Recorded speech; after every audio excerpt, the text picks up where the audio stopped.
SOUQ News TV is your #1 station focusing on business, economy, and development.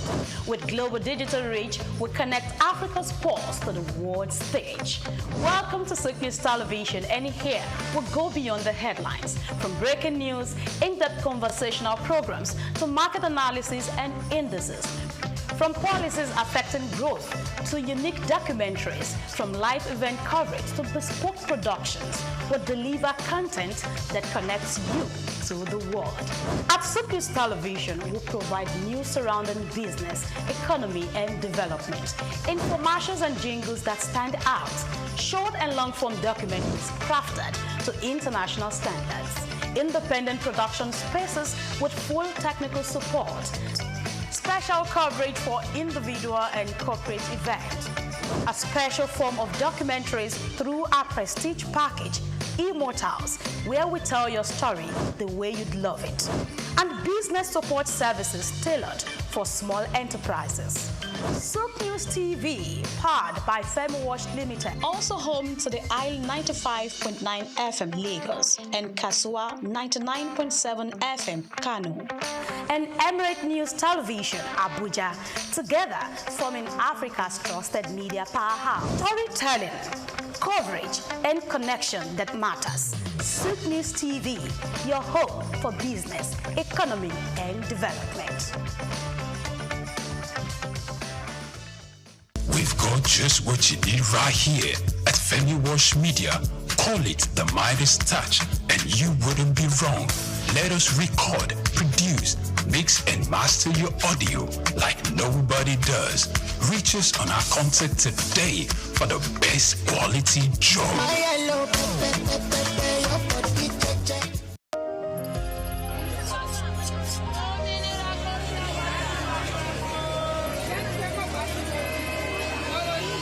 Hello Lagos, make we yarn.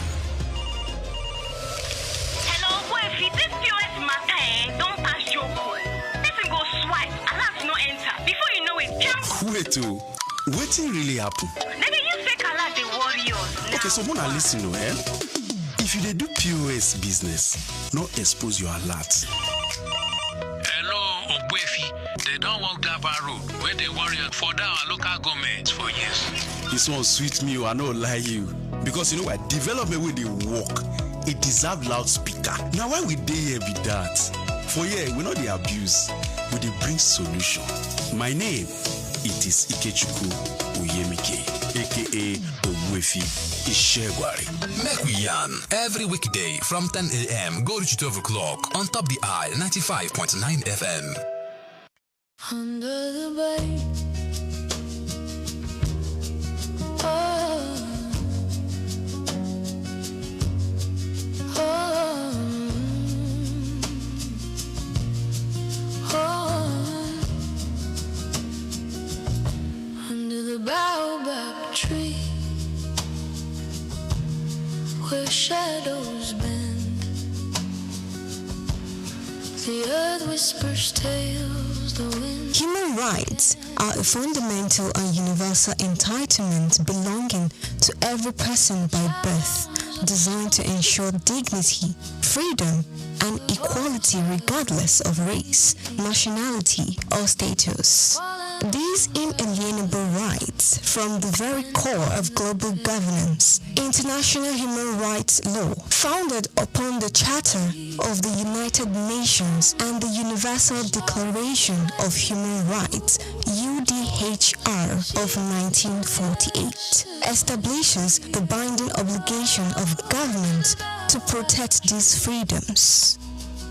A key success of this universal framework has been the continuous expansion of its legal body to protect vulnerable groups, including women, children, and persons with disabilities. This universal commitment forms the basis of this year's International Human Rights Day theme, our everyday essentials, which seeks to reaffirm these principles not as abstract concepts, but as the practical foundation people rely on daily. Despite the strength of this legal foundation, challenges in implementation and new complexity result in an uneven global landscape. Millions are facing a critical lack of access to basic needs such as food, water, health, education due to persistent poverty and entrenched inequality. Recent World Bank estimates indicate that approximately 817 million people are currently facing extreme poverty, underscoring the severity of this implementation gap. Rapid advances in technology and digitalization also present novel hurdles concerning surveillance and privacy.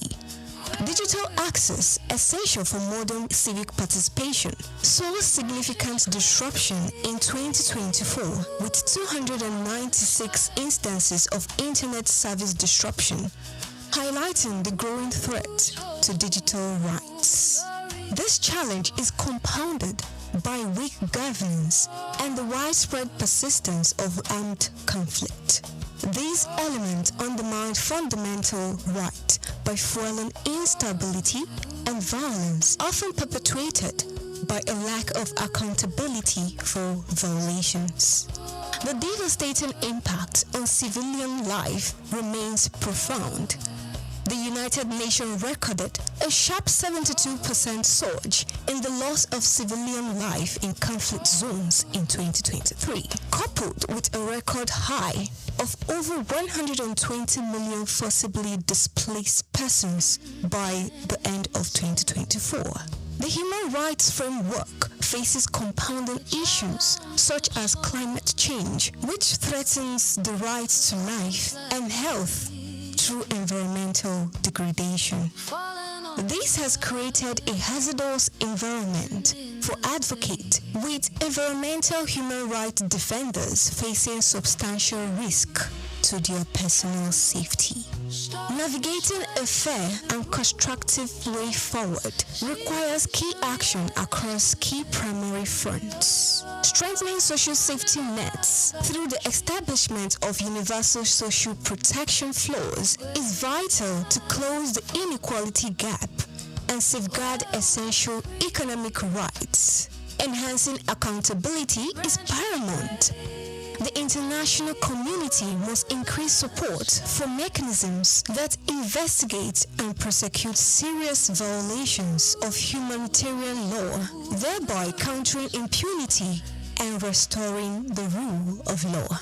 Also, the protection of civic space must be prioritized by regulating the digital sphere to ensure strong privacy rights and by enacting specific legal safeguards that protect activists, journalists, and human rights defenders from attacks, allowing them to perform their essential work without fear.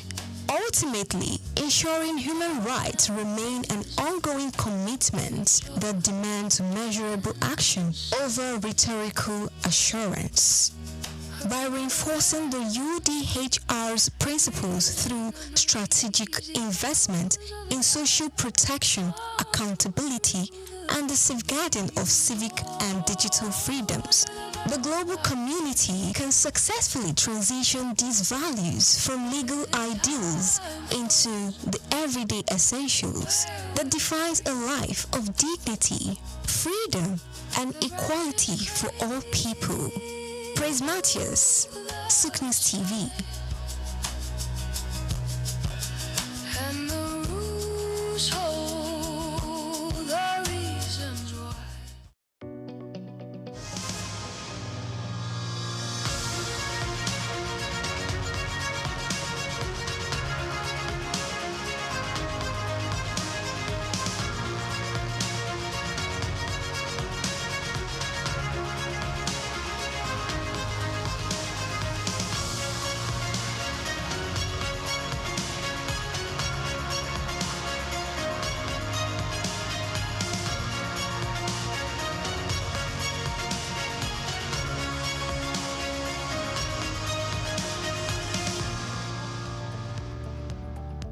Hello and welcome to the maiden edition of Queen's Court, where we discuss the role of women in leadership and nation building.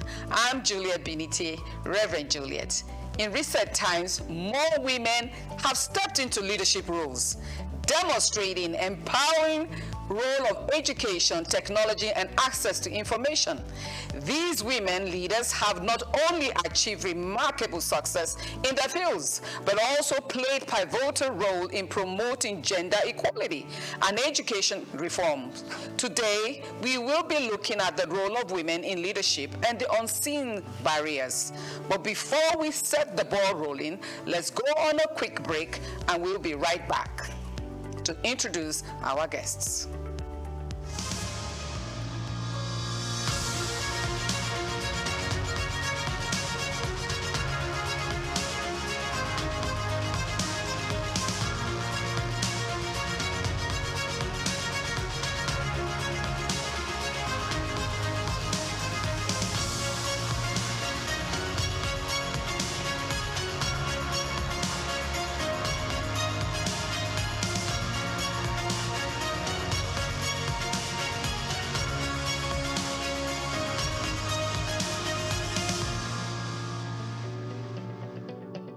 Welcome back. Women leaders already battling workplace stereotypes and seeking work-life balance found themselves shouldering more enormous responsibility in recent time. Hence, we will be looking at the role of women in leadership and the rising challenges. Joining me for this discussion is my sis, a big sis, but in this court, we will call you Lady. Lady Horochi Ogan, leadership consultant, and the CEO of O'Neill, a global management firm focused on leadership. At my immediate right, welcome, Lady Horochi. Thank you to the very Queen's much. Court. Thank you. Made in version. Thank you. A pleasure Thank having you. you here. I'm glad. And of course, another big sis of mine, a wonderful, incredible woman leader, Lady Adiola Aziz. In this court, the Queen's Court. So get ready for that. A politician and a social entrepreneur, and of course, the founder of an NGO, Community Care Foundation, focused on empowering youth and women, and especially in agriculture, solving the hunger problem. And I just want to welcome you, sis, Lady Adiola. You're welcome to Queen's Court. Thank you very much for having me. We will be discussing these matters of women in leadership and the challenges. Yeah. And today's discussion is going to be focused more on the ideological issues of these leadership issues, because women and leadership is almost as if it's not something to go together. When you say women, it doesn't count leadership. So we want to have that discussion, understanding that women have been leading in the past. We have seen great women leaders. We have seen Queen Amina Ozaria. We have seen Funmilayo Ransom Kuti in the West, and we have seen Margaret Ekpo in the East. So even in Nigeria, we have women who have led and showed tremendous leadership. But they're also very minimal leaders all over, abysmal women in leadership in different spheres of influence. The banking sector is beginning to show up with great women as CEO at the top of the echelon of the bank. But however, do we have enough women who are going to occupy that seat the moment they leave? So this discussion is very important, especially to a new generation of women rising, with the issues of women leading both at home and at the city gate. That balance of things, we need to have that discussion. That's why it's important to have the discussion. I'm coming to you, Lady Adiola, and of course it's going to be the same, we'll dovetail to that same area of discussion on these rural women. Because of the issues of mindset, culture, educational background, and the 9 yards of the philosophy of understanding that women are also leaders, how do we navigate? Apart from education, training, let's say training, what is the intricate issues that you think is still limiting these women, even at the rural level? Let me give you an example. I was at a program where I needed to speak to some women. When they called me, I thought they were educated women, but I found out they were not, so I had to go into pidgin English a little bit. But I realized that these women have such capacity and role to play in the society, and they were complaining at the issues of the genital mutilation, the issue of the girl child marriage. It was within the middle belt of Nigeria. And I was telling them, but you are a leader, you are women leaders. And they were like, no, what are you talking about? That's is the chief, is the this. So how are we going to go about especially the rural Africa? Because we have over 20 million women entrepreneurs, SMEs, and it's fundamentally women, adding to the GDP per capita of Nigeria. Incredible when I saw that data. And yet we say we are not leading. Can you speak to that? And Lady Horichi also will add to that comment, because it's at the center of this discourse in its ideological and philosophical level. Because before we talk about specializing in areas of leadership, do we really want the men to still tell us to lead, or can we just simply realize it? You see, when you're talking about what you just said at the rural level, right? We need to understand that, like I said, most of them are illiterate, and most of them are controlled and led by their chiefs, the ballers, their husbands, and all of that. I'll give you an example. During the local government election, we had to have a by-election in one of my wards. And there was a particular woman who was very active, widow, 6 children, she was under 23. And I said to her that, why don't you come and represent the ward, because we needed you to be there. Somebody passed. And she said, yes. So I said, okay, we will support her, we will fund her, and all of that. Do you know that by the next day or 2 days later, when we reached her, we couldn't get her on the phone. And I actually paid somebody to go and look for her. Did something happen? What had happened was that her uncle, her late husband's brother, the ballers, and said, how dare she put herself forward? Or she said she didn't put herself forward, that it was Honorable Adiola Aziz who asked her, because she saw the potential. She mobilized a lot for us. And she went into hiding. Can you imagine? Can you imagine that? So I now realize that what we need to do, we have to start the education from these male at that level who control these women. Excellent. During campaign, they're for you. They will do this, they'll support you, they say this is who we want. On the day of election, right? Their husbands, the ballers, they would have given all of them. All of you, this is the direction you go. So when you have that kind of, I don't know what to call it, whether it's a directive, I don't want to use the word bullying or whatever, a directive from their husband, that's what it is. Whatever, to do this. So tell me, how do those women want to express themselves? By voting or deciding or taking choices or making decisions that they feel is right for them. It's not inclusive. So we need strong advocacy. We need strong advocacy, and we need to try and see how we can get the buy-in of these men who have a strong hold on their wives, their sisters, on these women, to say, look, this is your daughter. This is what will happen. And a woman at that level only cares for food on the table for the children and how the children will go to school. Once you can satisfy those 2 needs, right, a woman she'll thrive on her own. But when she doesn't have that independence of mind to make a decision by herself, hey, she's in bondage. Wow. She's in bondage, and that is at that local level. I saw it live and direct.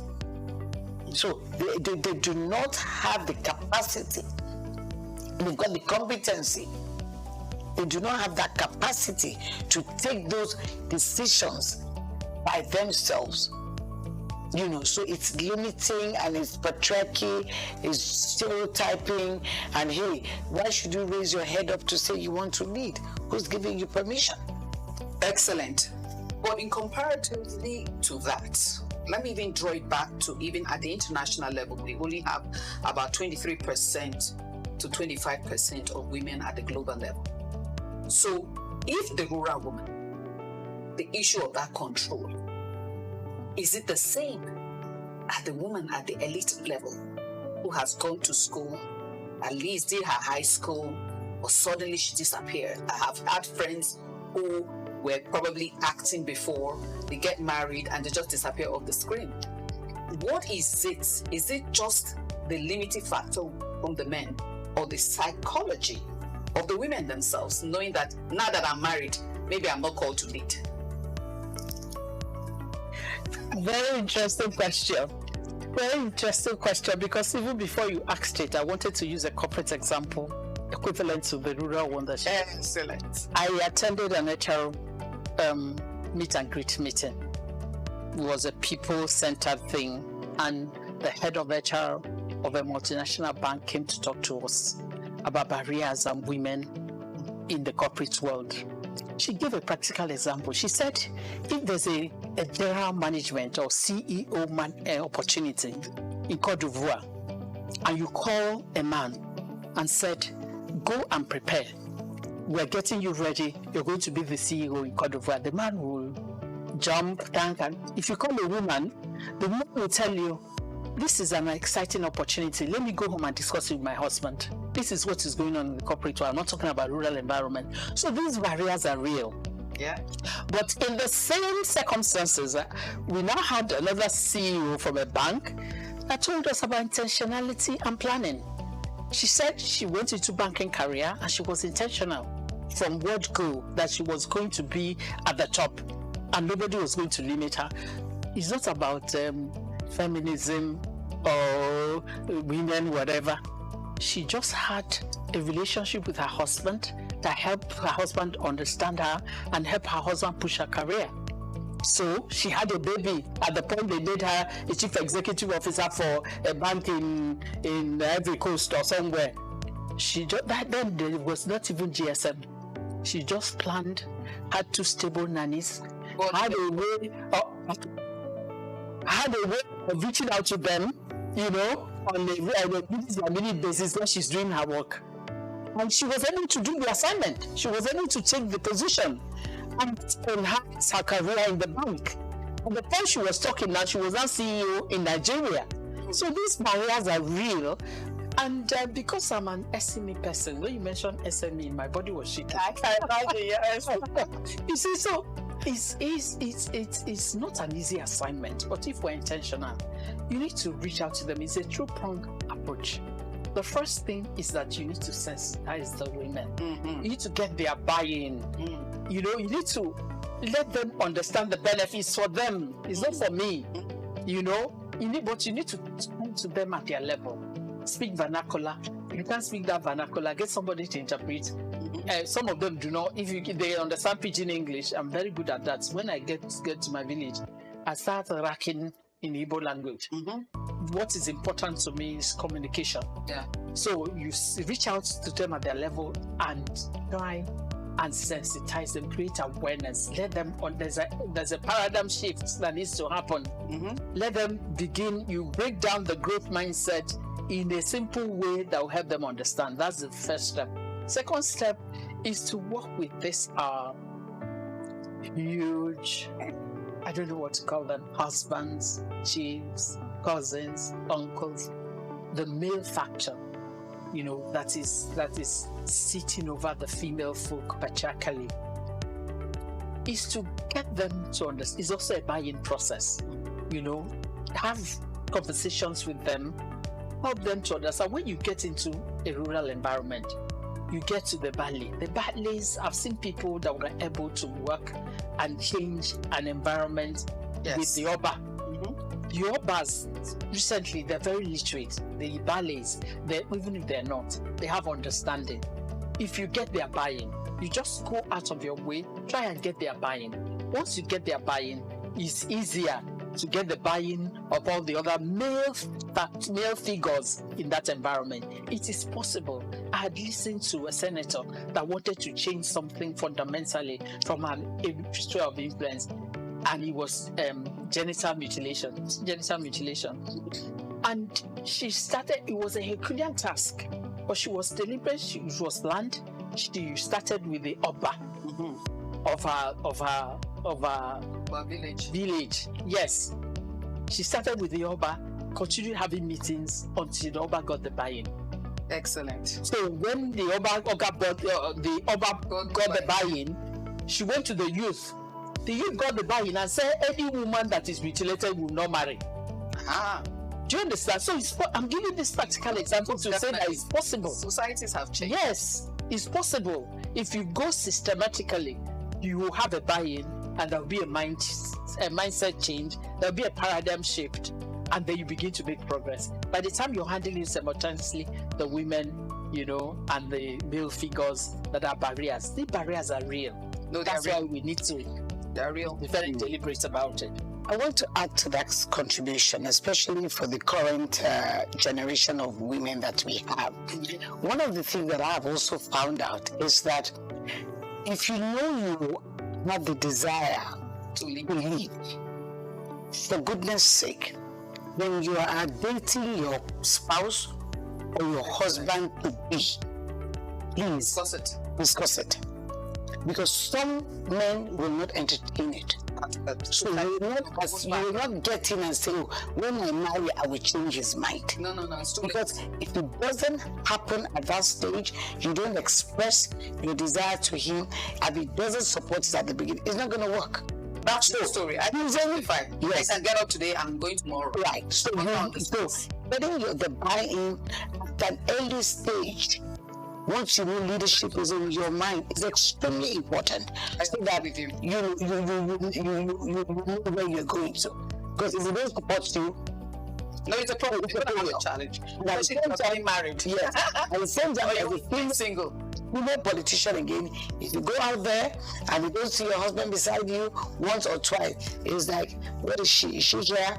You know the negativity that goes with it. I remember when I was contesting, I had to tell my husband at the early stages of my campaign, please be beside me. And they all definitely they enjoyed it.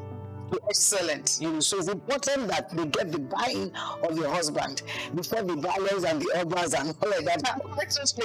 Can I add something? Before you add, just for us to begin to conclude something, because this is a proof of what you have said. Because the data shows that there was a organization that financially outperformed industry competitors have more women in leadership. That the more women are in leadership, the organization's competitiveness increases and improves. And I always tell men also, if your wife is a leader, is an improvement to your social capital, is an improvement to your financial capital. As we wind down this discussion that is a continuum, it continues because it's a very broad discussion. And we now see the reason why the discussion should happen, because the women quotient in the leadership role beside whether it's the husband or other men is quite low. We still have them in all spheres of influence. We're having that challenge. So you can make your conclusive point of what will it take for us to increase the quotient as we wrap this up. Starting from her as she concludes her points, then also dovetail to that question. My last words as we conclude. Yes. I was going to say that when it comes to marriage, I'm not deviating. I think that conversation should happen whether you want to be a leader or not. Yes. You need to let, as a human, because you need to let your husband, get your husband consent from the beginning to support you to be the best versions of your life. That's it. You need to. That's your HR speaking. Yes. You need to get your husband to support you to be, you are his helpmeet. You are there to help him to be the best versions of his life, but it's a partnership. He should also make a commitment to help you to be the best versions of your life. Precisely. And so if you have that balance at the beginning, it's easier to manage things. It's easier to manage things, when you're in the marriage. And these are my last words. I keep coming back to, move further and overnight. We need to be very strategic. Yes. We need to deal with the critical mass.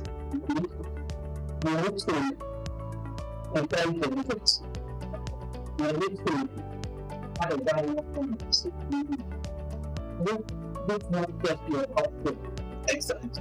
Silence them. As a team. That's what we're doing. This is not a talk show. Definitely. I'm a solution bearer. Here to solve problems. That's why I came on. program. Yes. So outside this program, as we progress, can we come together and put up a strategic plan on what we can execute? And I'm not talking about high level. Yes. Let's go back, because my family has a foundation. I understand how to run grassroots issues. Let's go back to the grassroots. Let's start doing something. Okay, thank you very much. Lady Adeola, as we conclude. Yes. There's been a lot of talk about the value. Yes. About the value that women bring to the table. Yes. If they are there. Okay. If they show up, if they're there. Promoting women leadership is simply social justice. Excellent. It is inclusivity. Excellent. It is diverse critical thinking. It brings prosperity to the table. Yes. To the nation, to the community, to the society. So why do you want to leave 50% of the gender that makes up the workforce, that makes up the SMEs, that makes up who we are in Nigeria? Why do you want to cut them out of the equation? Excellent. It's like having an aeroplane flying with one wing. It will never fly. So it will never fly. So the earlier we start to realize that women leadership is a must, it's a task that we must face, embrace, be intentional, and ensure that anything that comes in our way, for those of us who are there, we advocate, lead. And what's the other word again? When you lobby, the men, that please, this is for your wives, your daughters, your sisters. Social justice is key. Thank you very much. Equity and equality is paramount. Thank you very much. We must all remember that leadership is not masculine, it's human. And women's rights are indeed human rights. And every woman is called to lead, right from the home gate to the city gate. And once again, I want to appreciate Lady Orochi again and Lady Adeola Aziz to Queen's Court, the maiden version. Thank you. 2024. Thank you for being with us. And thank you for listening. God bless you and bye for now.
Oyeyimika Adeboye is one who comes from a lineage of entrepreneurs.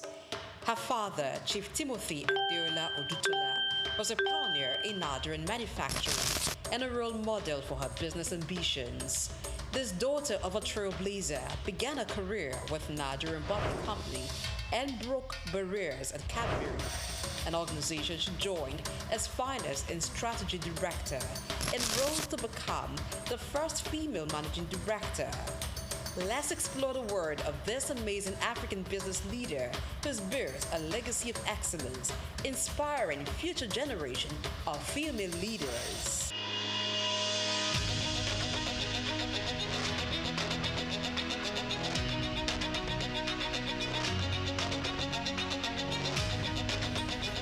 Oyeyimika Adeboye comes from a lineage of entrepreneurs. Her father, Chief Timothy Adeola Odutola was a pioneer in Nigerian manufacturing and a role model for her business ambitions.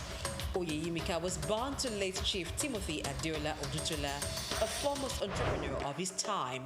He was one of the pioneers of indigenous manufacturing in Nigeria, alongside the likes of Al-Hassan Dantata, the great-grandfather of business icon Aliko Dangote, and Louis Ojukwu, father of Odumegwu Ojukwu, a Biafran leader.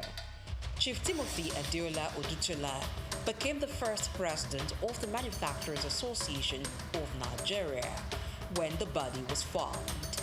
As daughter to the man who created a multi-million-dollar conglomerate, including 3 factories, a realty franchise, a cattle ranch, a 5,000-acre plantation, a sawmill, an exporting business, as well as established Adeola Odutola College and Adeola Odutola Elementary School in Ijebodi, Ogun State. In addition to having a mother who was a very successful businesswoman, Oyeyimika was highly inspired towards business by her parents who served as role models. After her basic and secondary education, Adeboye earned a degree in economics and accountancy from the University College, Cardiff, Wales. In 1986, she qualified as a chartered accountant in the UK before returning to Nigeria in the 90s. She became a fellow of the Institute of Chartered Accountants in England and Wales and a member of the Institute of Chartered Accountants in Nigeria. She also got executive management education certification in finance and business administration from the Institute of Management Development, Lausanne, Switzerland, between 2000 and 2007. Oyeyimika began a career outside the shores of Nigeria as an article clerk with a United Kingdom accounting practice. On returning to Nigeria in the 90s, Oyeyimika took up a job with the Nigerian accounting and tax practice of Arthur Addison & Co. for a couple of years. From there, she moved to Nigerian Bottling Company PLC in 1994, where she held the position of Finance Director and Chief Financial Officer for about 13 years. Returning to Nigeria from the United Kingdom proved a career-defining moment for Oyeyimika. She recalls the experience of a female English friend who worked in the UK as senior manager for many years, but didn't make partner at the same firm where other male managers were admitted into partnership. Among other reasons, the possibility of career limitation consequent on being female and black were good enough reasons to make Oyeyimika return home. In November 2008, Oyeyimika was headhunted to join the board of Cadbury West Africa as Finance and Strategy Director, West Africa, and a director on the board of Cadbury Ghana Limited. She was also a member of the audit committee of the company until October 19, 2016. She is a member of the executive management committee and member of the risk assessment committee of Cadbury Nigeria. She spent a total of 10 years and 7 months with Cadbury before being appointed as MD Cadbury Nigeria PLC in April 2019.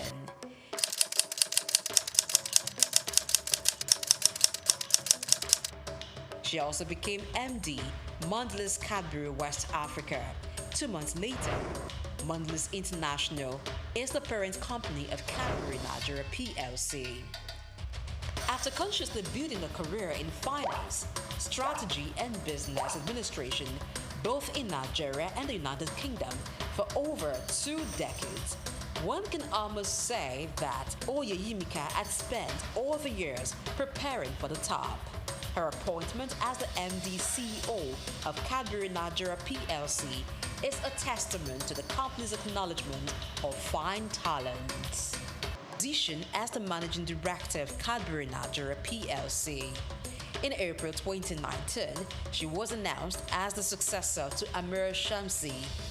By this development, she became the first female MD of the company in its over 50 years of existence. It's very important as you're growing your careers. You come here, you learn a lot, and this is a fantastic initiative, by the way. You come here, you learn a lot, and then you go out there and you're wondering what next. What I always say to people is don't limit yourself. You must never limit yourself. I gave you a statement. I said I'm a finance person. Today I'm a general manager. I did not learn general management in school. So whatever you're learning here, I'll call it a drop in your learning pool. Okay? You spend a year here, you learn something. Whatever you learn from here is a drop in your learning pool. Some things you will learn in life. You know where HR people, she's gone, I wish she was here. They always tell us that your development, 80% is in your hands, 20% is in your employer's hands. Your employer can do a lot for you, but all they do for you is really 20%. If you don't get up and do something for yourself, you cannot promote yourself and you will not grow your career. Oyeyemika Adeboye sits on the board of trustees of the Timothy Adeola Odutola Foundation, named after her father. The foundation targets its philanthropic works towards providing educational, industrial, and technological development for Nigerian youths that may be unable to gain admission into tertiary institutions for their higher education. Adeboye is a member of the board of Odutola Holdings Limited, a family-owned group of companies. Oyeyemika also serves as the chairperson of the advisory board of Genesis House, a home for disadvantaged young women, which was set up by Freedom Foundation. She's a member of the board of the Parity in Income and Education Foundation.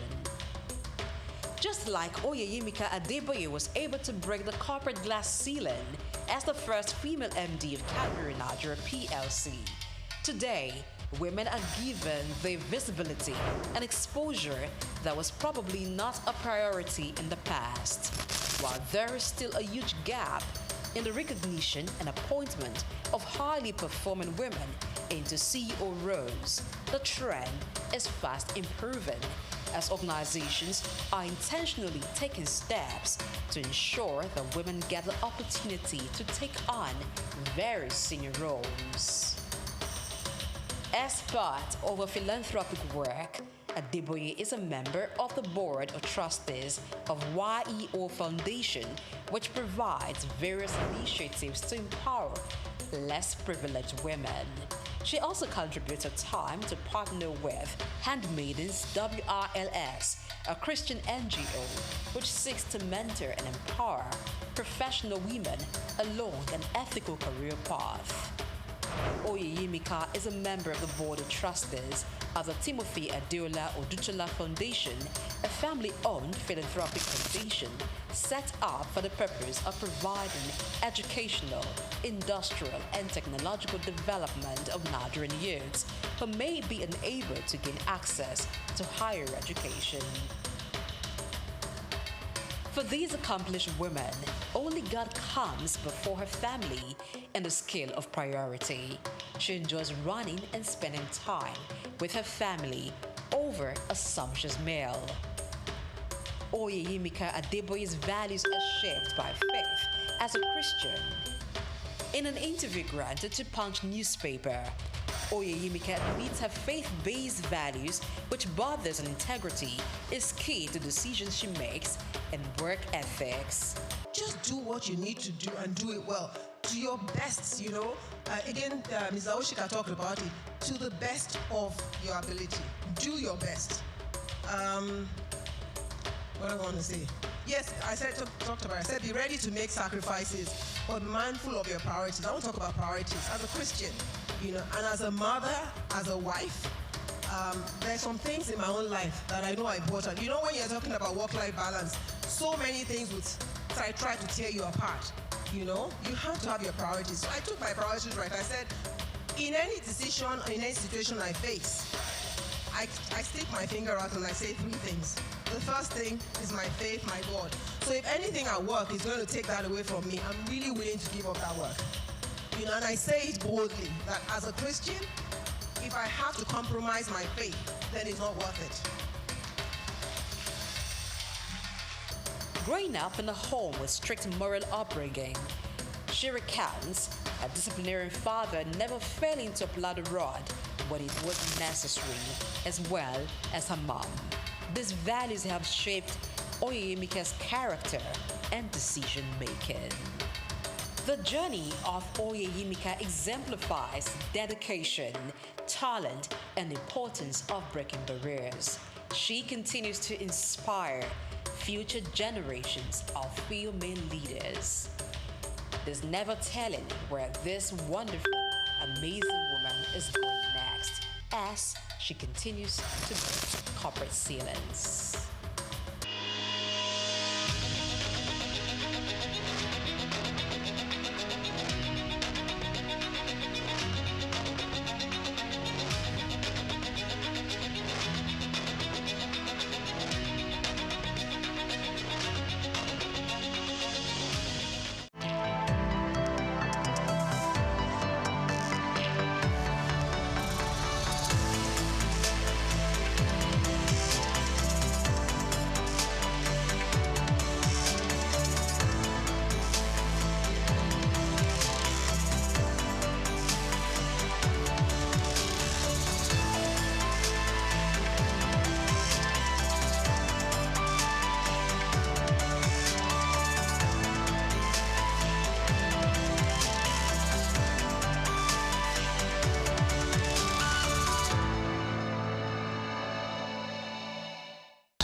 The bank was totally gone, so there was nothing to say they had.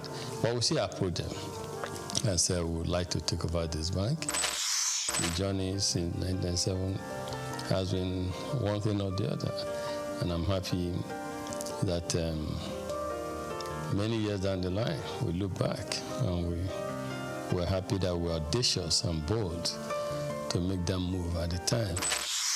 That's why today in UBA, perseverance, resilience is a core virtue, a core attribute, a core value of ours, because we apply that early on in this journey. So that's how it all started. Leadership, according to Tom Peters, entails vision, enthusiasm, trust, verve, passion, and consistency. If there's one man who graciously combines these virtues, the name Tony Elumelu comes to mind. They say that success to a large extent is dependent on being at the right place at the right time.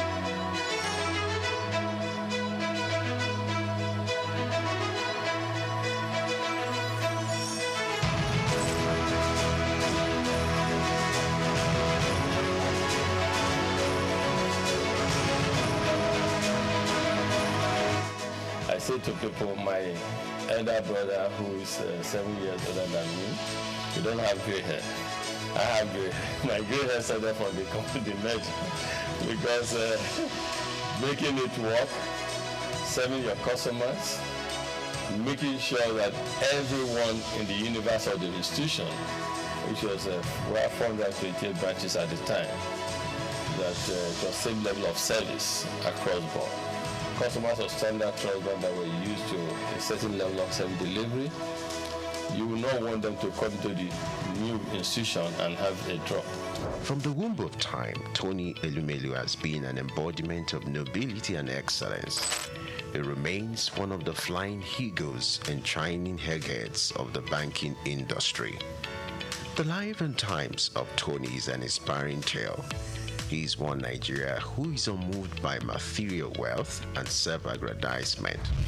Tony's noble qualities were on from his humble background. Growing up with 4 siblings in Jos Plateau State, the cowboy of the banking industry who hails from Anocha North local government area of Delta State, believed in the democratization of law combined with hard work. He began his career as a copier salesman. The Ambrose Ali University graduate of economics also bagged a master's degree in economics from the University of Lagos. In 2019, he received an honorary Doctor of Business degree from Bayero University, Kano.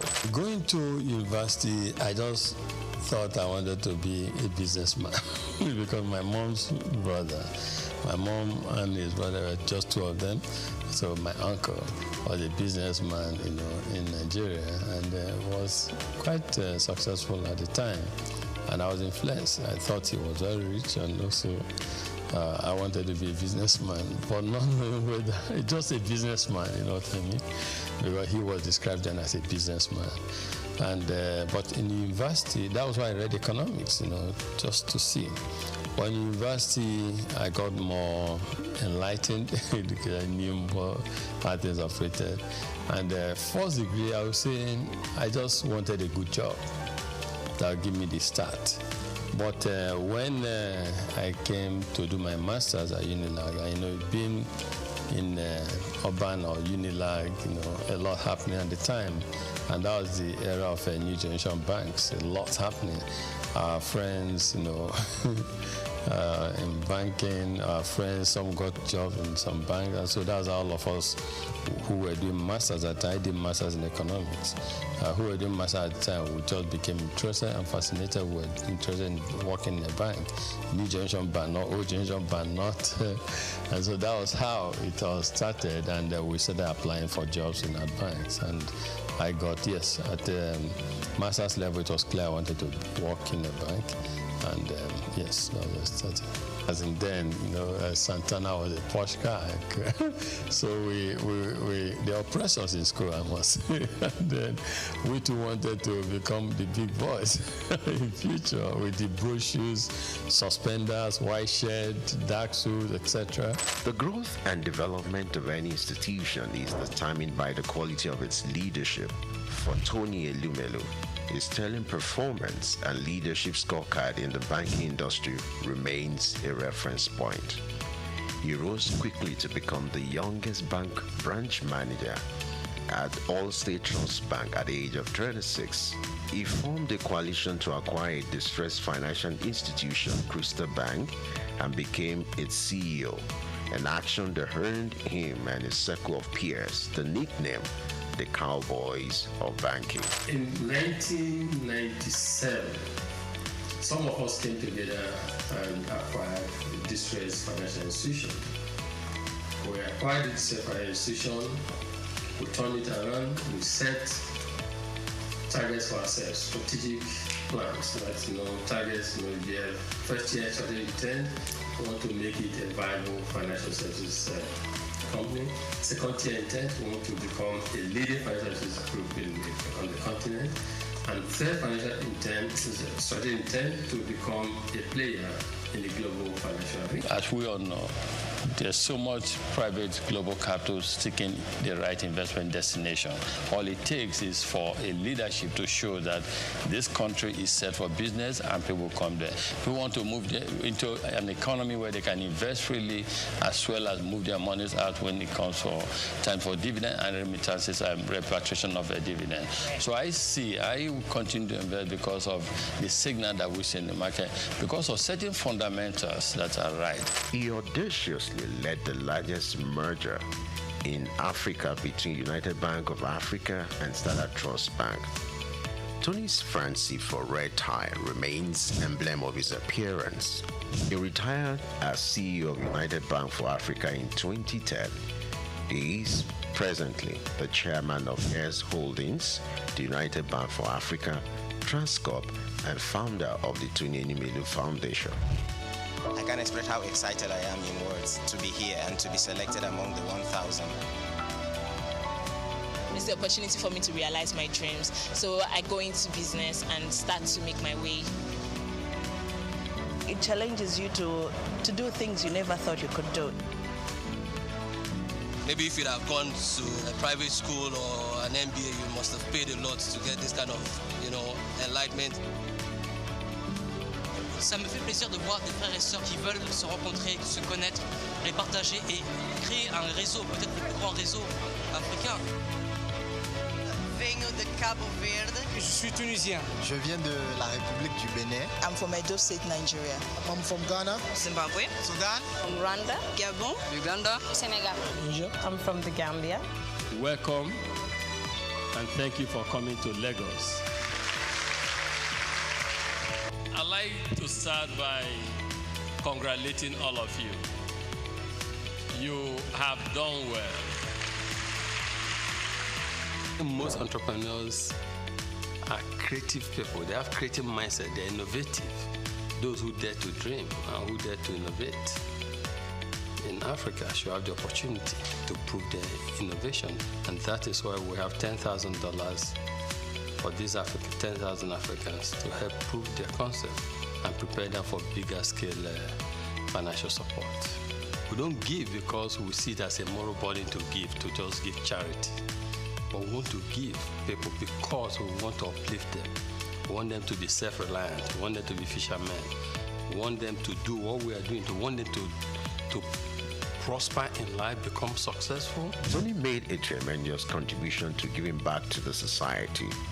His selfless efforts and huge investment into humanity through the Tony Elumelu Foundation is widely admired as the leading philanthropy empowering a new generation of African entrepreneurs, driving poverty eradication, catalyzing job creation across all 54 African countries, and increasing women economic empowerment. Since the launch of the entrepreneurship program in 2015, the foundation has trained over 1.5 million young Africans on its digital hub. Tony, the Nigerian economist, entrepreneur and philanthropist, holds the Nigerian National Honors, the Commander of the Order of Niger, CON, member of the Order of the Federal Republic, MFR. He has been responsible for creating business that are critical to Africa's economic development. He is a proponent of Africa capitalism, an economic philosophy which advocates for the private sector's commitment to Africa's development through long-term investment in strategic sectors of the economy that drive economic prosperity and social wealth award. He was awarded the Daily Times the Nigerian Man of the Year in 2016. He was honored with the National Productivity Order of Merit Award in 2019. He is also on the list of Time Magazine's 100 Most Influential People of 2020. On October 11, 2022, Elumelu received the National Honor of Commander of the Order of the Federal Republic of Nigeria. Tony, as a staunch professional and chairman of Foremost Bank, may understandably runs a busy daily schedule like that of a bee, but he balances the equation with creating time for sports. His love for lawn tennis and football stands undeniable. My good workout favorites, I think I would say that I like to jump on the sports. I love yoga, as you said. Yeah. But these days I'm trying to get in the group of planking. Tony is not just a champion in the banking hall. He equally balances the equation when it comes to family life. For me, as a family man, though, I try to make sure I balance things.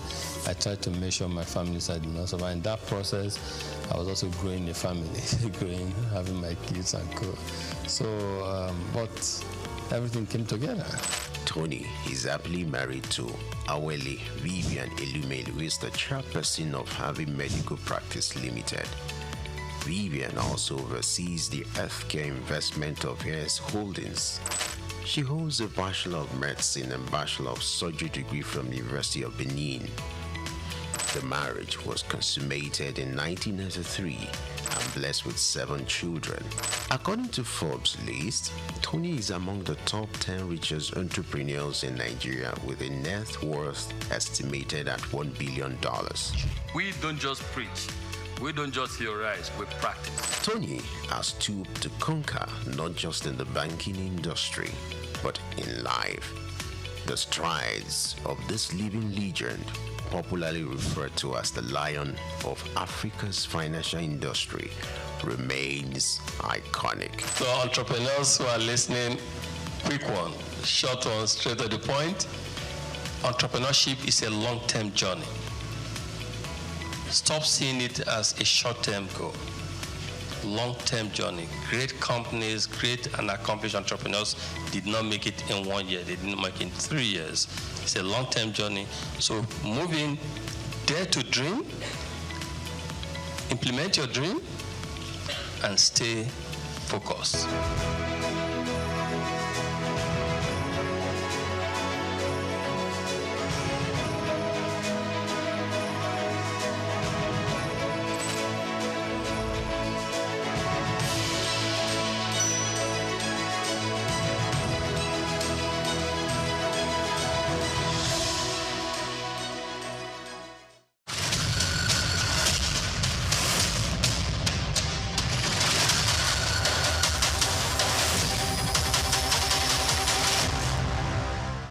Housing infrastructure as a driver of economic growth. In virtually every nation, the discourse on economic growth often revolves around output, foreign investment, technology, and human capital development. Yet, one element that remains underexplored but profoundly fundamental is housing infrastructure. Housing is more than shelter. It is an economic commodity, a social stabilizer, and a catalyst for development.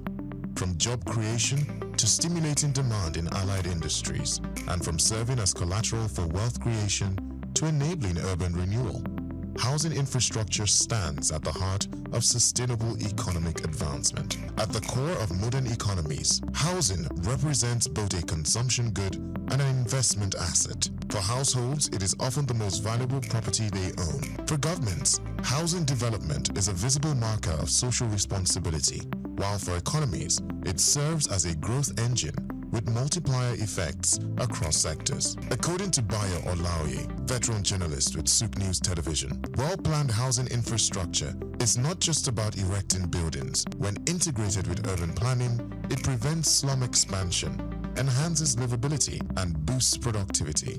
World Bank estimates show that the real estate and construction sector contributes between 7% and 14% of global GDP, depending on the region.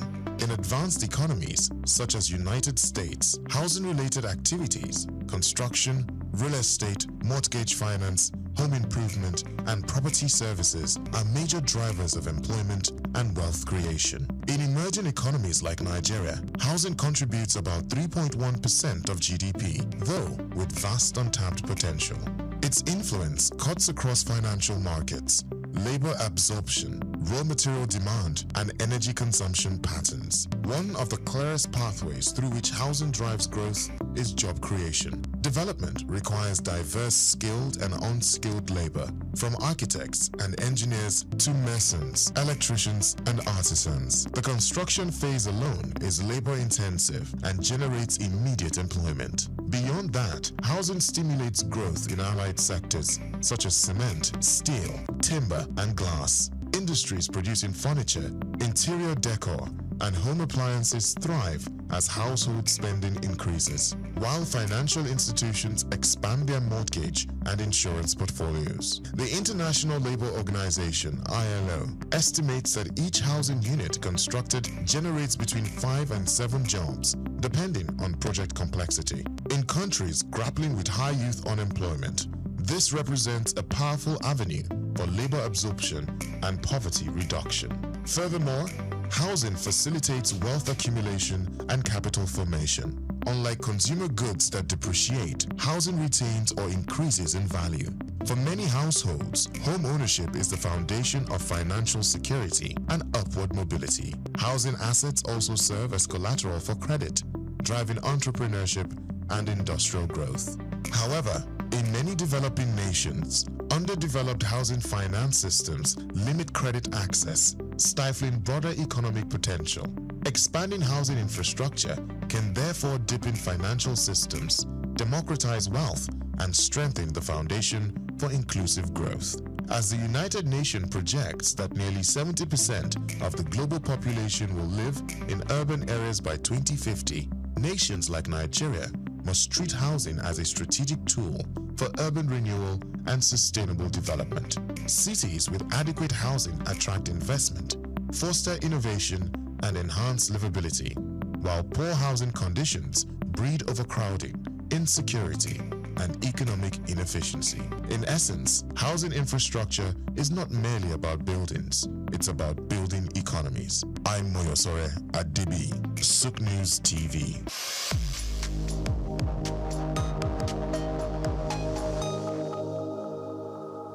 The National Assembly, in collaboration with the African Development Studies Center, ADSC, held a 5-day national capacity building workshop on treaties, agreements, and protocols for federal MDAs, with the theme, Enhancing Institutional Capacity for Effective Treaty Negotiation, Implementation, and Oversight in Nigeria. Honorable Barrister Rabiu Yusuf, Chairman of the House Committee on Treaties, Protocols, and Agreements in the 10th Assembly, highlighted the importance of strengthening the skills of key government officials in treaty processes. At this particular moment of our country, we need a situation whereby all the stakeholders involved in external engagement with other countries, particularly state and the federal governments, and mostly MDAs of the at national level, to ensure that they are aware, they know what it takes, they know how it will be, and they know what it takes to ensure the institutionalized democracy and the legal approach as far as ratification, engagement, domestication of treaties. That is why the 10th National Assembly, under the able leadership of the Right Honorable Speaker Tajuddin Abbas, mandated our committee, pursuant to Section 12, Sub 2 of the Constitution, that we should reach out to all necessary stakeholders who are personally stakeholders on this engagement to ensure they know how it takes and they know how to execute it. Basically, that is the reason we are conducting this exercise. Actually, I think there is no point for me to deliver my remark at this time, because I'm very much aware that my remarks have been delivered instead of extension. So in either words, I will just say I really sincerely appreciate your presence in this program, and I believe it will go far in helping the system, stimulating the system, and work for the Nigerian progress. So I wish you a fruitful discussion and a successful outcome. Thank you very much. The major challenge, everybody is going silo, in the sense that we are not trying to bring ourselves into the same table to ensure that before you find any entity, be it state, local governments, or federal entity, as far as engagement is concerned with other outside worlds, you need to know there are provisions of the Constitution which you need to comply. Failure to comply with that provision of the Constitution, whatever you do, it will go to a nullity, invalid, and is inconsistent with the provisions of the Constitution. And to the extent of that inconsistency, it is null and void, and of no effect whatsoever. So we're trying to avoid this scenario whereby at national level or at international fora, Nigeria will be embarrassed because the stakeholders, the principal actors, they didn't even know what they are doing. So that is why we decided at this particular moment it is ripe and necessary to ensure that we engage with unnecessary stakeholders. That is the basic reasons for engaging these activities. Actually, I recommend their effort to any other entity, because if you can see, most of them, they are legal luminaries. They know their audience, they know what they are doing. So I really appreciate, they did a very wonderful job. And I sincerely appreciate. That's the main reason that I say I need to be here in Lagos, at least to supervise the happening in Lagos, and I'm impressed. Engagement with outside world it is two ways. It is going to be either bilateral or multilateral. So with this kind of workshop, or with this kind of discourse, we believe the principal actors will now know what it takes to enter a treaty. And if they comply with what they are taught in this session, if they advise their principal when they go back to their respective MDA on the right way to go, I believe most of the treaties will be legally binding in Nigeria, provided they follow the procedure laid down by the Constitution. The future is bright. And the future, we will ensure in the future that all the treaties all the agreements, all the international protocols are being observed to the latter, are being protected and imposed as it is enshrined in the Constitution. And with this kind of workshop, we believe we will create a series of avenues whereby we will engage other parties, other necessary stakeholders. We just set the ball rolling and we will be there, inshallah. Also sharing insights on the workshop, the clerk of the House Committee on Treaties, Protocols and Agreements discussed the value of the training in improving the understanding and application of international agreements across MDAs. He noted that the engagement served as an eye-opener, equipping participants with tools for more effective negotiation and oversight. I'm a Nigerian, I'm a citizen of Nigeria, and I want Nigeria to benefit from its interaction with international community, and it starts from things like this. For us to be able to interact well, we need to know what it entails to engage in the international community. When we are talking about treaties, what does it entail to enter into treaties? How do we do that? How do we negotiate? How do we implement? How do we oversight as a parliament? So it is my duty as a clerk of the committee to advise the chairman and the committee members on how to go on all these issues, and also very instrumental to the organization of this workshop today. Our partners, the facilitators, are very, very excellent. We appreciate them, and it's also a collaborative effort between us and them. And so far, so good. What we have achieved so far has been fantastic. The participants are very, very impressed. I myself am impressed. And I also hope there are some things I am taking home. For instance, now, Nigerians used to think before that our negotiators who negotiate treaties, we just go abroad, go on tea party, shopping, but it's not the case. By what I'm seeing here now, I can see experts, technocrats who know their honors, who take the bull by the horn and do what's supposed to do. That one has been established. Even our facilitators can attest to that as well. Another thing is that the quality of ideas being shown and being given us here is very, very apt to our situation presently, so that we can apply in our situation in Nigeria.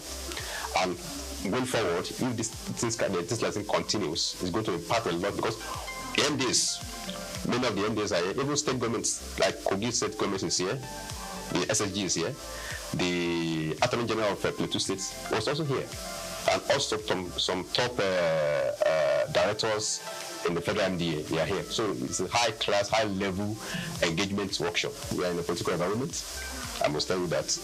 But we, technocrats, are supposed to be the advisors and movers of policies. So they don't need to bend. They need to stick to the rule. And I also to advise our government, our leaders, that as well as they are making policies, they should also consider the benefits, the interest of the country, not just politics. They should not play politics with it.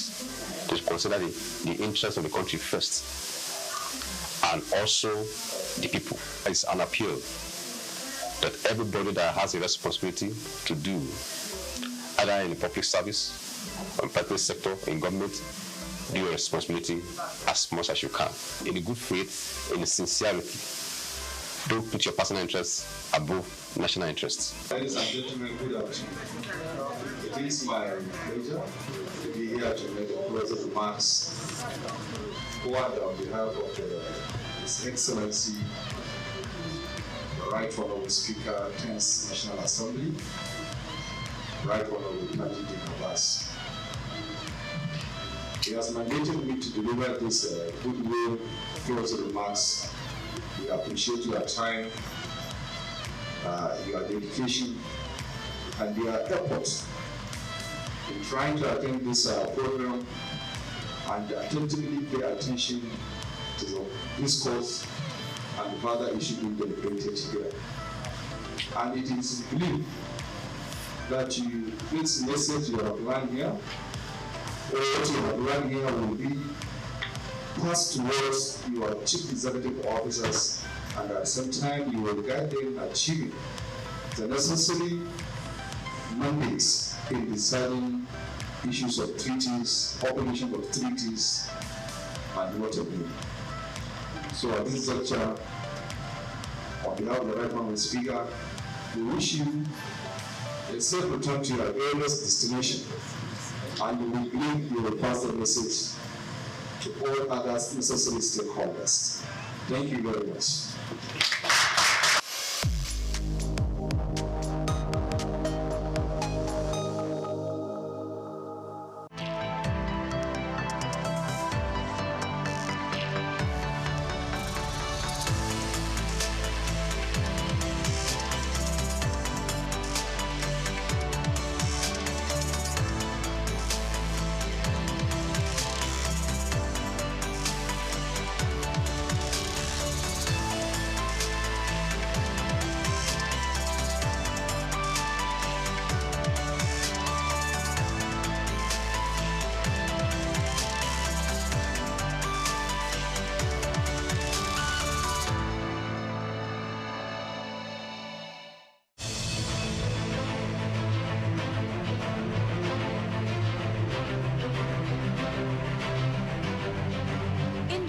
Human achievements, goal setting, hard work, and dedication have been proven to be some of the elements towards success.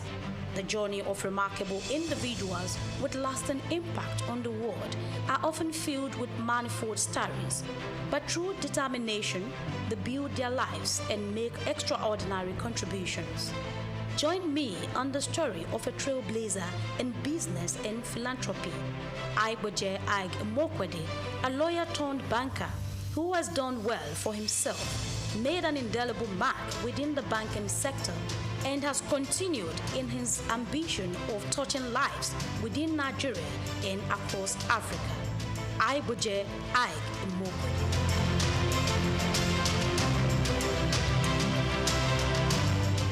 Within the Nigerian business space and philanthropy, few names resonate and are respected profoundly. Such is Aiboje Ig Mokwede.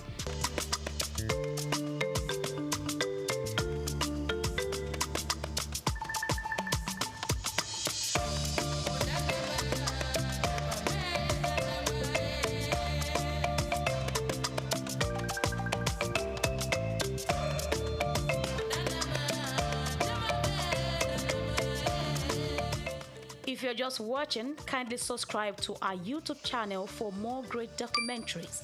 Like, share, and comment. Known as a successful business mogul, banker, investor, and a philanthropist who cares about making difference, Ig Mokwede's story is one of hard work, creativity, and a desire to drive positive change across Africa. Born to civil service parents on September 24, 1966 in Ibadan, Oyo State, Nigeria, he hails from Sabongida Ora, Edo State. Aiboje spent his formative years with his parents in Lagos, where he had his primary education at St. Saviour's School. He enrolled into Federal Government College, Kaduna, and at age 16, he was admitted to study law at the University of Benin, where he graduated at a young age of 19 with a law degree, displaying early signs of his exceptional intellect and drive. Called to the Nigerian bar in 1987, he started his career in 1988 as a lawyer at Continental Merchant Bank during his National Youth Service Corps NYSC year. In 1991, he joined Guarantee Trust Bank PLC, GT Bank, where he rose to prominence as an executive director. His big moment came in 2002 when he led the acquisition of Access Bank, turning it from a small regional bank into a big player, a banking powerhouse in the industry.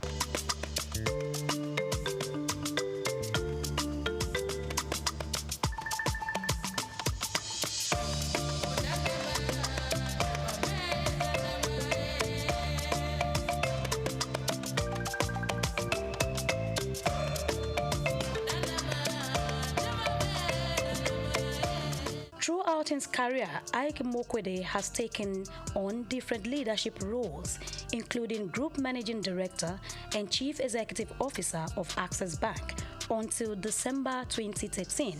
He later became president of the Nigerian Stock Exchange and retired in 2017, but remains on the National Council.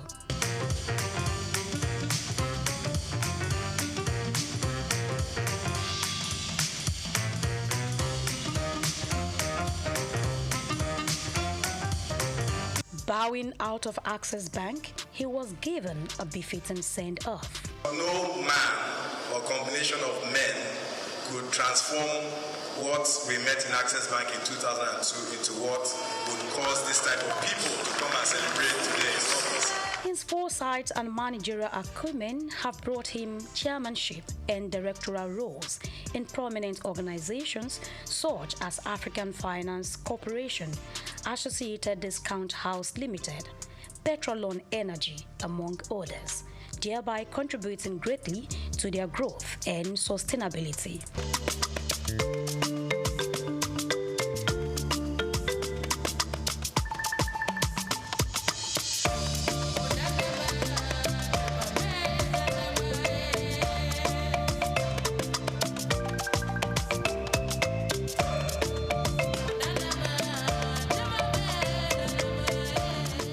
Hard work, they say, pays.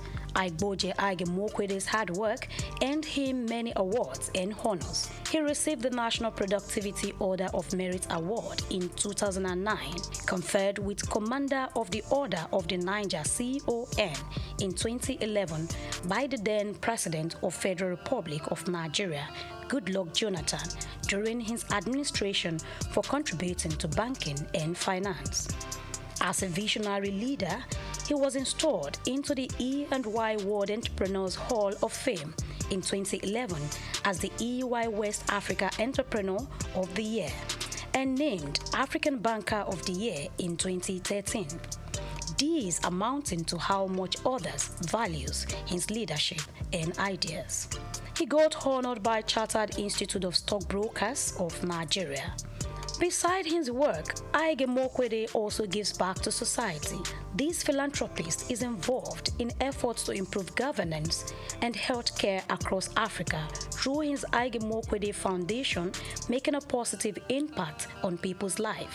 He initiated the Adopt a Healthcare Facility program in 2019, and he is the chairman of ABC Health and director of the Private Sector Health Alliance of Nigeria. He is the founder of chairman of Coronation Capital Limited since 2015 and has contributed to the growth of the Coronation ecosystem.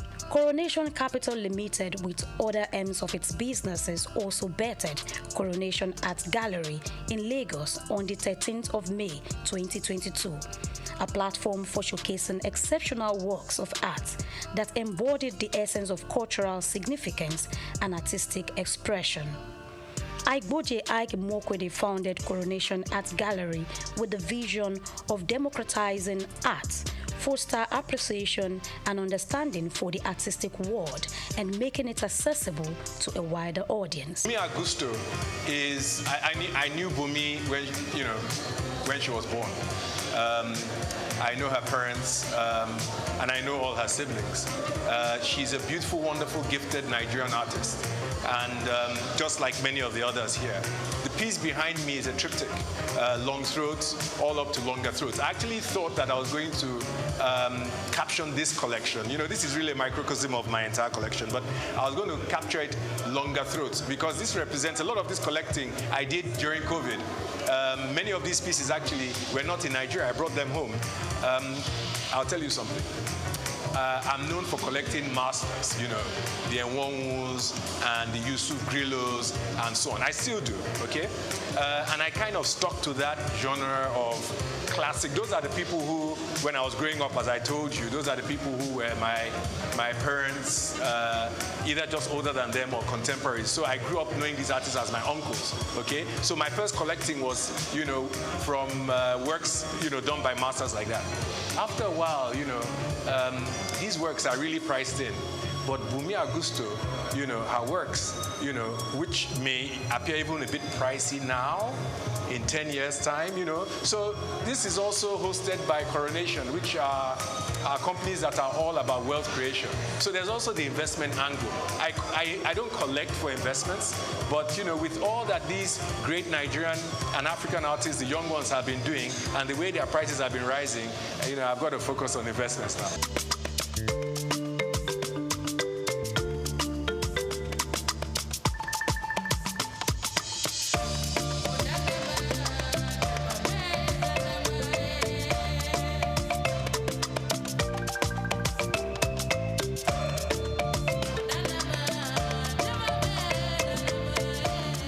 Collaborated with the Nigerian Civil Service to digitalize work processes and public service delivery in October 2021.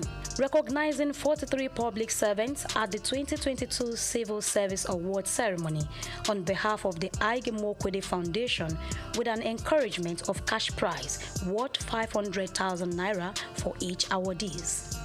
It is my understanding that annually 43 public servants will be recognized in this fashion. And so with effect from the 2022 Civil Service Awards ceremony, on behalf of the Ige Mokwede Foundation, we will be putting an endowment with effect from this award session, whereby each awardee receives a cash prize of 500,000 naira.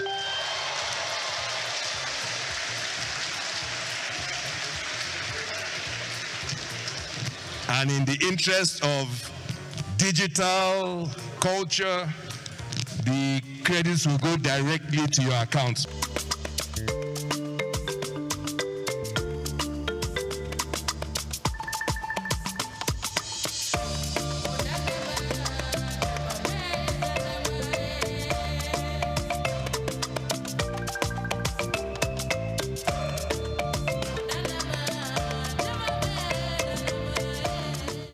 Among his many certifications, affiliations, and fellowships, Ige Mokwede holds Triumph MBA from the London School of Economics, New York University, and HEC Paris. He attended an executive management program at Harvard Business School in the year 2000, and he is a member of the American Academy of Arts and Sciences, also appointed to the International Advisory Board of Oxford University's Blavatnik School of Government. Ige Mokwede is a honorary fellow of the Chartered Institute of Bankers of Nigeria and had received an honorary doctorate of science from Olabisi Onabanjo University in 2018.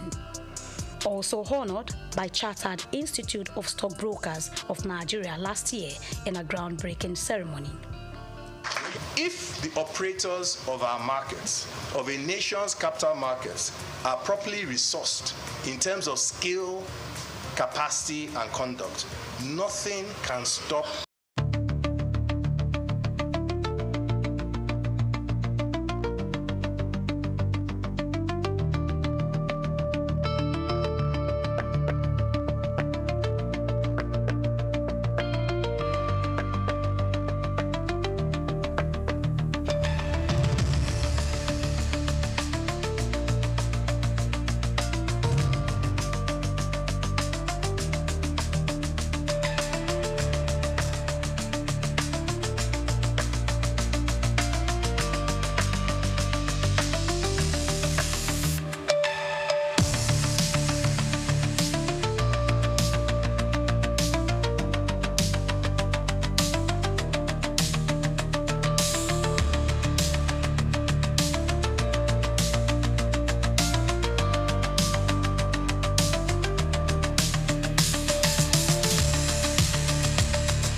just what you need right here at Femi Wash Media.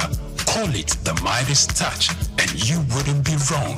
Let us record, produce, mix, and master your audio like nobody does. Reach us on our contact today for the best quality job. Take Nigeria because it's the mind that needs to first of all be rebranded. Idris said he's going to be putting Nigerian labor, Nigeria content and materials first. If you say Nigeria first and it is just us down here that, you know, are pushing that agenda, it's going to be a big struggle. Do you think Nigerian firms, Nigerian organizations should start looking at getting their staff involved in this market or buying to keep for their staff? Within this side, let's also learn citizens. Oh, we see something. This is SOUQ business landscape. Hello, good morning and welcome to SBL. This is your breakfast show. This is where you are meant to be, and this is SOUQ News Television. We're reaching you live from Lagos, West Africa. This is our own capital of the world. Take it and still take it. My name is SOUQ John Rogers SOUQ. On SBL today, we will be telling you and talking about stories that has to do with customs and onions. Yes, you heard us. Custom and onions. So how do they relate and what is the progress happening there? That's why you should be here. We're also looking at non-oil exports. The federal government is moving forward to look for and seek other ways of boosting the economy aside crude oil. Then recapitalization of insurance companies. It's in the front burner 2026. We told you since last year that insurance is going to take a head start and be up there when it comes to movement, investment, and monies. It's happening already. There's a whole lot being cooked here on this table. So, hey, you can't miss it and you can't go anywhere. I'm not alone on this table that is always alive. Your Excellencies, distinguished ladies and gentlemen, join me as I welcome the handsome one. He's taken though, but he's still the knight himself. Olumide, good morning. Morning, SOUQ. Good morning. They say understanding the market is the first step to winning it. So, welcome to SOUQ Business Landscape. I am Olumide Shokoya. Let's get talking.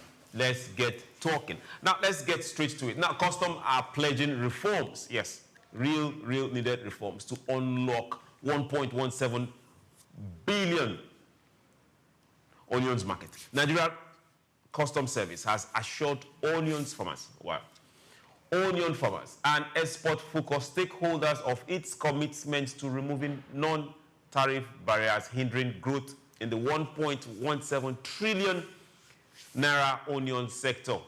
The assurance was given by the Comptroller General of Customs Adewale Adeni during a courtesy visit by the Regional Observatory of Onions in West and Central Africa, led by its President Aliu Maita Samu in Abuja.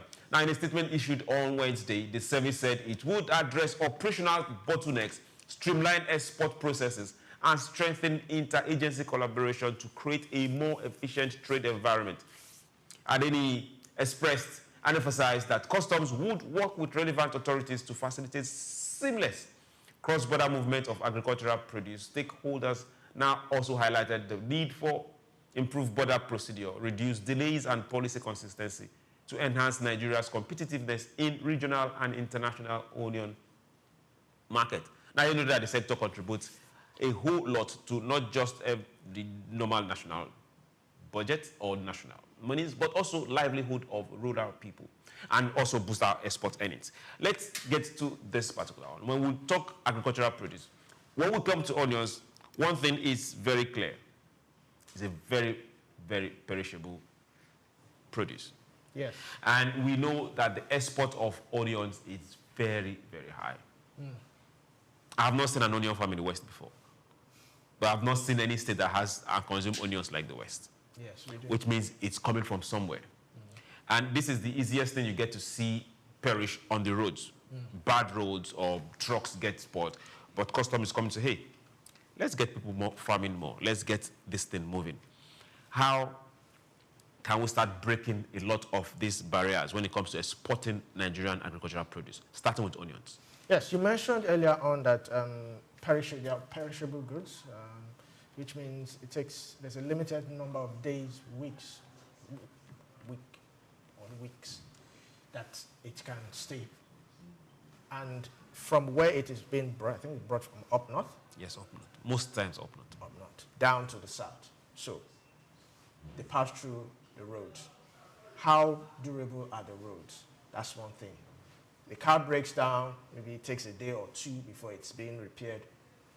It's added to it. And by the time it gets to customs or wherever it's supposed to get checked before it is exported, how many days is it there?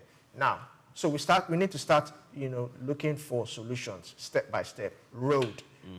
What is the alternative? Rail. If our rails are active, well maintained from north, you can send it all the way down. Overnight. Overnight. And it gets to Lagos in the morning or something. Custom. Custom has come out to say they've tried to, no, not try, that they want to digitalize their system.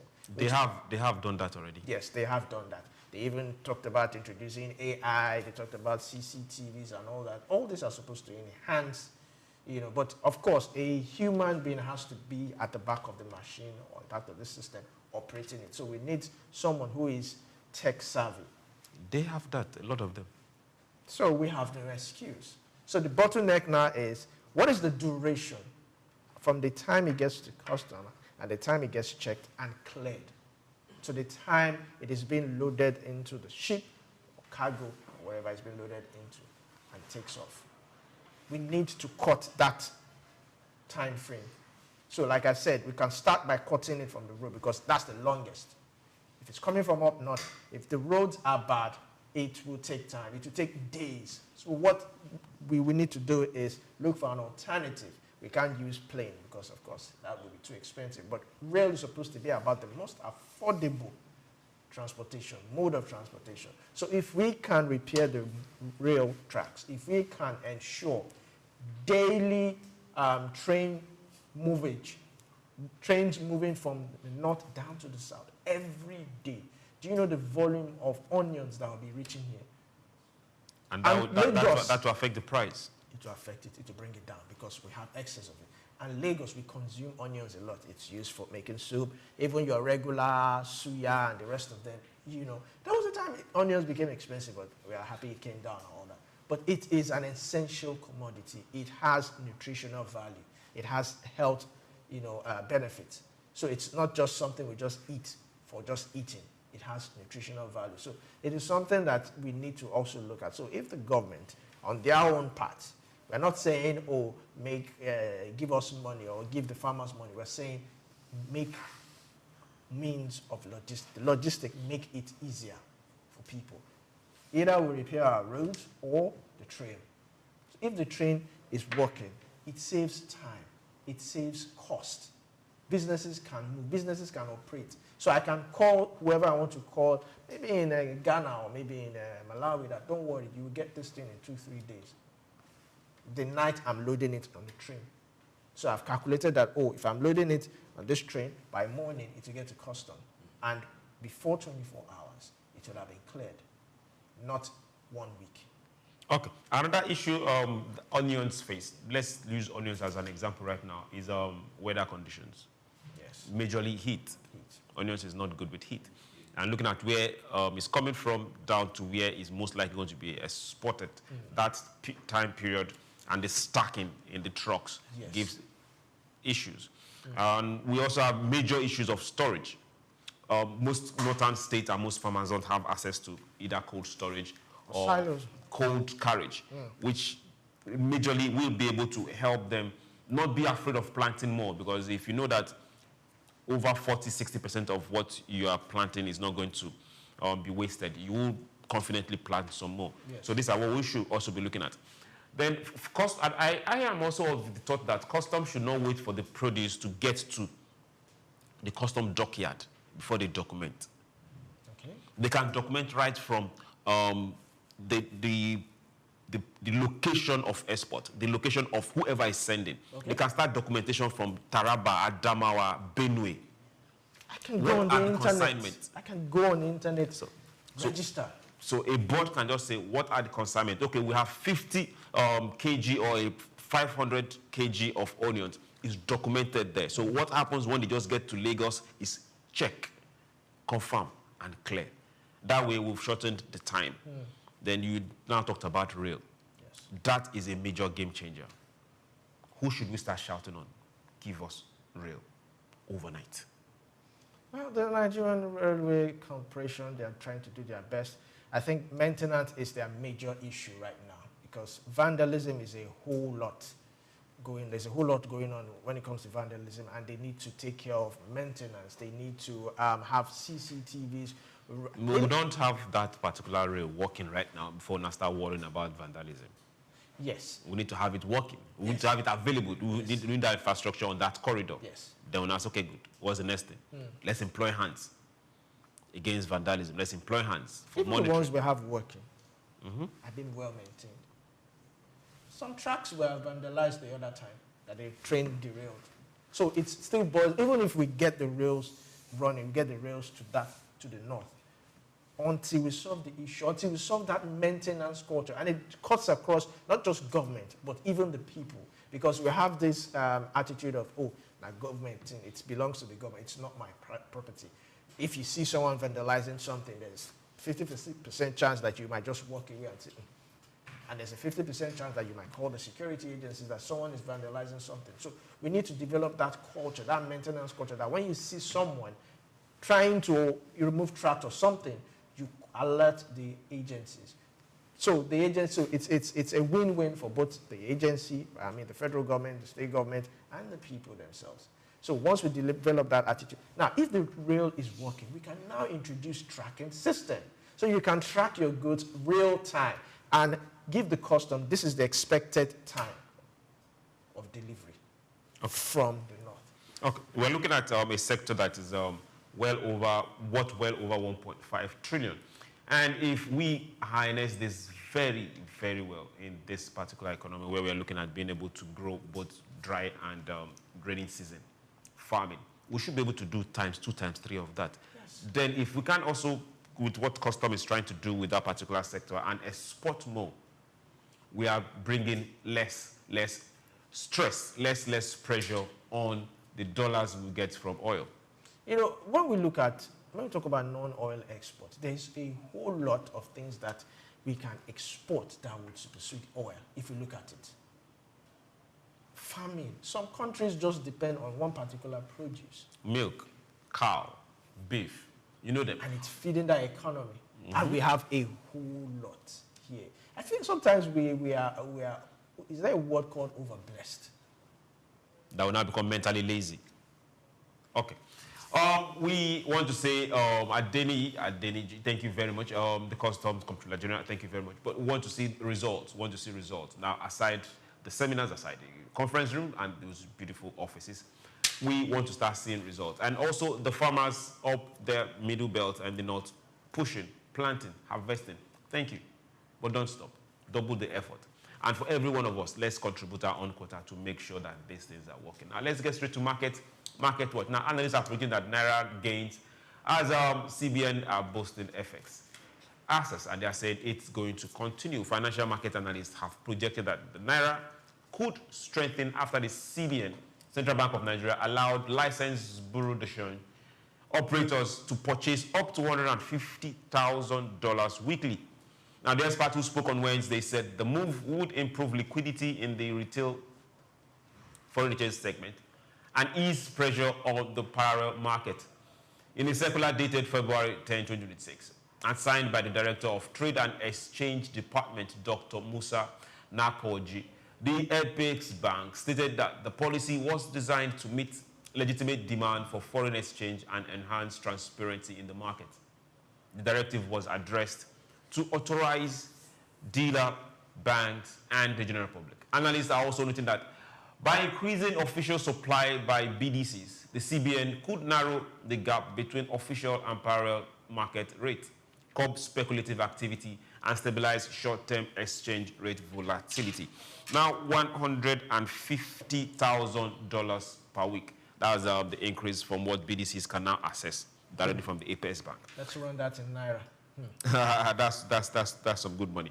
Okay, now that should be able to reduce a lot of pressures from those trying to get to official rate and source FX directly from either banks or those that can apply directly to CBN.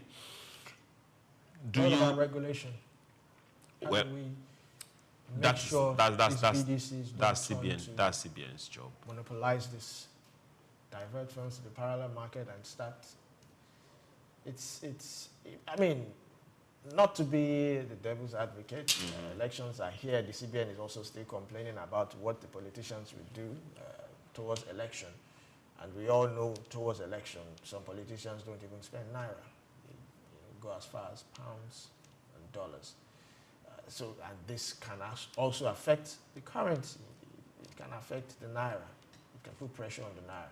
This amount, it's arguably fair, even though I believe it can be reduced. 150,000 weekly. It was increased. Why do you want it reduced?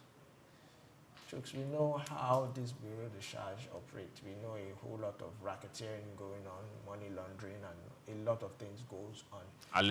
Allegedly. And we know how the CBN also fought these people to get them licensed, to get them, up and running, to get them followed procedures. The CBN wouldn't have done that if they were not in the know of certain information that they're privy to.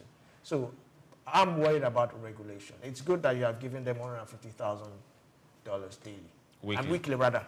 But how do you monitor it? And how do you ensure? Because now that they have this kind of money, ordinarily when diasporans or I just got back come to Nigeria, where did they go to change their dollars? BDCs. But don't you also look at it as from Where this do other politicians get their dollars also? They get their dollars in some other ways we don't know. Okay. Look at it from this other side. If they are licensed already and they are official, so if they have, if the CBN is said, okay, good and fine, $150,000, you can, that's your transaction for a week. We can get that across to you, your transaction for a week. It doesn't stop them from also assessing FX from around now, the normal people. Let's explain. Maybe those coming in or those not coming in. I don't know if you understand. So that way, CBN is also looking at a means of the scarcity of FX is not going to be there. So we don't have too much naira pursuing scarce dollars or scarce pounds. So that when you wake up tomorrow and naira is 1,005, it's most likely not going to happen anymore, which we pray for, as long as we make more, which is the real thing, as long as we make more. And let's now pick some points from what you said. The politicians that have dollars, they most likely will start bringing out those particular dollars right now, which is going to also push in more FX into circulation, pursuing the naira that is there already. The naira is not increasing, which means naira is still going to fall further. That's what we are hoping for. But we want to see stability, not those sharp falls or sharp rises. Those are the ones that are really not good, very, very good for business. Yes, it should fall, but it should not just wake up one morning and it's 500 naira. That's a good thing. If it's not short term, rather, if it's long term, it's a good thing. Yeah, let it progress gradually, but not wake up tomorrow and it's 500 naira. Businesses will also fail. It's good when you flood the bureau de charge with enough dollars, so it's the value of the dollars sort of reduces and the naira increases because you have so much dollars around. But you also have to be careful so that they don't monopolize this. Now, Aminu, in one of these sabo markets, can decide to apply for $150,000 per week. Aminu has 5 other people under him also, who would also, and they can also source around themselves. So we have to now make sure. Now, it's a good thing that CBN is regulated, and it's a good thing that they are licensed, which means, of course, their accounts would also be monitored to see. They know who they are giving to. They know who who has. And who has. So that should also continue. And let's see, truly, if the naira, well, like you said, it's better if it's gradually appreciated, if the naira gradually appreciates, than if it falls and it takes another sharp rise. Well, let's see how it goes. Fingers crossed. Well, why you're crossing your fingers? We just want to see things get better. Now, it's all positives. Positive this Thursday morning. Now, the NGX extends the gains as index hits new record. Way good new record. Nigeria All Share Index advanced 0.78% to close at 178,184.3 points on Wednesday, 11th, 2026, extending its winning streak to 8 consecutive seasons. That deserves a round of applause, though. Now, the market added 1,378.4 points to break above the 178,000 threshold and set a fresh all-time high. Now, heavyweight Transcorp hotels led the rally, surging more than 9% to support the upward momentum. Trading activity remained strong. Now, with total volume settled at 939 million shares, slightly lower than the 1.05 billion shares recorded in the previous season. Tantalizers is not holding back. Remember, they are into farming, they are also getting into entertainment, and Access Holding emerged as the most actively traded stock by volume, underscoring sustained investor participation across key corners. Now, the continued bullish run reflects firm investor confidence and sustained demand for fundamentally strong equities. Analysts are also saying that the breakout above 178,000 signals positive sentiment in the equity market, with participants positioning ahead of corporate earnings released and dividend expectations. Everyone is looking forward to being part of those company boards and those particular shares dividend that will be going out. Well, it's this quarter. So, hey, if you are a major shareholder in these companies, that most Nigerian companies did well. Most big companies that are quoted did well. So I think a lot of money is coming into people's pockets. But for what is happening right now, we look forward and want to see this continue. You know, it's quite interesting when we first heard the news about Tantalizers going into farming, going into entertainment. Tantalizers used to be this big fast food and eatery place whereby, you know, when it came that time, everybody wanted to visit Tantalizers, and it became later it became a landmark description for, you know, people, no shades and all that. But it's good that shows that you can actually diversify. It doesn't have to be one particular line or one particular sector that you're servicing.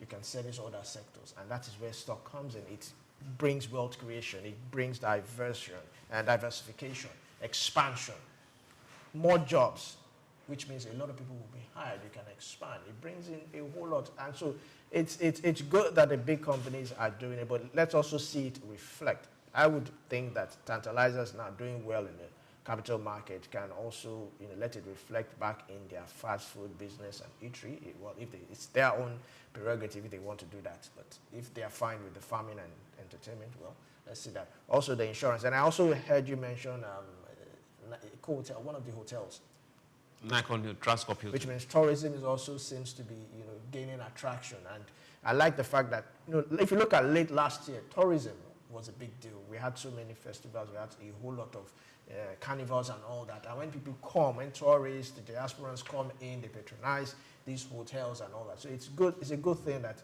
you know, we're seeing some of the hotels coming into. We just need to get more people, especially the small and medium enterprise. Okay, as we get to see the companies, quoted companies doing well, just like you said, we also want to see the companies on ground, the real production on ground happening. A lot of the quoted companies, yes, they are Nigerian companies, but a lot of them, their products are imported. We should start seeing policies that will get to a point where we say, okay, good and fine. If you are this size in our stock market, we should be able to see your production happening here in Nigeria. At least 70% of your production happening here in Nigeria. We have several companies that left, but they are still in the stock market, but we want to see them back. Yes, it's a good thing, but we need to tackle farming. We need to solve the issues of farming if we want to see more production go into this, because those are the people that have left for certain reasons. We need to also solve power, because power is the major issue in Nigeria. If you want any business to boom well, you need to solve power. And some of these companies, they run on large diesels, generators. Well, some are even now going into alternative energy, that is solar and all that, but it all boils down to overhead cost, which if it doesn't tally with profit, then it doesn't make sense. So, but it's a good thing. I would like to see, you know, farmers. I would like to see even local government, state government. Now, I suggested something that if pension administrators can take, not all, because if they can take a certain amount, certain percentage, with your approval, of course, with the person's approval, and invest in stock, so that my money is not just, well, it's appreciating in a way, but if it goes into stock for, let's see, as small as 5 years to 10 years, or even 30 to 35 years, I'm assured that I'm going to get something. That's something. Yes, what if the company fails? Well, like I said, it depends on the... Okay, put it there with some insurance. Yes, with some insurance. Buy some stocks and put an insurance on it. Okay. It's something. It's just a way of, because a whole lot of people work for 30, 35 years, and at the end of the day, now imagine if I work for 30 to 35 years. A certain amount is being invested. I can still decide that, okay, I don't want all this money. This is fine. If maybe 10 naira was invested and I'm seeing 15 naira, I can decide that, okay, let me take out 25 naira, leave the 25, let it keep, appreciating, and let me continue. It's something. Okay. While we're looking at it being something, let's also tell you about some recapitalization story. Now, the Universal Insurance, they are securing approval to raise 15 billion Universal Insurance. Universal Insurance has secured shareholder approval to raise up to 15 billion in fresh capital as its extraordinary general meeting held in Lagos. The resolution was disclosed in a statement dated February 10th, signed by the company's secretary, Chinedu Oyilimba, and filed with the Nigerian Exchange. The approval authorizes the board to proceed with the capital raise through approved channels subject to regulatory clearance. Now, the planned fundraising is aimed at meeting revised minimum capital requirements and set by regulators, reinforcing the company's solvency position. Industry reforms have placed pressure on insurers to shore up their capital buffers to remain competitive and compliant within the evolving regulatory landscape. Management are also saying that the capital injection will strengthen Universal Insurance balance sheet, enhance underwriting capacity, and support long-term growth objectives. The move positions the company to compete more effectively while aligning with ongoing sector-wide recapitalization efforts. This is where we are, 2026, and insurance companies have to grow bigger than what they are. Now, for capital insurance, it's most likely they are going to go into the capital market, and they are most likely going to, they are there already, they are most likely going to sell shares. It's a good time for people to invest. 15 billion. 15 billion. It's good. I mean, if you can invest in it, I'm not advising. Not a financial advice. It's not a financial advice. Okay. But, you can talk with your stockbroker, get all the necessary information you need, so you have an informed decision. Because yes, while it appreciates, it also depreciates. So you need to understand that fact. So when it happens, like they say in Nigeria, everywhere won't be blurry. Do we need several insurance companies, or we need big insurance companies? It's a tricky question. Do we need big insurance? I think we need a lot of insurance so that people will have alternatives, so that it encourages competitiveness. Competitiveness. But now, if you see a lot of, typical example, how many Nigerian companies can actually insure the airlines? Fully insure the airlines, or fully insure, what is it called? The ships, the shipping lines. Fully, as a Nigerian insurance companies. If you see a lot of the insurance for this sector still come from outside Nigeria.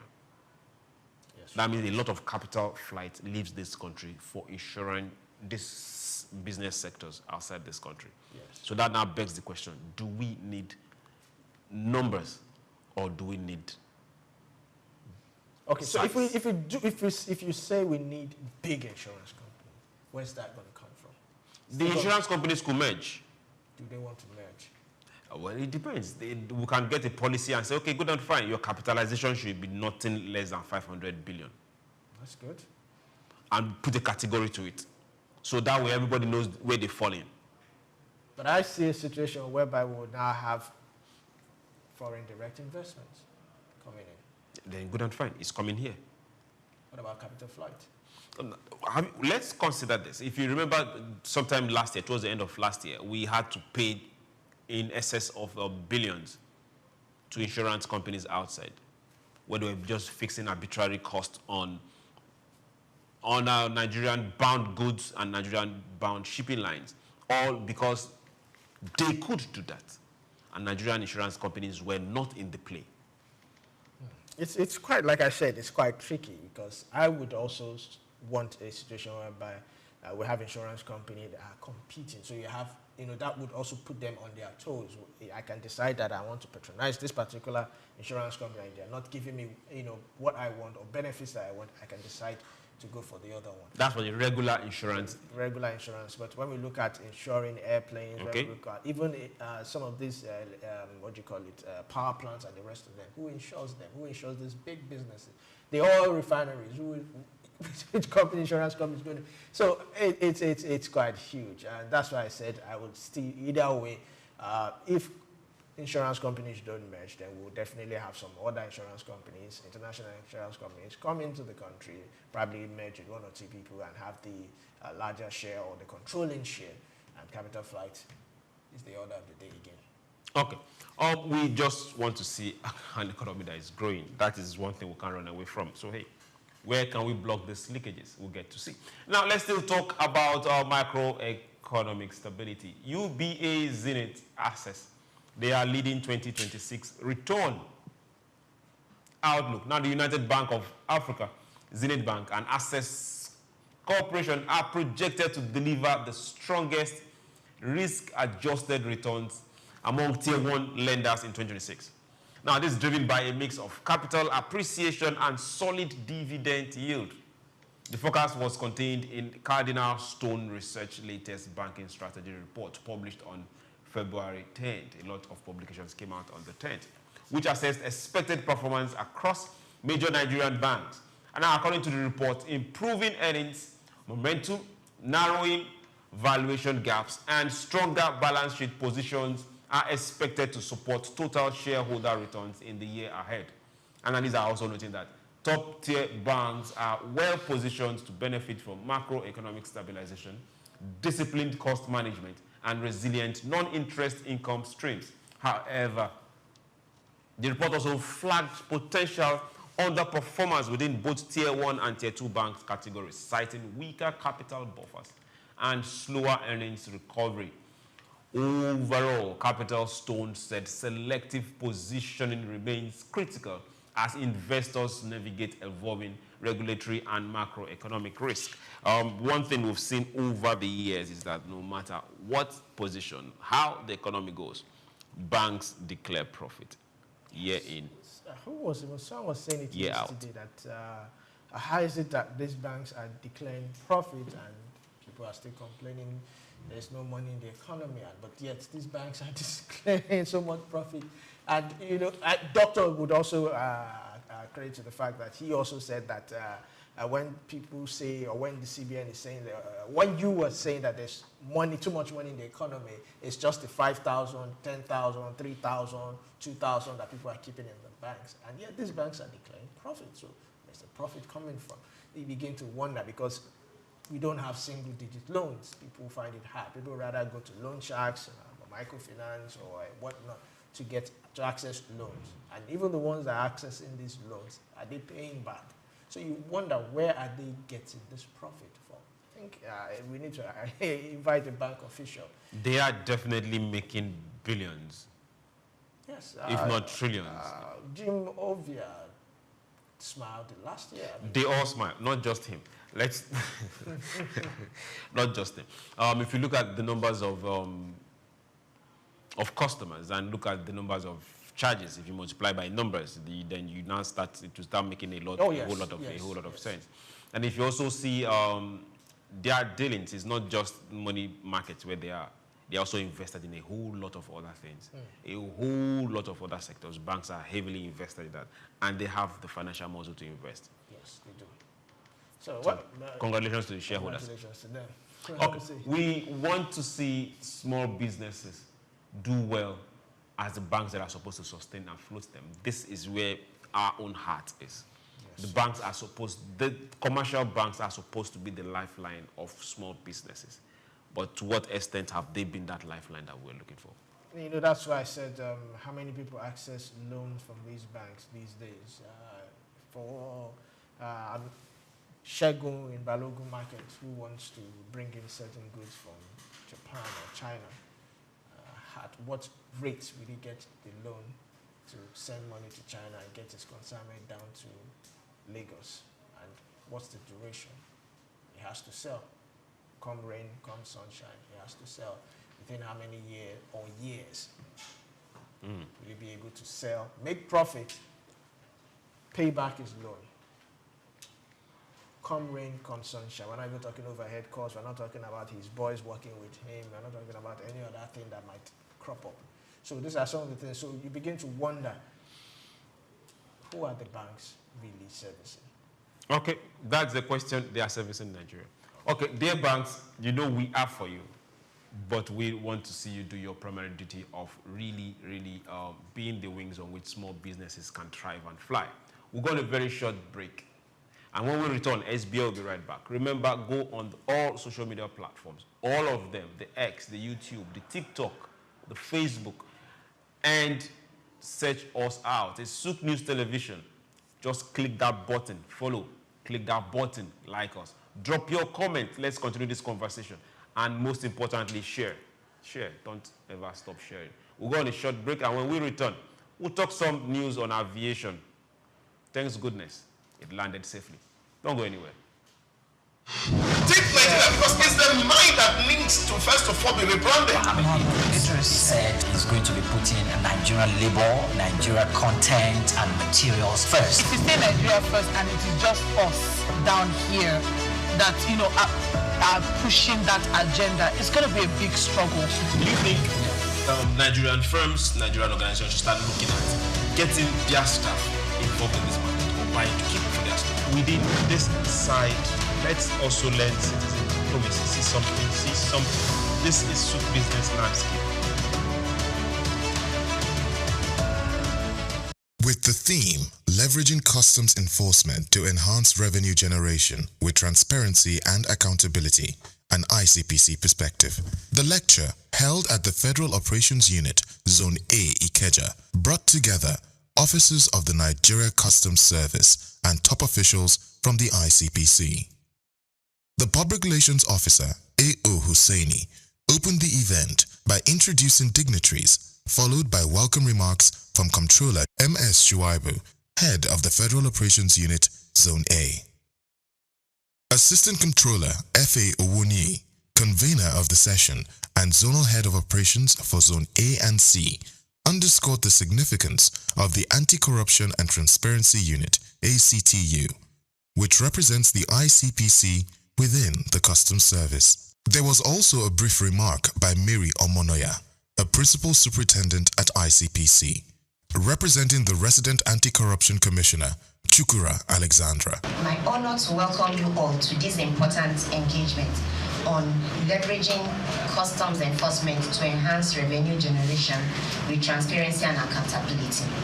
Today's gathering reflects our shared commitment to building a more robust, responsive, and integrity-driven Nigerian customs service. She charged the NCS to ensure that enforcement activities within the Nigeria Customs Service must be grounded in the principles of accountability and ethical conduct.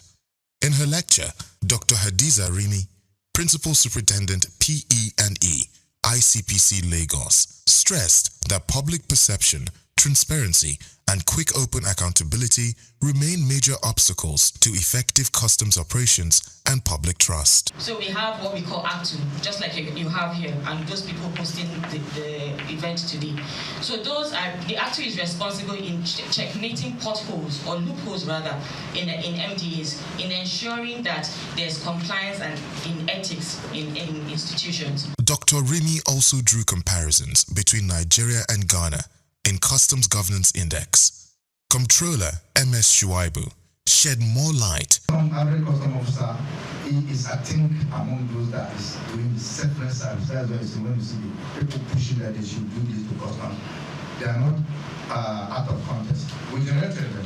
So if you are generating revenue, you are seeing a pass. Okay, like we said, those you think will cut corners. When after cutting their corners, what we try to do, we sanction them. Like I said, I mentioned somebody as that level dismissed, and no organization in Nigeria that has done that. No organization. I remember when I was in that operation SOUQ, that is what I do. 9 officers were dismissed at one time. He further gave more clarifications to the issues highlighted. When SOUQ News TV asked how the service supports small business exporters, Comptroller M.S. Shuaibu pointed to recent reforms, including port redesigns for export focus, revitalized rail systems to ease cargo movement and reduce checkpoints. He urged Nigerian exporters to prioritize global quality standards. He also highlighted perception management strategies by the Customs Service. In his closing remarks, Assistant Comptroller F.A. Owuniyi thanked participants and urged the ICPC to extend similar trainings to officers on the field, not just administrative staff. I am Moyosore Adebi for SOUQ News TV.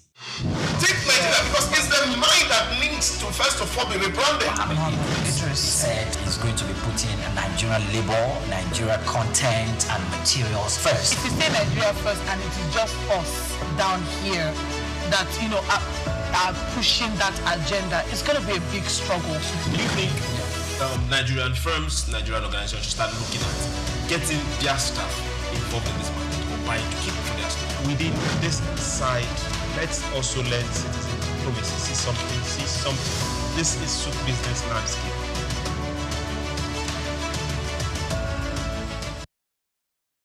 Yes, welcome back. This is still SPL, SOUQ business landscape. We were watching the videos of the air disaster that was diverted, and we were just thinking hands in cheek. Now, this is where we are. Arik Air flight had to divert after engine damage mid-air.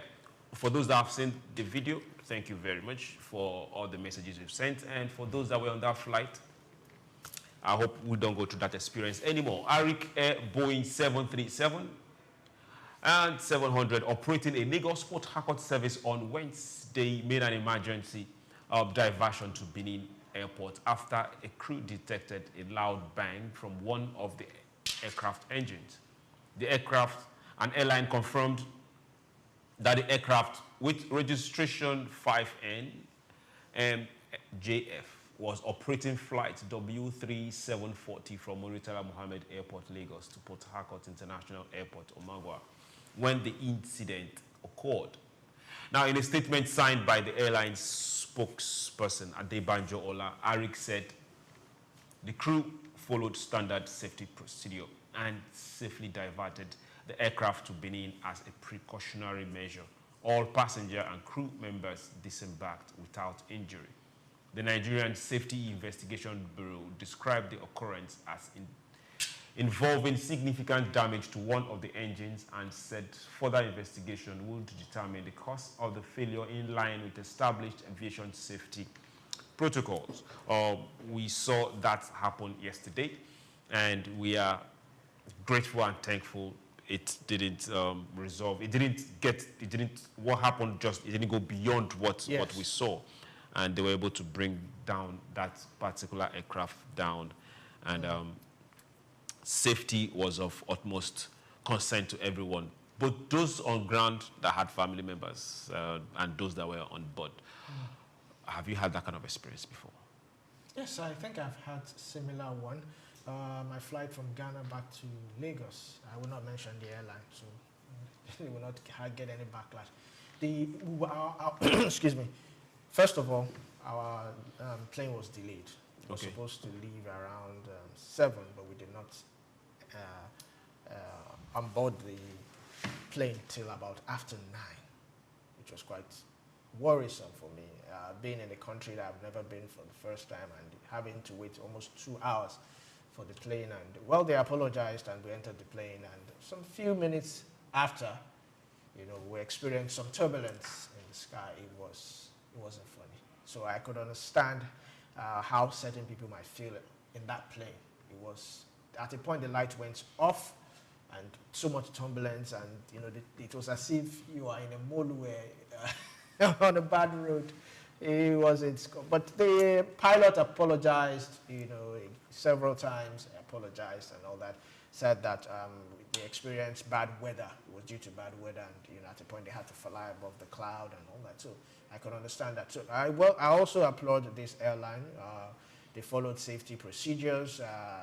Professionalism was displayed.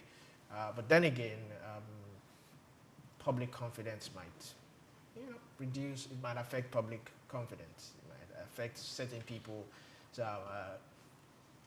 reception towards that particular airline. But it all boils down on maintenance culture. Now, I would not fault them, because sometimes, even with cars, you could check your car before leaving the house and ensure and confirm that everything is okay. And by the time you get on the road, you develop something.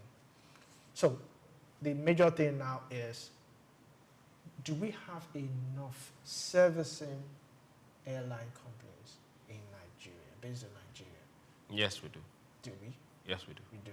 So how well are they servicing these planes before they take off? Okay, now for that particular airline, it's not a Nigerian or an African thing. Okay. There's a standard for operation for all airlines, and it meets IATA standards. It's not a Nigerian standard. Okay. So if an airline is airing, it's not just the Nigerian aviation that will sanction. Yes. It's the international body that will sanction. But for this particular incident, the Accident Investigation Bureau is working on it. So, hey, we'll get to know exactly what happened, why we had that particular engine issue. And yeah, they are on ground, and I hope you got to your destination safely. Arik, you get through this.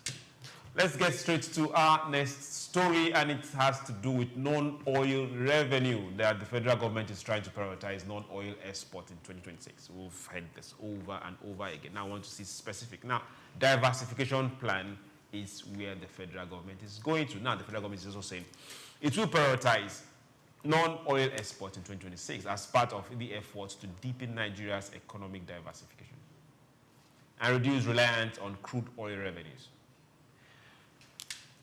Officials are saying that the strategy will focus on expanding value-added production, improving export infrastructure, and strengthening trade competitiveness across key sectors.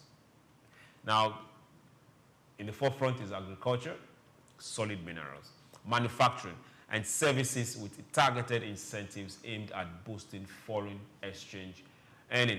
This move is expected to enhance job creation, stabilize external reserve, and shield the company and the economy from global oil price volatility. Policymakers have repeatedly stressed the need to broaden Nigeria's revenue base amid fluctuating energy market. But analysts are also noting that the success will depend on addressing structural challenges such as logistics bottlenecks, access to finance, and regulatory constraint. Stakeholders say consistent policy implementation and improved trade facilitation will be critical to achieving sustainable export growth and long-term economic reliance. This particular story from government, it's one that wants to start seeing specifics. Yes. Because the next time we'll be talking about non-oil export, we should start seeing what, just like what came from the customs. Mm-hmm. Onions. This is the issue we're having. This is the solution we're preferring. I think that should be the next story we should start hearing now. So anybody coming from government to talk about non-oil export, if you have nothing specific to say, avoid us.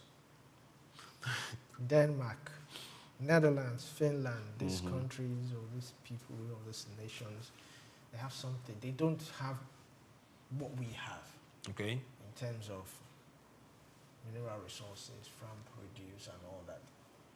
We have a whole lot. Like you said, particular countries just milk, dairy products. Milk, beef, and we have yogurt. Here. We have cocoa, we have cashew, we have palm oil, we have lithium, we have gold. We have so much. What are we, how are we exporting this? I want to see us trade in gold. Okay? Definitely it can happen. Although it got a president killed. But definitely it won't get anybody killed. But definitely it can happen. It could also reduce pressure on the naira. I want us to really go into value-added chain. Let's stop all this exporting cashew, cocoa, and value-added chain. Okay, when we're talking about the story on the onions earlier on, I remembered something. Some years back, some family member traveled, and when they returned, they came with onion but crystallized. So they've processed onion but into crystals.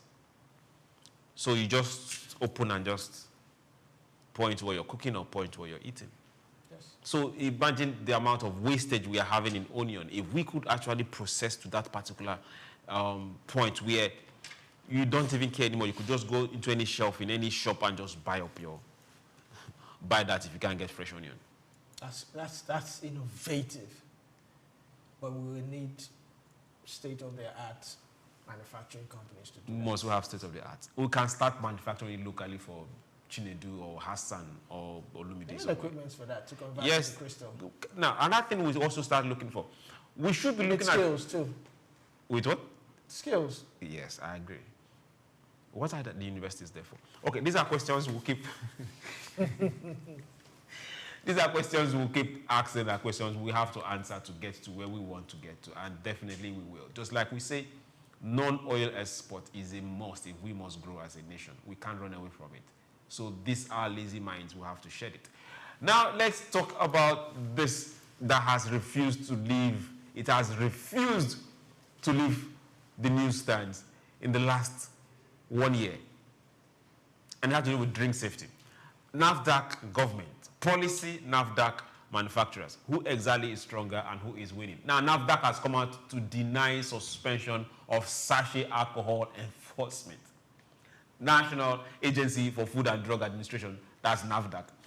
And Control, that's still NAFDAC, has dismissed reports claiming the federal government directed it to suspend enforcement of the ban on sachet alcohol and alcoholic beverages packaged in PET bottles below 200 mils. In a statement issued by its Director General, Professor Mojisola Adeyeye, the agency described the report as false with capital letter, misleading with capital letter, and not reflective of any official government directive. Now, NAFDAC is stating that the restriction on sachet alcohol and small volume PET packaging remains in force, stressing that its regulatory actions are guided by public health considerations and existing legal frameworks.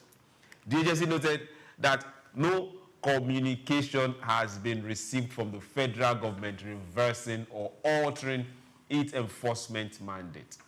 The regulator urged the public and industry stakeholders to disregard the circulating claims and rely only on verified information released through official channels. It also reaffirmed its commitment to safeguarding public health and ensuring compliance with national food and drug safety standards. That is NAFDAC. First, when the issues of ban on sachet alcohol and alcohol and other beverages in PET bottles smaller than 200 mils came, there was pushback from those within the corridors of power and pushback from industry players. Then it happened. Pushback, then enforcement. Then a whole lot of counter publications here and there. Now NAFDAC is saying, hey, we are saying no to this particular produce that is not up to the standard when it comes to sale. No sachet alcohol, no selling PET bottles less than 200 mils. They're not saying don't sell it, but when it comes in these package sizes, no. But industry players are saying you are going to kill jobs. All right, so let's look at it from the health side. Okay. Alcohol could damage your kidney. Excess consumption of alcohol. Excess consumption of alcohol. So let's be specific. Excess consumption of alcohol. Okay, so I'm not encouraging drinking also, but if you must drink, please do not drive also. So let's put that aside. Let's also look at why these industry players are kicking against it. Okay. Now, I don't want to mention certain names, certain brands. They're quite expensive to get the big bottle of whiskey, brandy, cognac, and the rest of them. It's quite expensive. So they devised a way, because they know that the youth are their biggest market.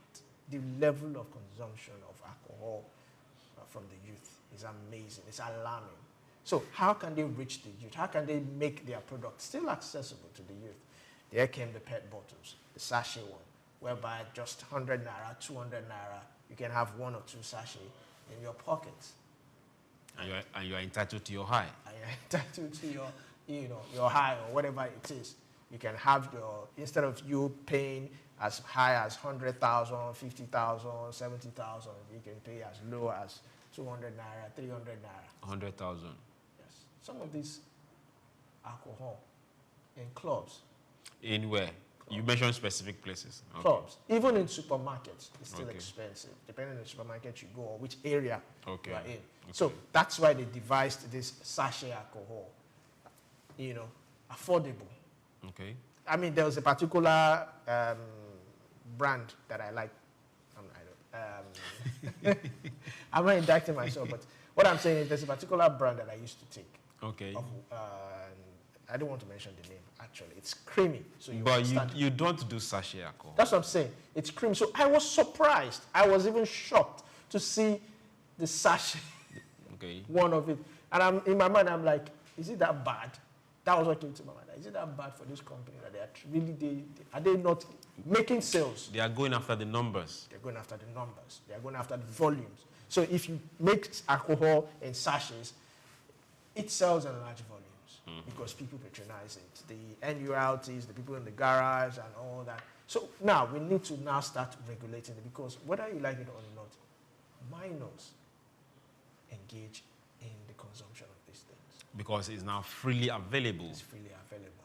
In advanced countries, you need an ID to buy alcohol anywhere. Or in Nigeria, you can send a 5-year-old kid to go and get it. So Yasikira might even be selling right in your compound. Beside schools, on the road, in your streets, it's everywhere. The hockey, the Malan, the small kiosk in your area, they have it.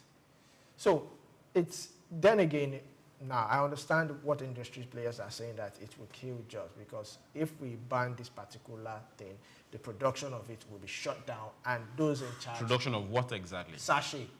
It's just the packaging that is the issue. Yes. Now, let's look at it from this way. Can't the industry creatively find a way around it? Cost. Yeah, the industry can creatively find a way around it. Doing it in sachet is cost effective for them also. Okay, yes, we are looking for them. Also remember that the Lagos State has also placed a ban on styrofoams and the rest. And one-use plastics. Yes. Which those particular sachets fall into. Yes. So it's an indictment on not just one count, on different policies of government. So why is the industry not waking up to find a creative way around it, instead of looking for how to fight back? Let's be direct. This is a menace the industry has created, where you now access alcohol, even in secondary and primary school premises, which is not supposed to be. It's now easy for motorists and drivers and those operating in the transport sector to have access to alcohol.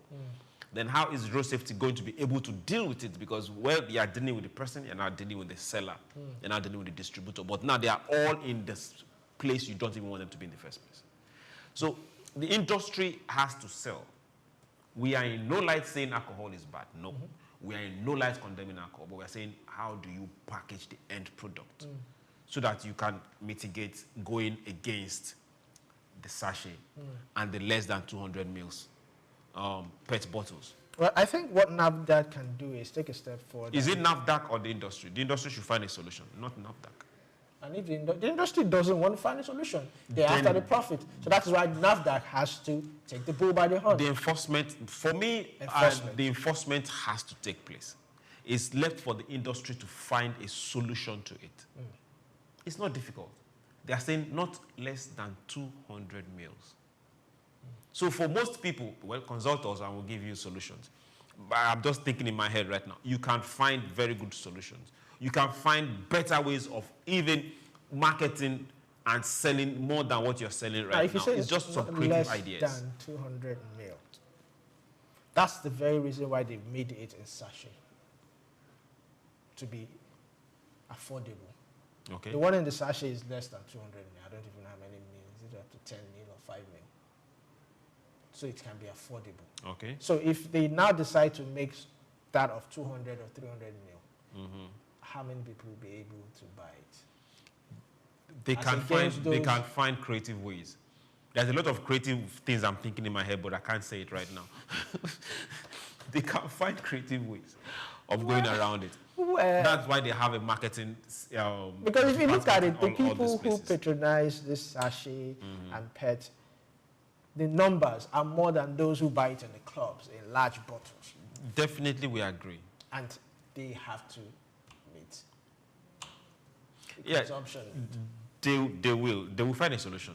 Well, so until they find a solution, enforcement has to take place. That's why I said NAFDAC needs to start doing some site inspections. Well, site inspections are not even that necessary. Site inspection means, okay, let's go and find out. You don't just drive the street of Lagos. Yes.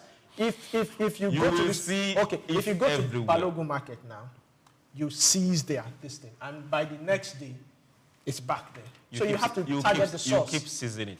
You keep seizing. Why not go to the source? Now, shut down the source. If I keep seizing yours, if I do it 5 times and you lose 500,000 naira, you won't buy it tomorrow.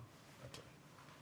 But once you take it to the source, shut down the source. Yes, then you find this. Now, the thing is this. If you, typical example, how the tax office works, they don't just put a sign on your signage outside. They seal the office itself. Yes. So if, for example, one Emeka and Sons alcohol liquor, I get to see their sachet. I give them a warning. By the third warning, I'm going to the office itself.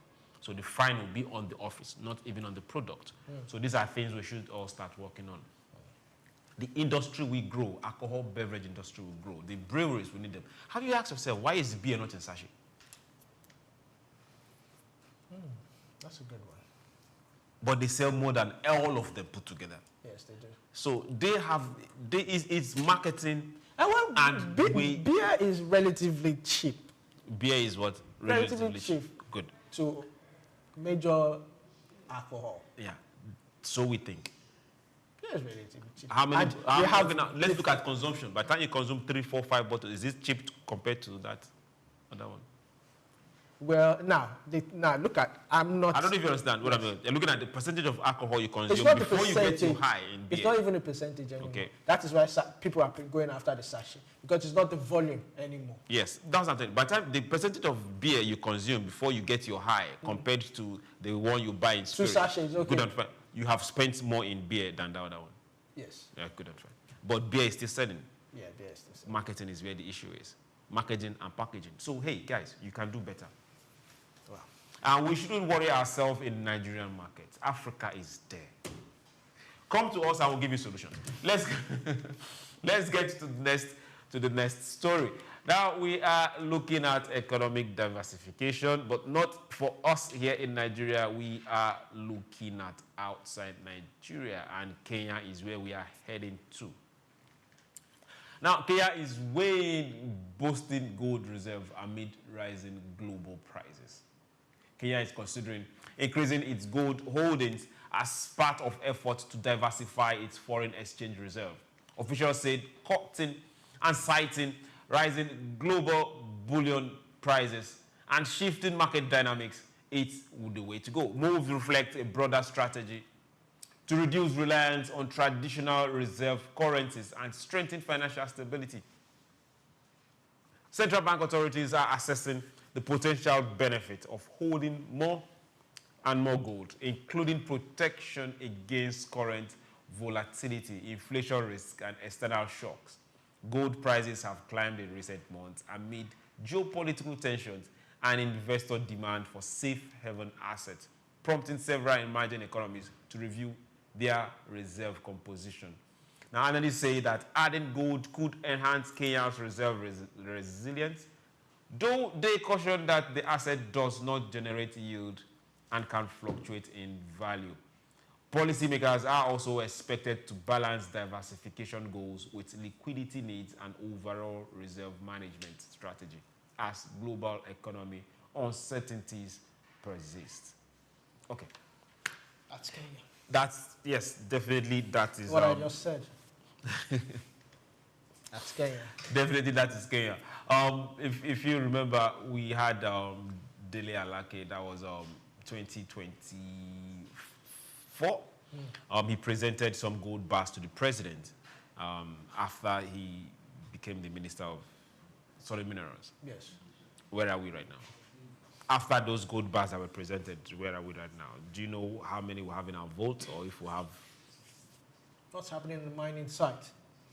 Well, you know, the good thing about gold is nobody prays for war, nobody prays for any economic crash, nobody prays for any of that. But peradventure that happens. That's where gold comes in handy. That's why countries keep a large chest reserve of gold. So that if their currency, peradventure, something happens, it crashes, they have enough gold to withhold that shock. It's sort of like a shock absorber. Okay. That's what gold is. I wouldn't say it depreciates in value. It even appreciates in value. So, I want us to have gold reserves. I want Nigeria to have a whole lot of gold reserves. So we're not just, yes, it's good when we are stabilizing the Naira, but we also have gold in reserve. Okay. Saudi, how much gold does Saudi have in reserve? Let's not even do the figures. And other Arab countries, they have gold in reserve. I think India also is doing that. It's a whole lot. Take Nigeria because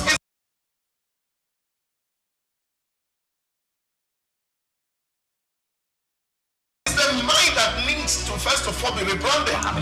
Idris said he's going to be putting Nigerian labor, Nigeria content and materials first. If you say Nigeria first and it is just us down here that, you know, are pushing that agenda, it's going to be a big struggle. Do you think Nigerian firms, Nigerian organizations should start looking at getting their staff involved in this market or buying to keep for their staff? Within this side, let's also learn citizen diplomacy. See something. This is SOUQ business landscape.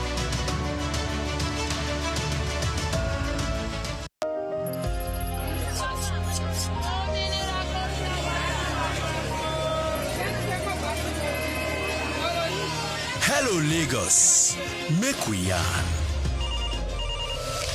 Hello, boy, if this POS matter, don't pass your code. Person go swipe, alert no enter. Before you know it, jump. Wait, wetin really happen?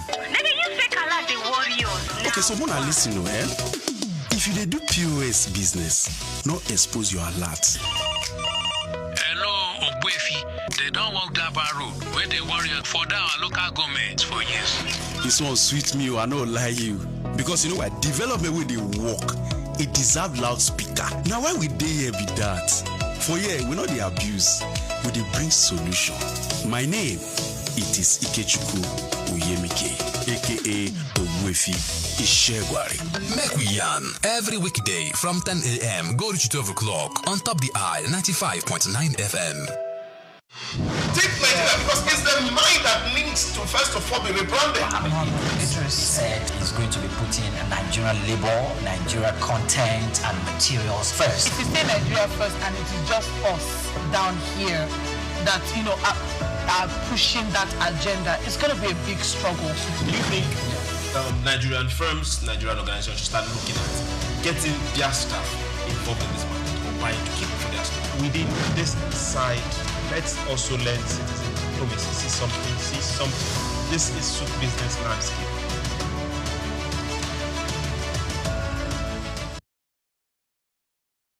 still SOUQ Business Landscape, and we are here reaching you from SOUQ News Television.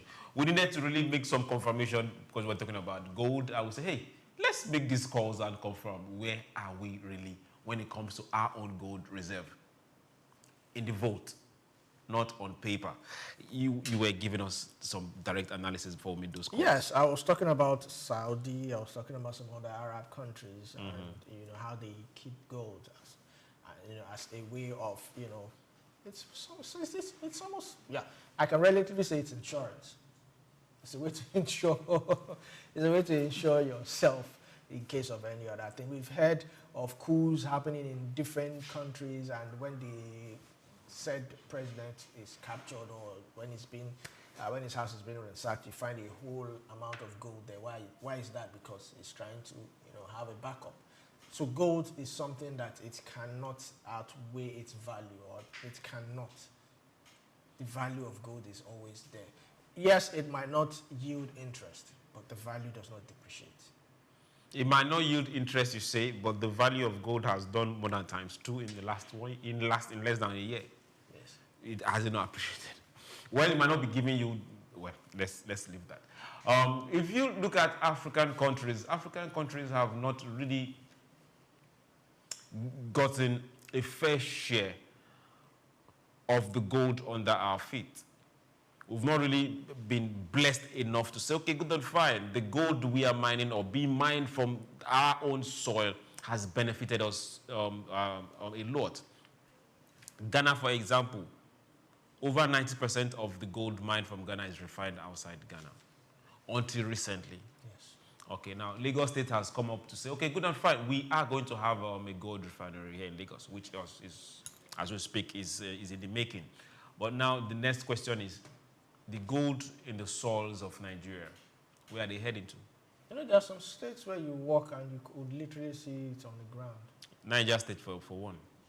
What happened in that place? These are questions we will need Dele Alake to sit on this table and answer us. Yes, he really needs to answer us. What's really going on in the mining sector? We've not really heard much from that particular ministry or sector. We need to understand what is he doing? How is it trying, or how is that ministry generating or contributing to the economy in terms of revenue and all that? We need to really find out. Because as in specifically, what is gold bringing into the 2026 budget? We need to start having those kind of conversations. Thank you very much. What is lithium bringing into the 2026 budget? What is the projection? We need to start having those kind of conversations. Burkina Faso did 94 tons of gold in 2025. Wow. So what is Nigeria doing? We are bigger than Burkina Faso. We have more reserve than Burkina Faso. We have more gemstones in Nigeria. We should start asking those specific questions. If we are saying crude oil benchmark is 64.82, we should start asking ourselves, what is the benchmark for gold? What is the benchmark for lithium? What is the benchmark for iron ore? We should have those specific questions. And we don't necessarily, okay, if you say we want to just export it as gold, we can still add some value into it. We have not seen it yet. We are looking for to add value. We can. We need to first. We need to see Nigeria is producing 10 tons of gold in the next 3 months. Nigeria is producing 50 tons of gold in 2026. Okay, good. Of these 50 tons, we are going to refine this, or we are going to do this with that. That's where we should start asking. We should, as in specifics right now. Then also another thing we need to also look at is the safety of the miners. The people who go into this place to mine gold. We need to. Right now we have shovel and pan miners. Artisanal miners. That's what we have right now. They need to be insured because it's not. Are they working? Are they working for established companies aside? Do they know who they are working for? Okay. These are a lot of questions we need the minister to answer, a lot of things that we need resolved, because we are sitting on it in the midst of plenty and we are still hungry. This we have to resolve this year. What you said really hit me. We need to start seeing what gold, lithium is bringing into the budget. Definitely. We need to start. That, okay, this is what we're expecting from gold, this is what we're expecting from lithium and all that gemstones and all that.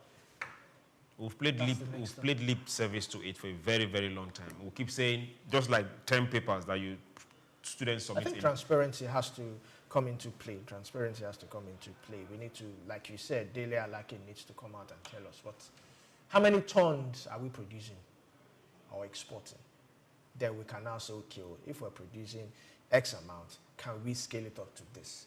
What is the value? And how much will this translate into the budget? And what part of the budget will it cover? Then we're in a good light. This conversation should not end here in SOUQ News. We want everybody to join this conversation. It doesn't matter which divide you are on, which political party you are on, the God you pray to. We need to have these conversations. So not west, south, east, whether you're oil producing, non-oil producing, we all need to have this conversation. Like we always say here, Nigeria belongs to all of us. Nobody's more Nigerian than you. So if the West is producing cocoa that built it, if the East produced palm oil that built part of what they had there and contributed to the national budget, and the Niger Delta is producing oil that has not benefited them that much. And we want to also see gold and other minerals in the other side of the country, the middle belt, the north. Let's see Nigeria harness this produce. And we should learn from what happened to other places. So it should benefit the people there and also benefit everybody in the country. But let's start seeing numbers, specific numbers. This is SOUQ Business Landscape. We will do this again tomorrow being Friday. Remember, be the best version of you and be your brother's keeper. My name is Chooks, John Rogers Chooks. Have yourself a very beautiful day. It's been a pleasure staying with us on SOUQ Business Landscape. Please don't forget to drop your likes, comments, and share on SOUQ News TV on our YouTube page. I am Olumide Shokoya. Enjoy the rest of your day.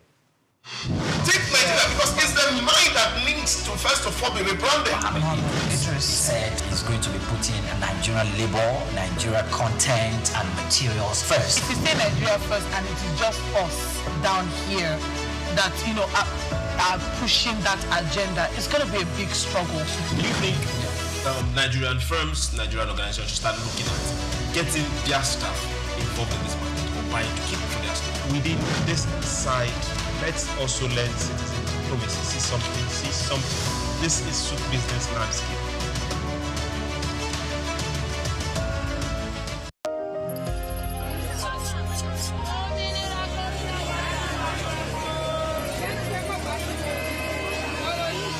Hello, Lagos.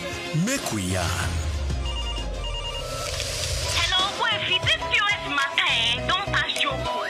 Person go swipe, alerts no enter. Before you know it, jump. Wait, wetin really happen? Maybe you fake alert the warriors. Okay, so wanna listen, If you dey do POS business, no expose your alert. Hello, Ogbefi. They don't walk that bar road where they worry for our local government for years. This one sweet me, I no lie you. Because what development with the work, it deserve loudspeaker. Now why we dey here be that? For here, we know the abuse, we dey bring solution. My name, it is Ikechukwu Uyemike, aka Ogbefi Ishegwari. Make we yarn every weekday from 10 a.m. go to 12 o'clock on Top the Eye 95.9 FM.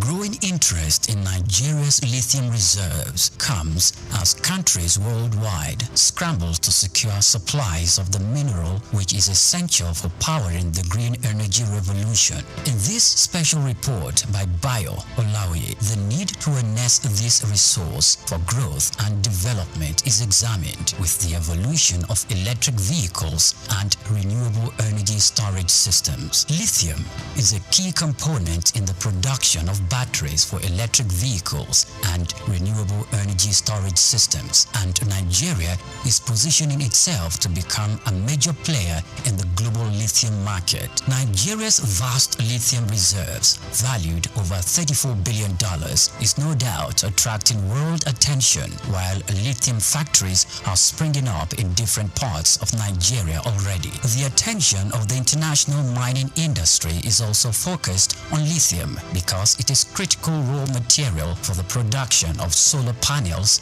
and electric vehicles. Analysts predict that global lithium market could grow robustly over the next decade, driven by the rapid adoption of electric vehicles and renewable energy technologies. Data from a Global Future Market Insight showed that the lithium mining industry has emerged as a cornerstone of the clean energy transition, driven by the skyrocketing demand for lithium-ion batteries. The surge in lithium demand is driven largely by the electric vehicles market, which accounted for over 70% of the global lithium consumption in 2024, according to an Iranian-based research firm. With countries such as the United States, China, and members of the European Union pushing for next zero emission by mid-century, lithium demand is expected to escalate further. The federal government, indeed, the Ministry of Solid Minerals Development, should intensify efforts geared at renewing and resuscitating the viable lithium industry in the country to its full potential. As Nigeria diversifies its economy into other sectors, the lithium industry offers hope and expectation that this sector would earn more revenue for the country. Nigeria should not just watch with folded arms, but must strive with the political will to develop and strengthen the country's vast lithium reserves.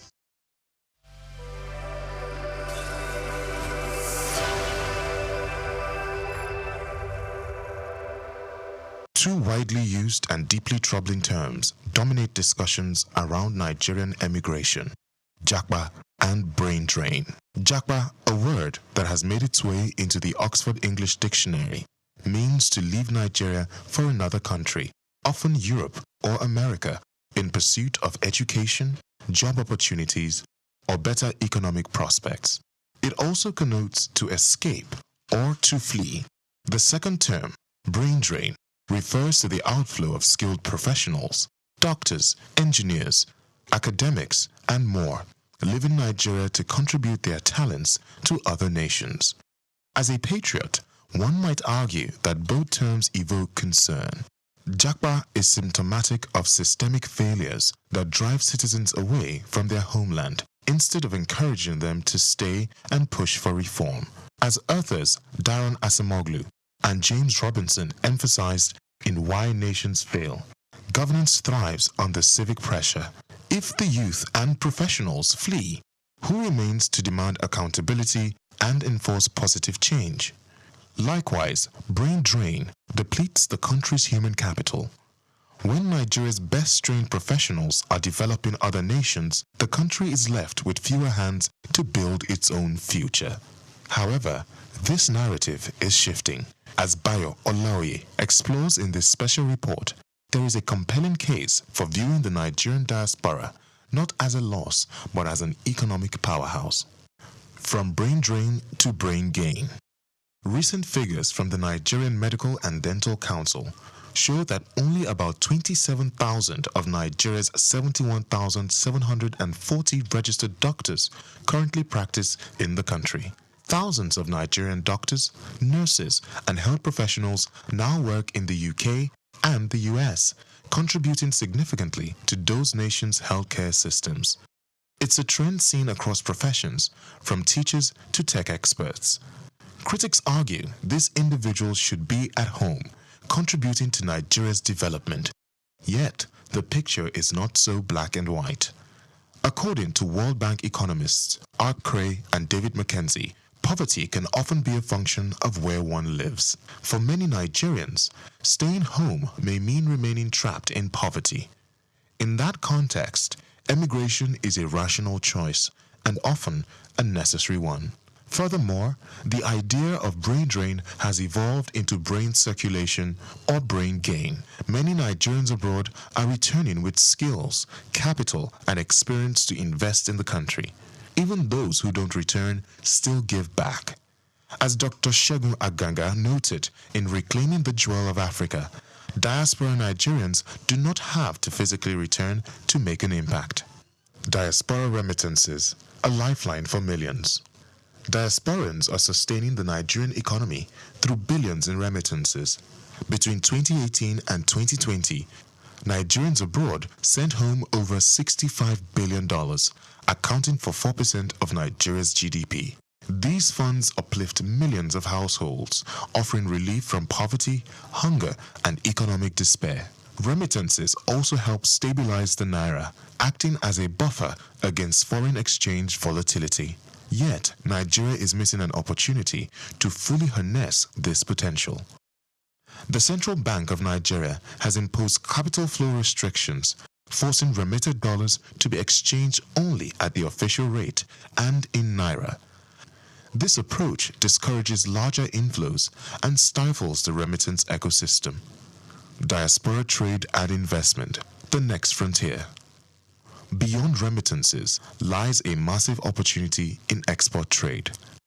A Commonwealth Secretariat report highlights how countries with large diasporas have a comparative advantage in export markets. With over 20 million Nigerians abroad, this is a goldmine waiting to be tapped. Nigerians abroad crave products from home, be it fashion, food, film, or fine art. But to meet this demand, Nigeria needs a deliberate strategy to engage the diaspora. This means more than just ceremonial congratulations. It demands structured collaboration, policy coordination, and economic diplomacy. NIDCOM and the policy disconnect. The Nigerian Diaspora Commission, NIDCOM, under the leadership of Abike Dabiri Erewa, has raised visibility on diaspora issues. However, its current focus remains largely reactive, centered around crises like human trafficking and consular support. For real impact, NIDCOM must collaborate with economic ministries, coordinate with trade and industry stakeholders, and act as a bridge between diaspora investors and local entrepreneurs. Beyond economics, political and institutional engagement. Nigeria must not reduce its diaspora to economic figures alone.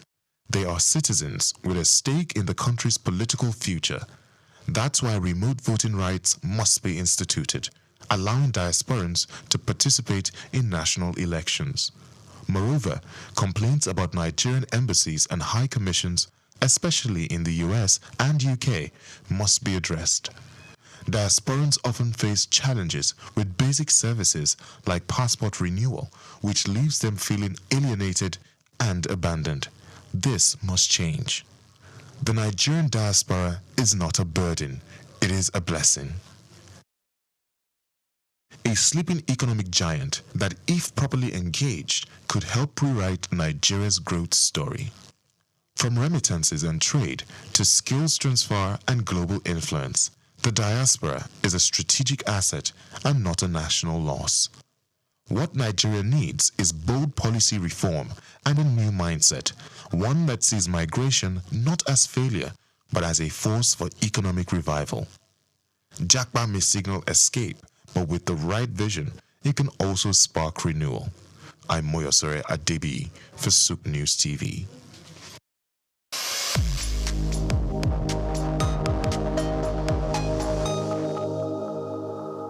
For more than a century, Zambia has stood as a prominent figure in the mining sector, particularly renowned for its copper production, which remains a cornerstone of the nation's economy.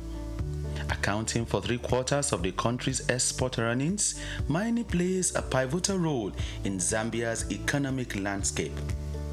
The focal point of this mining activity is the Copperbelt province, home to major copper mines like Lumwana and Konkola, alongside Sentinel in the northwestern province.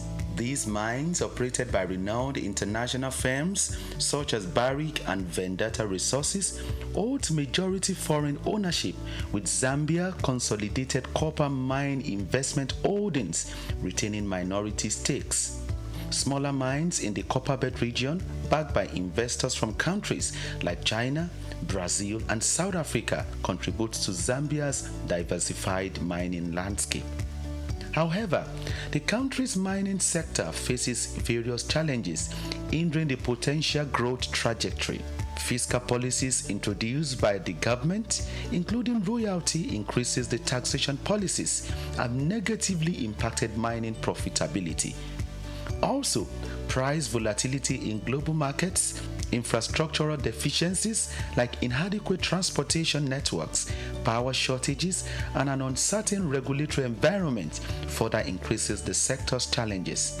Moreover, labor disputes, safety concerns, and geopolitical risks stemming from political instability poses additional hurdles to Zambia's mining sector.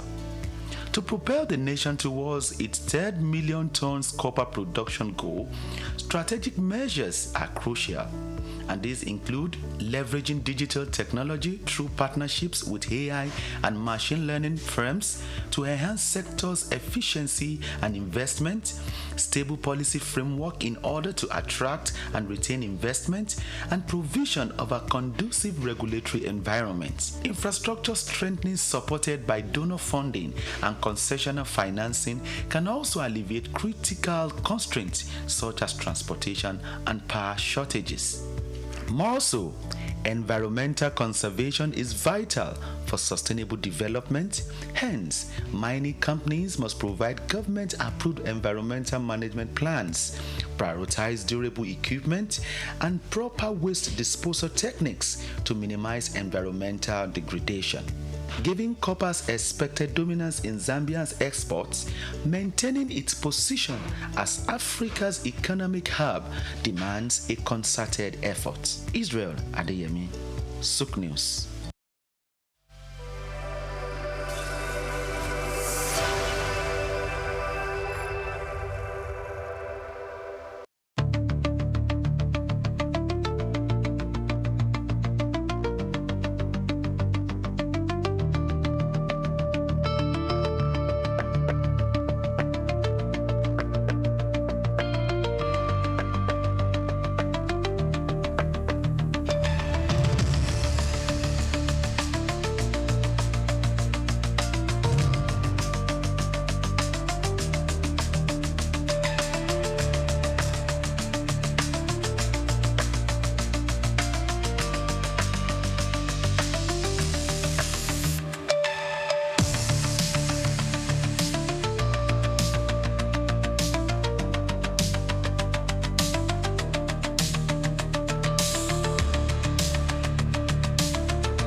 Èkó Atlantic has become Nigeria's most sought-after city for its high-end infrastructure, prestige, and well-planned city layout, as reflected in an 8-lane boulevard, about 13 internal bridges, underground cables, and green footprints defined by over 30,000 trees. Additionally, having a building in the city has become a trend among the so-called big boys, as was the case with Old Ikoyi, Victoria Garden City, popularly called VGC, Osborne Foreshore, and now Banana Island.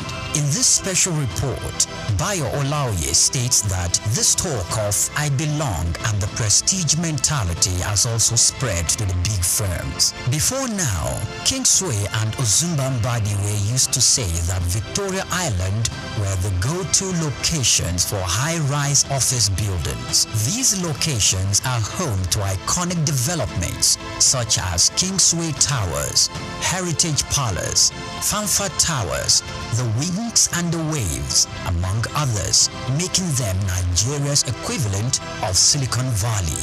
The Èkó Atlantic City was modeled after the skyscraper district of Manhattan Island in New York City. It has become the new destination for big-ticket corporate firms which are building or relocating their new headquarters to the 10-square-kilometer city, rising off the coast of the Atlantic Ocean in Lagos. The city is attracting investment interests in both residential and commercial real estate, the latest being MTN Nigeria, preparing to build a new headquarters. MTN is coming on the heels of First Bank, which recently turned the turf to build a 40-floor corporate head office, making the city's most iconic development so far. Prior to this courageous and ambitious entry into Èkó City by MTN, First Bank, Dangote Group, and the Embassy of the United States of America have taken positions there, developing a new head office and a diplomatic facility respectively. Much earlier, Èkó Development Company had occupied the city as the developer of the Azure Towers, offering both residential and commercial facilities for high clients and corporate bodies. Arkland Property Investment and Oak Homes are also in the city, developing A&A Towers simultaneously. These are the residential developments that will be standing on the 22nd floor and the 33rd floors respectively. Other developments are the Pan-African Towers by Periwinkle Residences, Èkó Pearl with Champagne Tower and Èkó Pearl Black Tower, Amni Towers and Ani International Petroleum Development Company, and Louisville Towers by Total Energy Staff Cooperative and Multipurpose Society.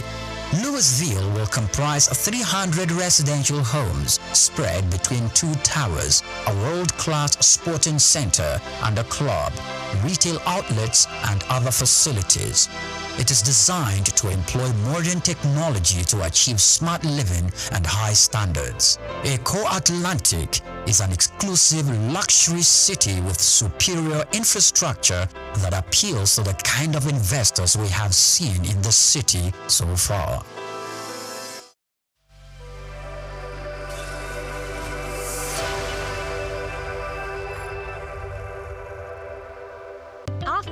Africa Development Studies Center, ADSC.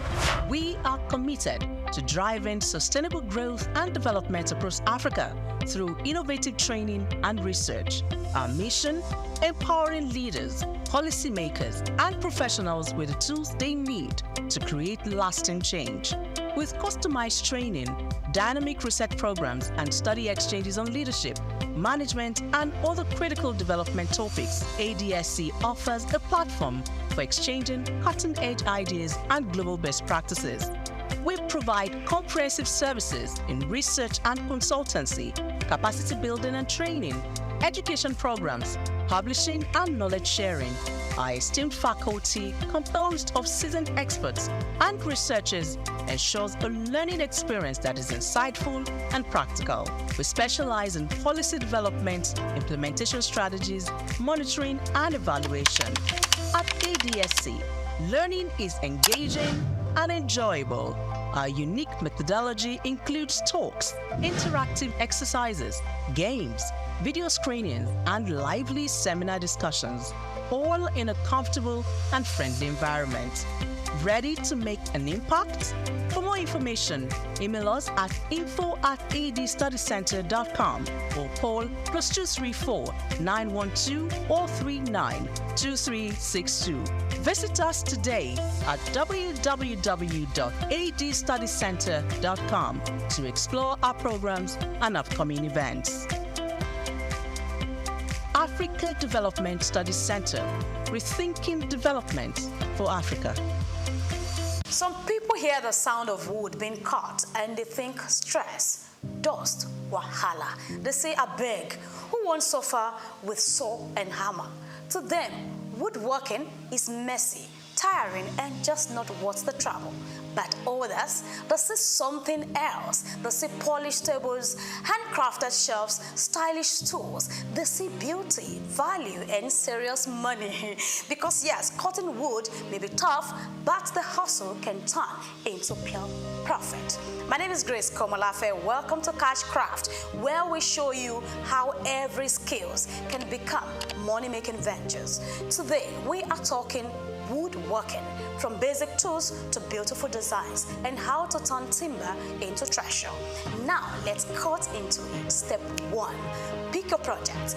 Before you saw your first board, ask yourself, what do you want to build? Furniture, shelves, decorative wall panels, or maybe customized kitchen boards. Start small. A simple stool or bookshelf can teach you the basics and still fetch good money. Let's move to step 2. Tools, timber, and a plan. You don't need a massive workshop to start. Basic tools like a measuring tape, hand saw, drill, clamps, and sandpaper will do. Choose durable wood like teak, mahogany, or poplar for long-lasting products. And don't forget the blueprint. Sketch a project or download free woodworking plans online. A clear-cut list saves you time, wood, and costly mistakes. Let's move to step 3. Cut, build, finish. Measure twice, cut once. That's the golden rule. Then assemble carefully.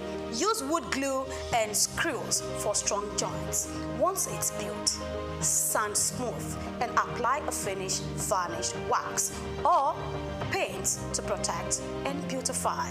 That rustic table or wine rack, it just went from workshop to showroom. Let's move ahead. Step 4, sell like a pro. Now the magic part is turning your craft into cash. Who is your customer? Young couples, urban decorators, cafe owners. They love custom, handmade, and unique. Use social media to showcase your work. Instagram, Pinterest, and all of that are gold mines for visibility. You can add pricing, yes, delivery info, and behind-the-scene videos. Look, that's a great catch. You need to let people see your videos where you are doing your work uniquely. That's an addition and validation. Now, want more reach? Yes, attend fairs, pop-up shops, or sell via platforms that you know. A whole lot of them are out there. Let's move to step 5. Stand out to scale. Offer engraving, custom-sized or eco-friendly finishes. Don't just sell a table. Sell a story. Yes, you can see the emphasis. Sell a story. Handcrafted in Ibadan or upcycled from reclaimed wood. People pay more when the product means more. Network with interior decorators, real estate agents, and even planners. Your one shelf may become a hotel's full order. But of course, no business is all smooth wood. Power issues could happen. Tool costs and inconsistent wood supply can slow you down. Still, with skills, strategy, and smart marketing, woodworking can take you from small workshop to a big warehouse. So here is your takeaway. And don't forget to do your proper research, because this is only a heads up, a wake-up call that you can do it. Woodworking is not just craftsmanship, it's cashmanship.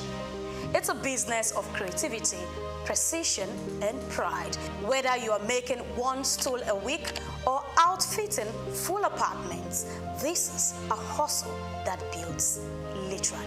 This has been Cashcraft, and I am Grace Komolafe, reminding you that if life gives you timber, turn it into treasure.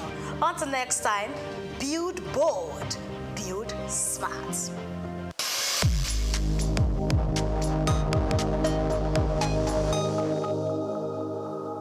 The Nigerian Civil Service, which is the hub of internal administration in government, is faced with an existential crisis in many fronts. Essentially, there's a problem of trust and confidence, as well as bureaucratic bottlenecks that lead to inefficiency, ineptitude, and redundancy. Many Nigerians now perceive the Nigerian Civil Service as a relic of the growing, outdated, Weberian bureaucratic model of public administration. The Federal Civil Service Commission, FCSC, has been alleged to have compromised the philosophical construct of the first principle of its founding in 1855 in the way it goes about its work. It is sometimes inaccessible and insensitive to the needs of the people or the public. It has been alleged that it has compromised merit, not just on the altar of federal character, but in federal character diversity management practice. It is surprising that it has surrendered its constitutional independence helplessly to the whims and caprices of its political lords and masters, likely because, as professionals, it has lost the capacity to speak truth to power, as it was in Nigeria in the 1960s through to the mid-70s.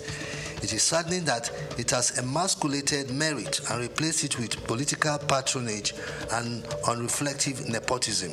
The dynamic that this created has certainly destroyed the gatekeeping essence of the Commission's constitutional mandate as the protector and defender of the merit system, and therefore as an institutional bulwark and guarantor of professionalism in policy and development management in Nigeria.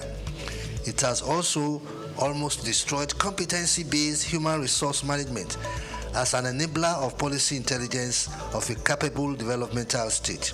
Even the British, who transplanted the Service Commission concept along with many other countries in the Commonwealth of Nations, have brought creativity and innovations to bear in their public service people management practices, in how they have gone in rethinking their service commissions. The global community of practice and service have created such a large portfolio of smart, good, and best practices that we in Nigeria, as latecomers, have no excuse to be so far left behind in being so uninnovative.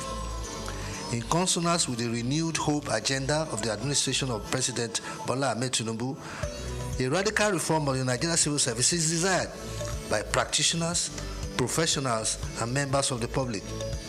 The recent Oransaye report suggesting the merger and reorganization of the ministries, departments, and parastatals of government should be implemented to the letter so that there will be square pegs in square holes. The congestion in most government institutions where idleness and redundancy prevail should stop, as this leads to inefficiency, ineffectiveness, and ultimately corruption. SOUQ today calls on the federal government to immediately set in motion the critical machinery to overhaul and revamp the country's civil service. I am Bayo Olaoye.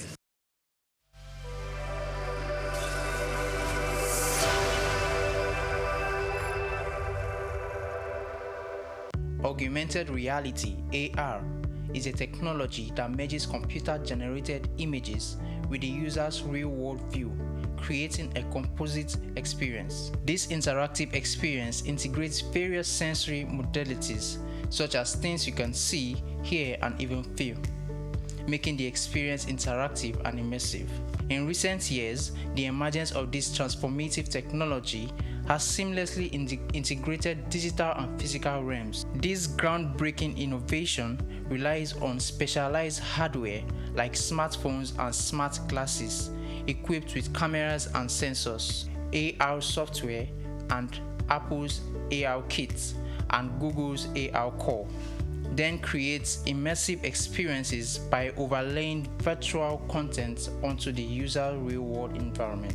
AR software such as Apple's AR Kit and Google's AR Core then creates immersive experiences by overlaying virtual content onto the user's real-world environment. AR's applications span diverse industries from gaming to education, healthcare, retail, and manufacturing.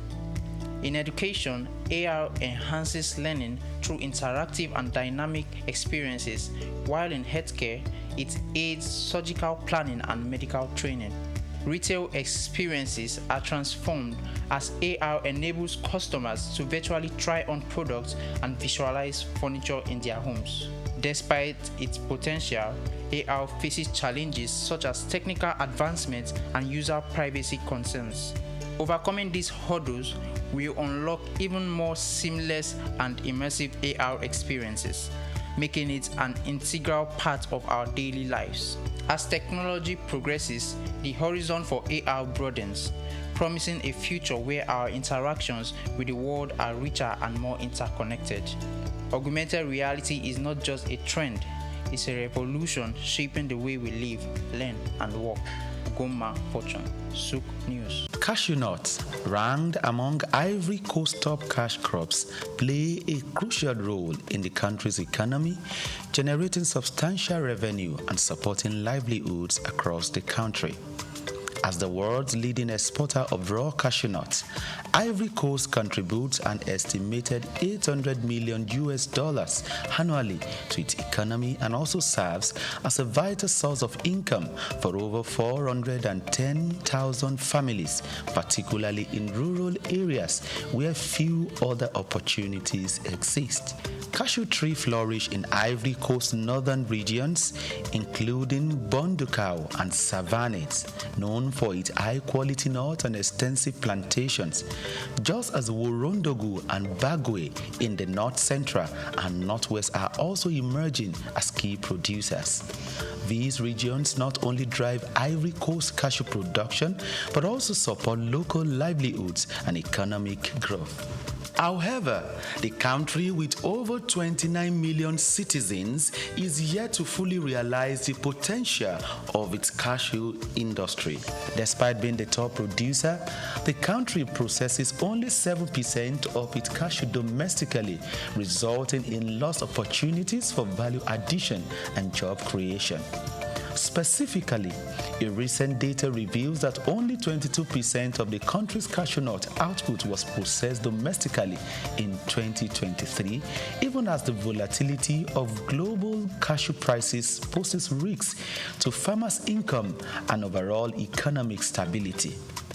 Concerns also arise regarding labor practices in some cashew farms and the environmental impact of deforestation for new plantations. To address these challenges and maximize the benefit of its cashew industry, Ivory Coast must focus on key strategies moving forward. These include investing in local processing facilities to boost job creation, export value, and farmers' incomes. Furthermore, the Ivorian government body overseeing the cashew sector, ARECA, must promote fair trade practices and ethical sourcing to ensure better prices for farmers and improve working conditions. Sustainable farming practices will also help to protect the environment and ensure long-term cashew production. According to a recommendation made at a workshop organized by the World Bank, tax exemptions and access to credit facilities will help to tackle some of these challenges. Furthermore, the private sector can also invest in research to develop high-yielding cashew varieties, improve processing techniques, explore new cashew products, as well as develop and implement digital platforms that connect farmers to market in order to facilitate financial transactions. Organizations like the Africa Cashew Initiative, ACI, must also assist in data compilation in the value chain at macro, meso, and micro level. By addressing this and harnessing its cashew potential, the country can further enhance its economy and build a more sustainable future for its citizens. Israel Adeyemi reporting for SOUQ News.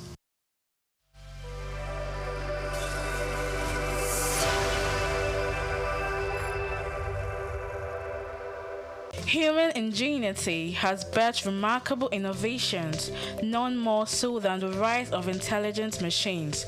Computers, once more calculators, have evolved into sophisticated systems capable of mimicking human thought processes. Powered by artificial intelligence, AI, these systems are learning, problem-solving, and making decisions that were once exclusive domain of humans.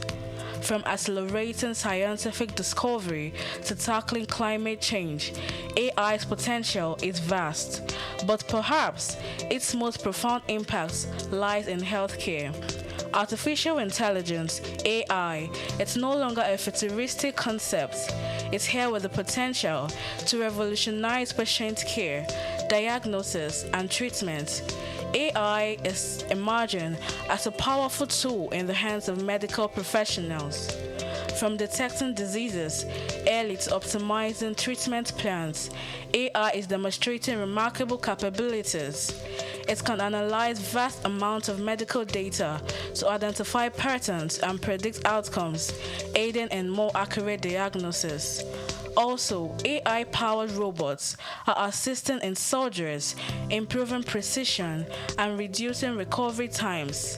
However, despite its promises, challenges persist. Concerns about data privacy, ethical implications, and the need for robust regulatory frameworks are hindering widespread AI adoption. To fully unlock AI's potential in healthcare, collaborative efforts are essential. Healthcare providers, researchers, policymakers, and technology companies must work together to develop and implement AI solutions responsibly. By addressing ethical concerns, investing in AI research, and creating supportive regulatory environments, we can accelerate the integration of AI into healthcare and improve patient outcomes. Joy Chuma, SOUQ News. The journey of exploring Africa's uniqueness and spotlighting the continent's powerful stories and promises remains in our heart. And today we unfold one of that story that shapes Africa's soul. Central African Republic, otherwise known as CAR, is the heart of the continent, a land rich in natural wealth, yet often misunderstood. Bounded by 6 neighbors and situated in the very center of Africa, the Central African Republic is landlocked, but far from landlocked in spirit. It is a country of vast green savannas, dense tropical forest, rich wildlife, and river systems that feed both its land and identity. From the Ubangi River in the south to the fringes of the Saharan zone in the north, the CAR holds some of the continent's most ecologically vital and untouched terrain. But beyond the land lies the story of its people, diverse, resilient, and culturally vibrant. The Central African Republic is home to more than 80 ethnic groups, including the Baya, Banda, Mangia, and Sara, each with its own language, dance, craftsmanship, and oral traditions that have been passed down for centuries. Despite a history marked by conflict and political fragility, the spirit of community and cultural pride runs deep. At the heart of CAR's economy is natural wealth. Gold, diamonds, timber, and uranium lie beneath its soil. However, the paradox of abundance is real. These riches have not always translated into broad-based development. Yet, across towns like Bangui, Bosangoa, and Braya, local farmers, traders, and artisans continue to drive informal economies, even as international organizations work alongside the government to rebuild systems and structures. Hope also beats through the arts. CAR's vibrant music and storytelling traditions are rich with wisdom and resistance. From traditional percussion ensembles to modern gospel and Afrobeat, Central Africans use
Wole Soyinka. Born Akiwande Oluwole Babatunde Soyinka on July 13, 1934 in Abeokuta, Ogun State, southwest Nigeria, stands as one of Africa's most celebrated literary figures and a global icon of resistance against oppression. His life and works reflect an unwavering commitment to justice, culture, and the transformative power of arts. Soyinka was born into a Yoruba family in colonial Nigeria, an environment that exposed him to both traditional African culture and Western education. His father, Samuel Ayodele Soyinka, was a school headmaster, while his mother, Grace Eniola Soyinka, was a devoted Anglican. This blend of indigenous and colonial influences deeply shaped Soyinka's world. Soyinka attended Government College Ibadan and later proceeded to the University College Ibadan, where he studied English and literature. Soyinka completed his education at the University of Leeds in England, earning a degree in English and later a doctorate degree. In the late 1950s, Soyinka began working as a dramaturgist at the Royal Court Theatre in London. However, his passion for storytelling and cultural preservation drew him back to Nigeria, where he founded two theatre groups known as the 1960 Masks and the Orisun Theatre Company. Soyinka's works, often a fusion of Western dramatic techniques and African themes, address universal issues of justice, freedom, and human dignity. His early play, titled A Dance of the Forest, which was introduced in 1960, written to celebrate Nigeria's independence, critically examined the nation's socio-political trajectory, setting the tone for his career as both artist and activist. Soyinka's activism became more visible during Nigeria's post-independence years. In 1967, during the Nigerian Civil War, he called for a ceasefire between federal forces and Biafran separatists. This led to his arrest by the military government, and he spent 22 months in prison, where he wrote a short drama titled The Man Died, Prison Notes, a harrowing account of his imprisonment and a profound critique of authoritarianism. Soyinka has authored more than 20 works, including plays, novels, poetry, and essays. In 1986, Soyinka became the first African to win the Nobel Prize of Literature, an achievement that brought global recognition to African literature. Soyinka remained an outspoken critic of oppressive regimes, often at great personal risk. His activism extended beyond Nigeria, addressing global issues of injustice and human rights. During periods of military rule in Nigeria, he went into exile, continuing to write and speak against tyranny. Today, Soyinka is celebrated not only as a literary giant, but also as a symbol of resilience and moral courage.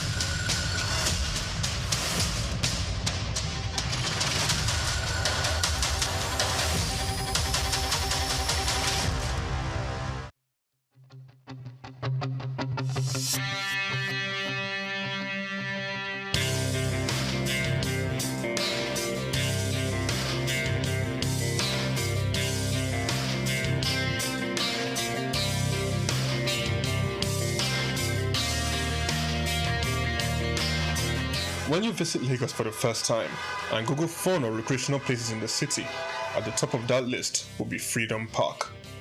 Located in Lagos Island on Broad Street, Freedom Park over the years has become home to the Nigerian arts and the culture at large. From annual big shows like the Lagos Theatre Festival, celebration at the Lagos Poetry Festival, to local festivals that celebrate literature, music, and arts. Freedom Park is one of the most visited recreational sites in Lagos, for both local and tourist people alike. A place to mingle, unwind, or simply just have fun.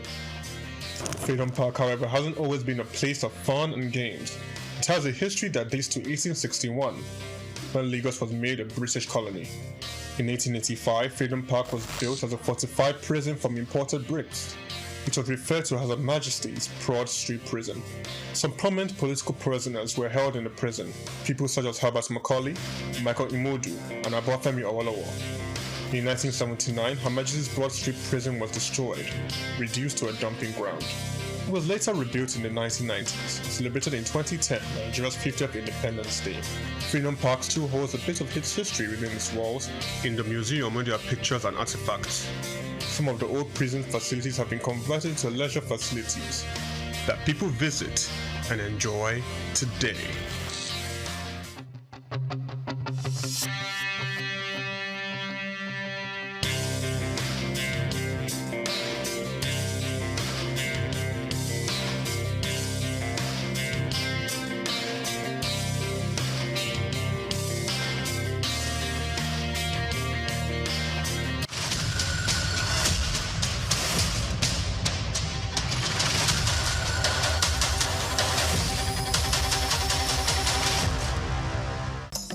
story of Ile-Ife.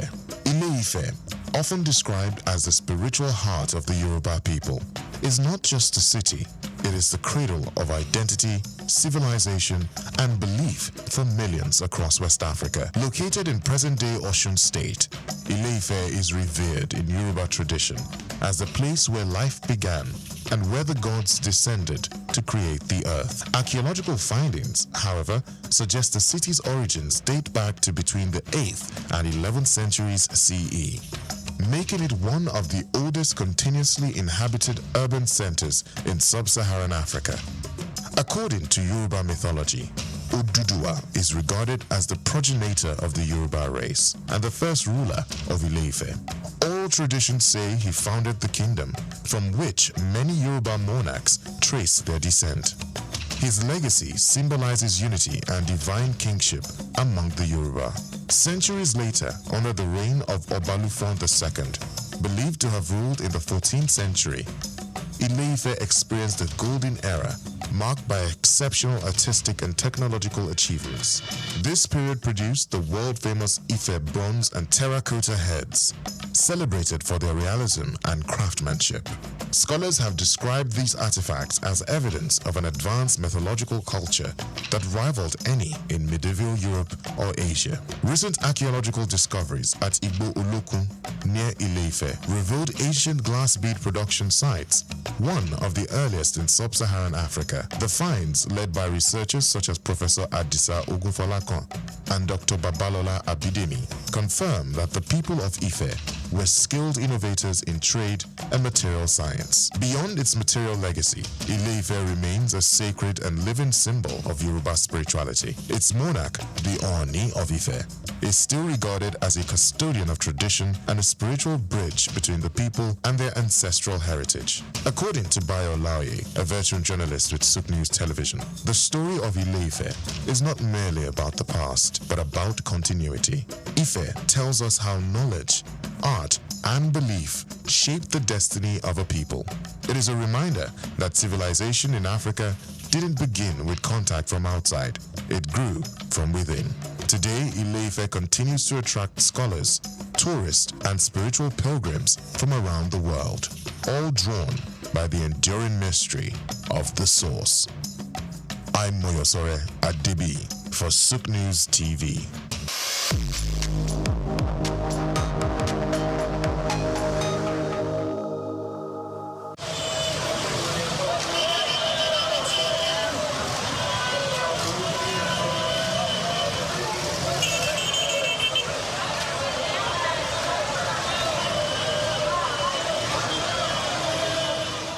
Traffic regulations are practices put in place in both developed and underdeveloped countries. They are designed to ensure the safety of all road users, reduce accidents, and promote orderly movement. Either you are a driver or a passenger, every road user is required to understand and follow these laws. Under obligations, drivers must possess a valid driver's license issued by the authorized body. In Nigeria, this is the Federal Road Safety Corps, FRSC. Individual,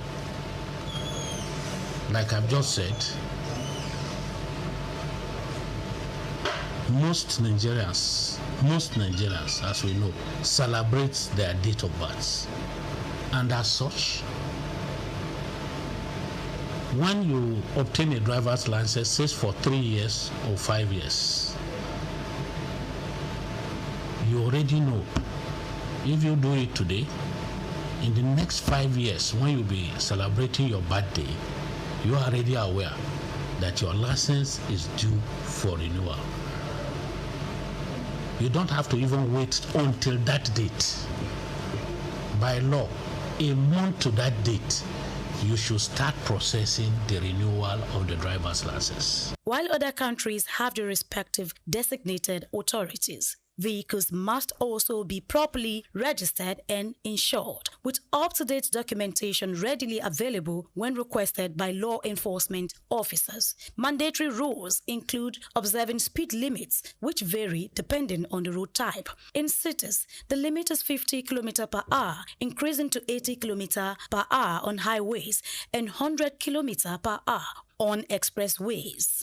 Before hitting the road, seat belts are mandatory for both drivers and front seat passengers. Also, all traffic signs, signals, and road markings must be obeyed. Drivers must remember that using a mobile phone while driving is a punishable offense unless assisted by a hands-free device. Drunk driving is illegal, with penalties ranging from fines and license suspension to imprisonment. For passengers, wearing seatbelts is essential, and distracting the driver should be avoided at all costs. In public transport, any reckless driving should be reported to the authorities, and pedestrians, on the other hand, must also cross at designated pedestrian crossings, zebra crossings, or pedestrian bridges where available. They should follow pedestrian traffic lights and only cross when the signal indicates it is safe. Looking left, right, and left again before stepping onto the road is crucial and should avoid running while crossing. Making eye contact with approaching vehicles ensures they see you before you proceed. By following traffic regulations, road users can prevent accidents, protect lives, and contribute to smoother transportation for everyone. Grace Komolafe, SOUQ News Television.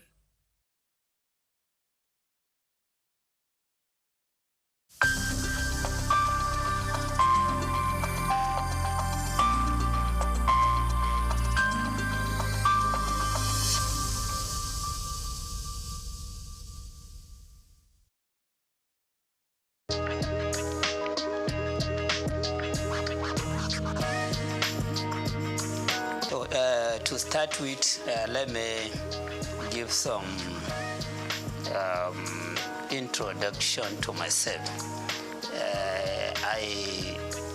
As you said, I was a former commissioner of finance. I was a commissioner of finance during the Ganduja's administration from June 2015 to October 2018. I was there for 28 months, okay, as a commissioner of finance. And I had been with Bayero University, Kano, before I was appointed commissioner of finance.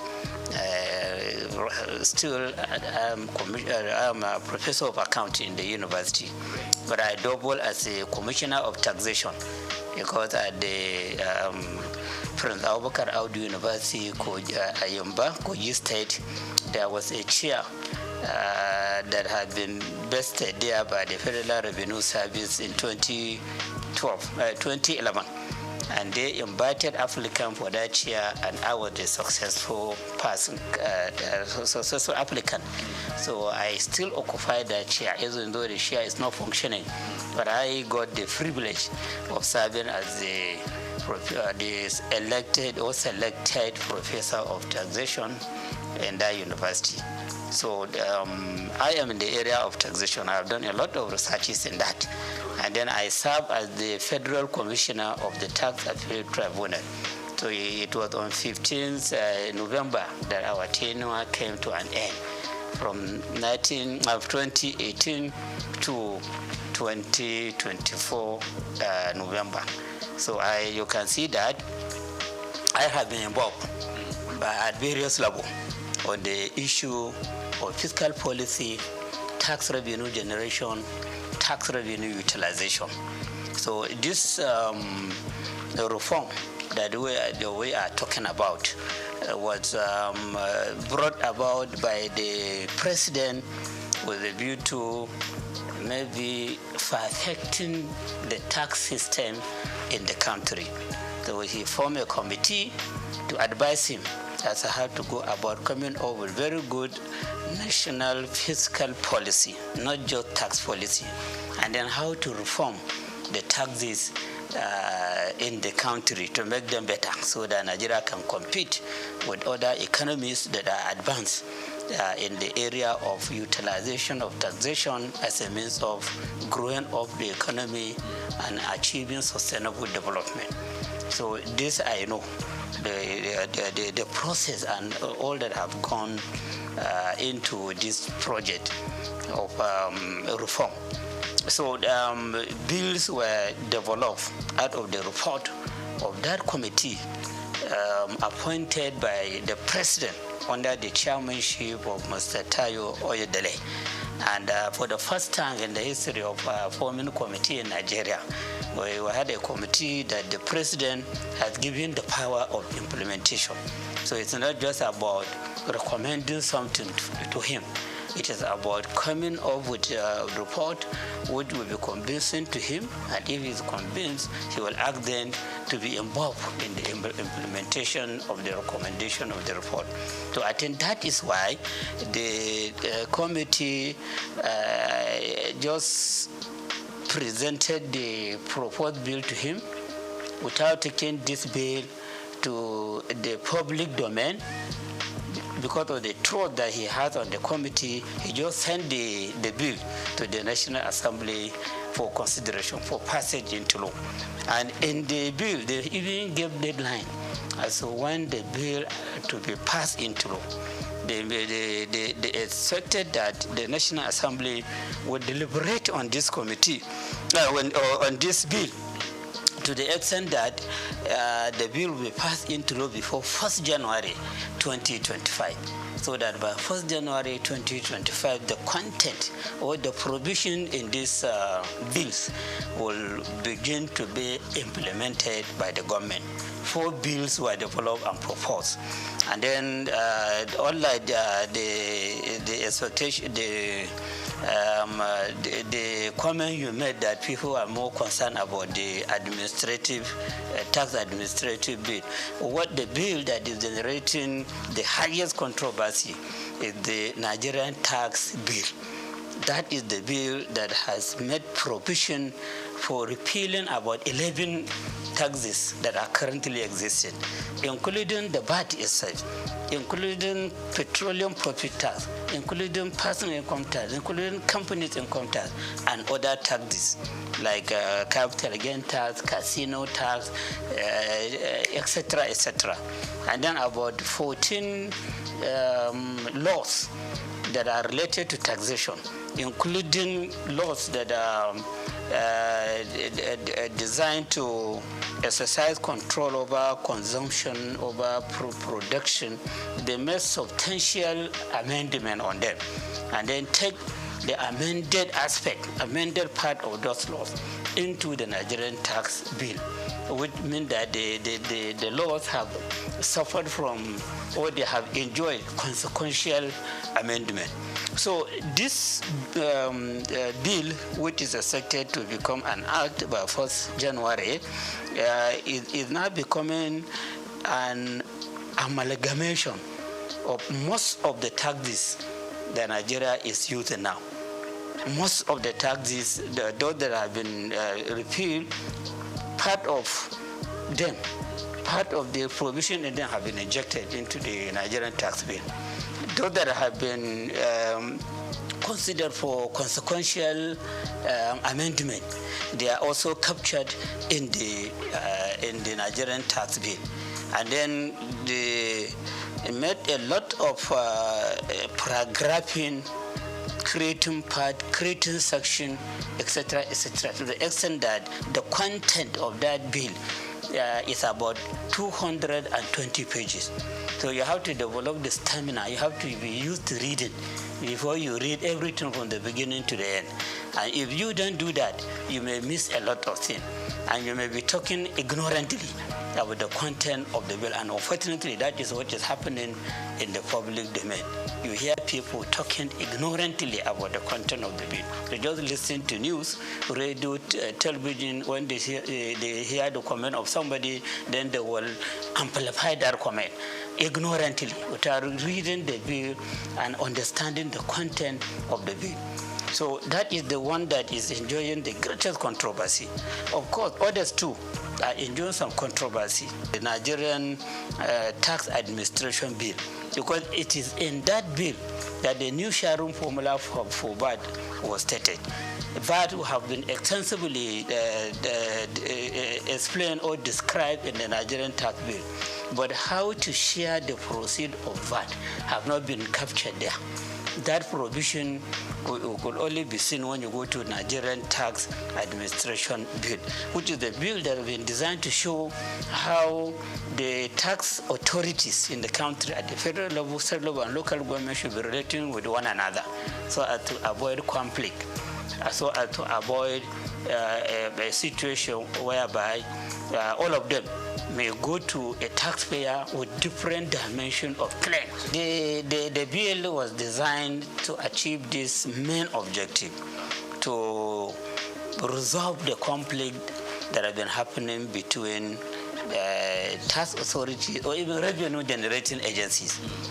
Because when you talk about the revenue, we shouldn't be talking just about the tax revenue.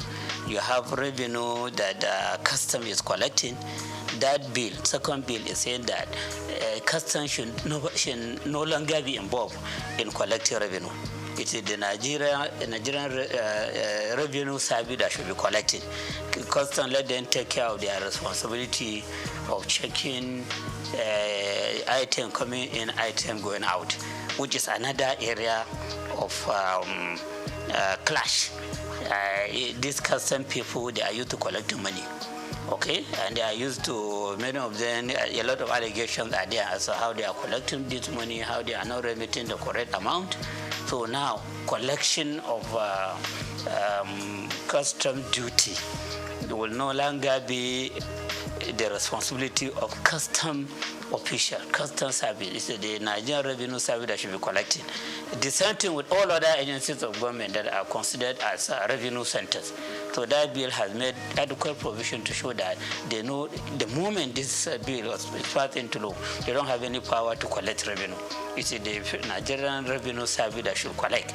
Let them deal with their own responsibilities of stabilizing the economy, ensuring control over consumption, over production, over whatever. But then collection of revenue is not their own. And then between the state internal revenue service and the Nigerian Revenue Service, there should be harmony. If there are revenues sources that are difficult for the state revenue service to utilize in generating revenue, they can bring in, they can collaborate, or they can reach agreement with the Nigerian Revenue Service to do the collection and then share the amount collected as per the agreement, or take cost of collection as per the agreement and then give the state internal revenue service or even local government revenue committee what they deserve. So the expectation of the Nigerian Revenue Nigerian Tax Administration Bill is to bring about harmony and understanding. So how that could be brought about is a question to be answered. Because of the nature of Nigerian, the nature of official, and the way the people put their eyes on money. They want to be the one collecting money or keeping money or doing something with money. And now you are saying that all those that are used to that, they have to, they will be suspended from doing that, or they will be barred from doing that. It is only that agency, the Nigerian Revenue Service, that will be doing it. So there are some issues there that are calling for a question, okay, understanding among the agencies involved or the tier of government involved, and then of course patriotism to ensure that whatever we do as revenue collectors, as treasury managers, as revenue utilizers for the execution of various projects, we demonstrate ethics, we demonstrate honesty and integrity. The revenue agency itself, before now, the revenue agency is behaving as if it is for the federal government. And this bill that has been sent to the National Assembly is encouraging the Nigerian Revenue Service, which will now replace the Federal Revenue Service and the law that established it. It's encouraging it to consider itself as a federation agency, not federal government agency. It is to be serving the interests of the federation. And so the concern of the state should be addressed by that agency. The concern of local government should also be addressed. It should be an agency that should be mentoring local government revenue agencies or tax authorities and state government revenue authorities or tax authority, so that they carry themselves together as a team, then ensuring that we have very good tax system in the country, that we have adequate revenue generation on taxation, which should be put to use for executing various projects that will bring about sustainable development in the country. So when you look at all the provision made in the Nigeria Revenue Service Bill, they are talking about the need for harmonious working relationship. They're talking about the federal Nigeria Revenue Service to serve as the model to state revenue service and local government revenue committee, so that they have very good understanding in implementing the provision in the Nigerian tax bill and the Nigerian tax administration bill. So all the provisions are like that. And then provision have been made adequately as to the position of the executive chairman of the State Internal Revenue Service, the need for governing board, which will have that chairman as the chairman, the need to have the technical committee at the state level, and who are to be members of that committee, the whole and representation to be drawn from various MDAs and other agencies of government and federal government into the committee, and many other issues. And even at the local government level, there is a need for revenue, local government revenue committee, which should be chaired by the councillor in charge of revenue or finance at the local government level, and who the members are and their function. So when you look at all the provision there shouldn't be any controversy. Even if there will be controversy, it should be less. And it should be something that could be resolved. For example, personally, I will not support a situation whereby the chairman of the State Internal Revenue Service should also be the chairman of the board. This is against corporate governance system. And then the same person will be the chairman of the technical committee. The same person will be the chairman of the revenue joint committee, where all the representatives for local government will be members and other agencies. So it will be as if the chairman of the Internal Revenue Service at the state level will become the alpha and omega on all revenue issues in the state. And that person may even be seen himself to be more powerful than Commissioner of Finance. When I was Commissioner of Finance, I was serving as the supervisory person on all the activity in the Internal Revenue Service. The chairman of Internal Revenue Service should be reporting to me, should be taking orders to me. He shouldn't be going directly to the governor. But the provision is showing that the chairman of Internal Revenue Service is equal to the commissioner. And in fact, they were even saying that governor is just to nominate him and has to go to the House of Assembly for clearance. Just as commissioner will go to House of Assembly for clearance. And there is no provision to show that this person should be answerable to the Commissioner of Finance. So something like this, I think many people may not see it, but with my own experience as a Commissioner of Finance, who have been intimately related to the Minister of Finance that time, I know the problem many states were facing as they empower the chairman of the Internal Revenue Service, they empower too much the Accountant General against the Commissioner of Finance, who should be the supervisor to all these agencies of government. So issues like this are there, and appropriate action need to be taken by the National Assembly in correcting the lapses in the bill. Then the last one, which is about institutionalizing revenue board. Okay, a revenue board. Before we have joint revenue board. Before we have joint tax board. So now that joint tax board is an appendix of the personal income tax. is just under personal income tax. So now, the drafters of the bill, they will want joint revenue board to be on its own. I have a law supporting it, so that at the federal level, where we have the chairman of the Federal Revenue Service, he will now serve as the chairman of the Joint Revenue Board. Then all the chairmen of the Internal Revenue Service at the state level will be members. Ministry of Finance will have a representative. Ministry of Budget and Planning will have a representative. And you have some other agencies of federal government that may send representative into that board.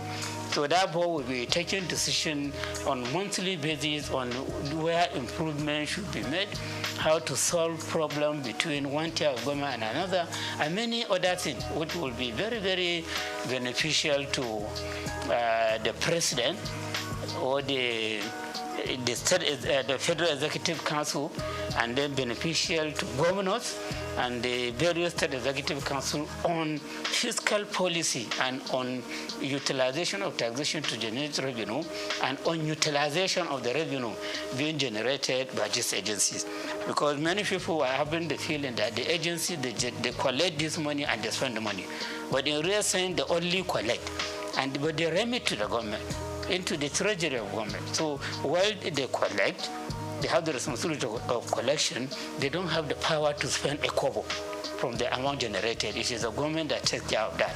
So the Joint Revenue Board has been given a lot of responsibilities in that bill. So when it becomes act, become a law of itself, so the Joint Revenue Board will now be more powerful than what we know before as Joint Tax Board. So this is just the summary of the bill that have been sent to the National Assembly for passage into law.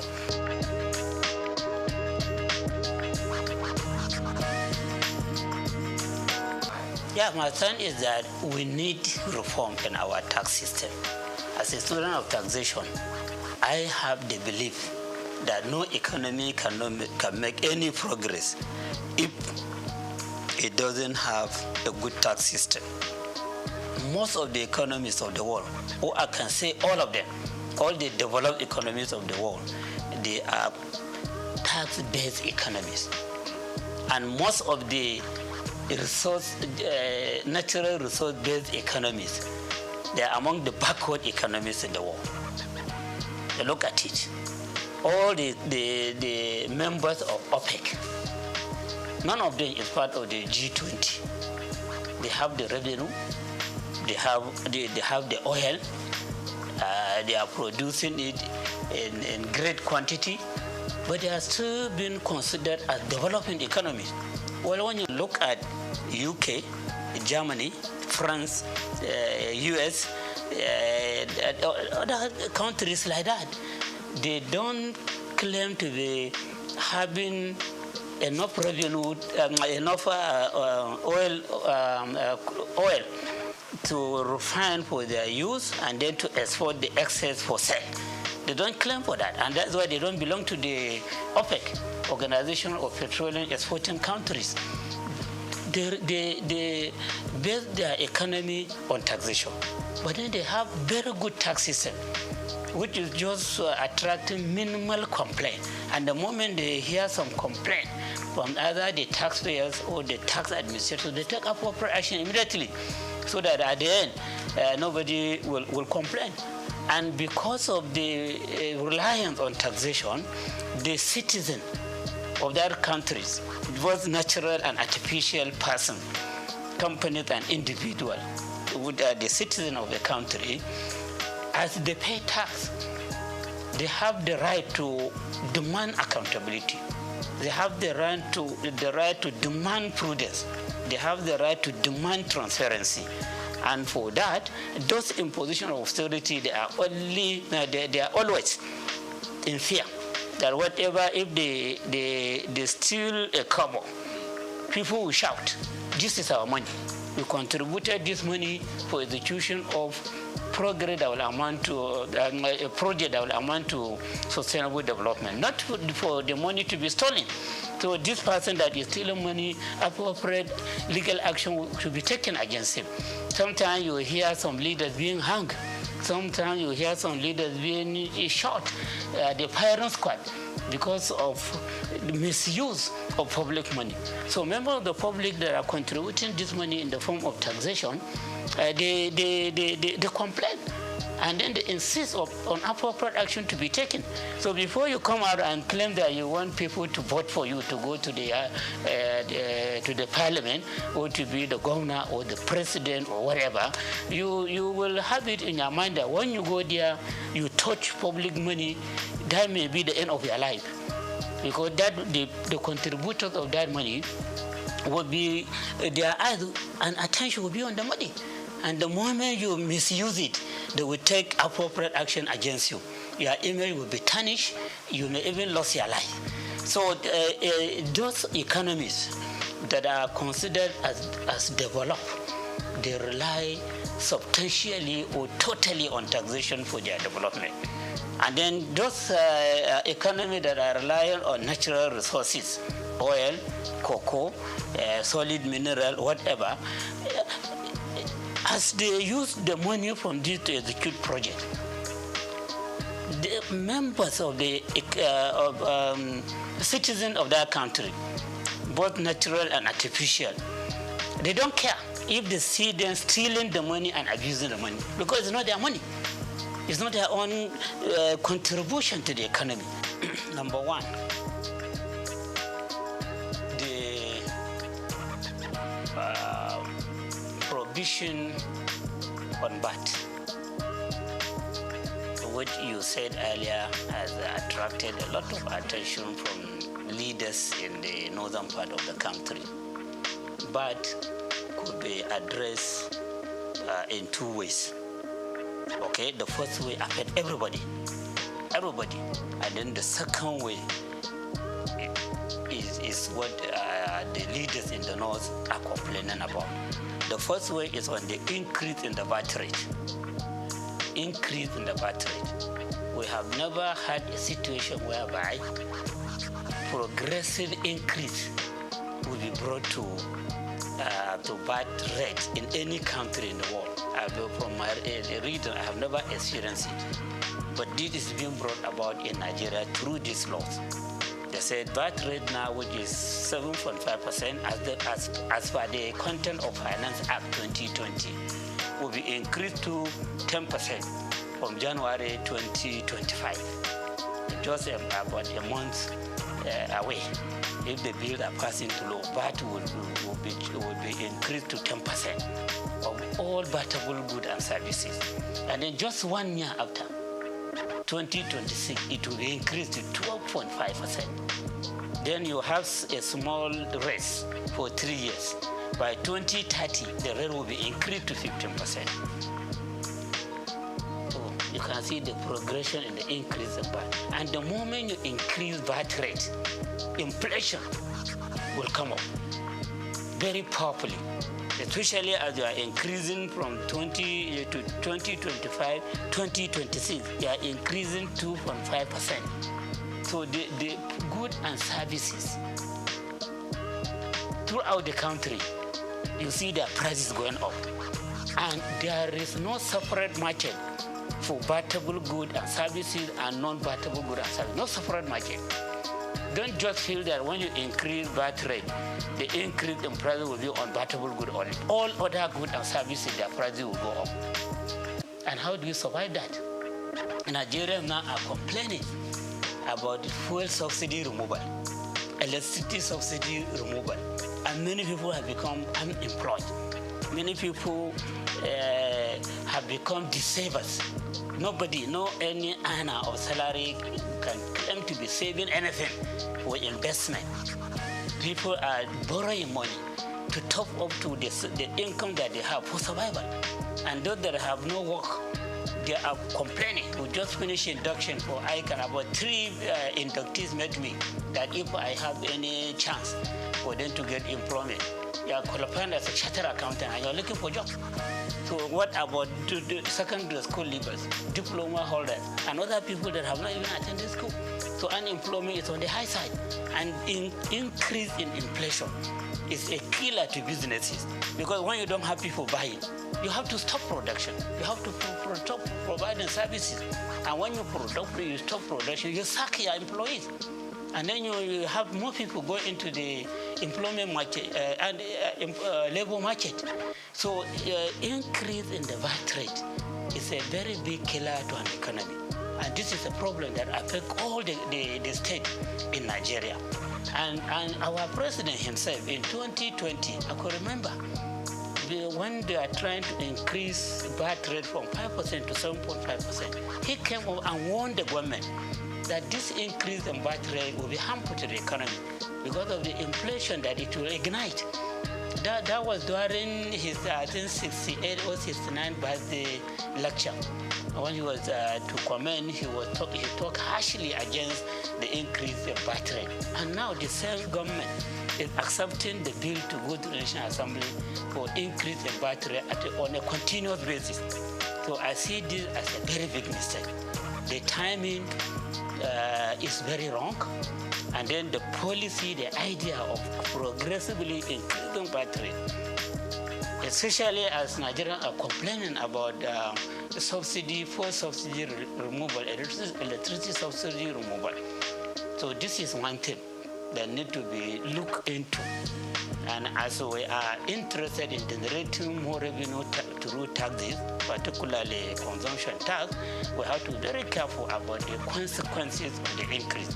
And this is for the whole country. So that is one part. The second part is about the sharing of the amount that will be generated. Yes, right now, when VAT is generated internally, and of course the one for custom, they put it together and share it using vertical formula and horizontal formula. Vertical formula between federal government, state government, and local government. So federal government takes 15%, state government 50%, local government 35%. That's how they share it vertically. And then for local government and state, since they are not at the same level in terms of population, in terms of level of economic development, in terms of weight for industrial development, so they have to use the separate formula. And they agreed that 50% of whatever belongs to state government should be shared equally. 30% should be shared on the basis of population. And then 20% should be shared on the basis of derivation. And that derivation, in the simple language, is about the contribution of every state to the VAT that has been generated. And at the local government level, they are to consider the contribution of each local government to the VAT that has been generated. Okay? So at the state level, when you say contribution of every state on the VAT that has been generated, consumption is much more in some states than in some other states. But then the formula, the derivation, the term derivation, this date, that is being applied now, is giving priority to states where the head offices of companies providing services and goods are located. You do consumption in Adamawa on services, maybe the chat card, and other communication or telecommunication services, or bank services, or insurance services, or whatever. So since you are just dealing with the branches there, the head office of the bank producing these services is in Lagos or in Rivers or wherever. So it will be deemed as if you do the consumption there. And so the credit will go to Lagos or Rivers or Ogun or wherever, where the headquarters of it is located. Not where you do the consumption. So at the end of the day, you see that states like Lagos, its own contribution may be 50% or 60% or more every month. At the state like Rivers, its contribution may be about 15% or 20%. Abuja may be about 10% or 50%. And then the heavy consumers, the northern state, like Kano, which is a commercial center, its own contribution may be 1% or 2%, because it doesn't have the head offices of the companies providing these goods and services that are being consumed there. So at the end of the day, you see that 20%, if it is 6 billion, for example, if it is 6 billion, for example, so 60% of that 6 billion will be about 3.6 billion. That will make it to Lagos. And then 10% of that 60% may be about 600 million. It may go to this. And then you, the consumers, you may get 1% of that. So you can see that particular 20% is the crux of the matter. That is the basis of the controversy. So now that this bill has been submitted to the National Assembly, then these people are so that this derivation has been increased to 60%. 60% instead of 20%. Now, not previously, right now, 20%. Not right now, 20%. And it has been jacked up. It has been jacked up. And the deflation has been jacked up. And then in the law, derivation has not been defined. But then people have to go by what is happening now. As they go against it. Since now the derivation is about contribution of state that are producing these goods and services being consumed. So they have the right to just say that, oh, so now instead of 20%, it will now be 60%. And then you hear the government functionaries, including members of the committee, saying that no, that's not what they mean. They mean area of consumption. This 60% derivation is about consumption area, not location of the headquarters of company that produce the good or services. You should have defined that in the law. When you say the issue of derivation has been increased to 60%, but what we mean by derivation is this and that. So that controversy will have been avoided. Or you go under the interpretation section. And so as you are interpreting this, and then you say derivation. By derivation, we mean this, and that. That has not been done in both the Nigerian Tax Act and the Nigerian Tax Administration Act. So you can sympathize with the people complaining. And then if it goes like that, if they don't correct it at the National Assembly before passing into law, the moment it is passed into law, they will go back to this issue. The suspicion is that they will just go back to the pleasing state where the headquarters of the companies are located, because there is no definition that says that it is about consumption. So everything needs to be documented. Yeah, in a society that is well informed, you should always talk on the basis of evidence. And evidence in accounting, we said you prioritize when you are to prioritize between two evidence, verbal and written. Written is more important than verbal evidence. Okay, and that is why in court, even if you say you give verbal evidence, they want to write it down and read it for you. Then you sign or you put your thumbprint that yes, this is your comment. Because written evidence will continue to remain. Verbal evidence could be denied in a later date. So these are two issues, all based on that. And then you can appreciate why people are talking too much on this matter, to the extent that they don't even care to notice other lapses that in the act. But they, as student of taxation, I have to read and try to pinpoint lapses that need to be corrected so that we have a perfect reform on taxation or on revenue generation in our dear country.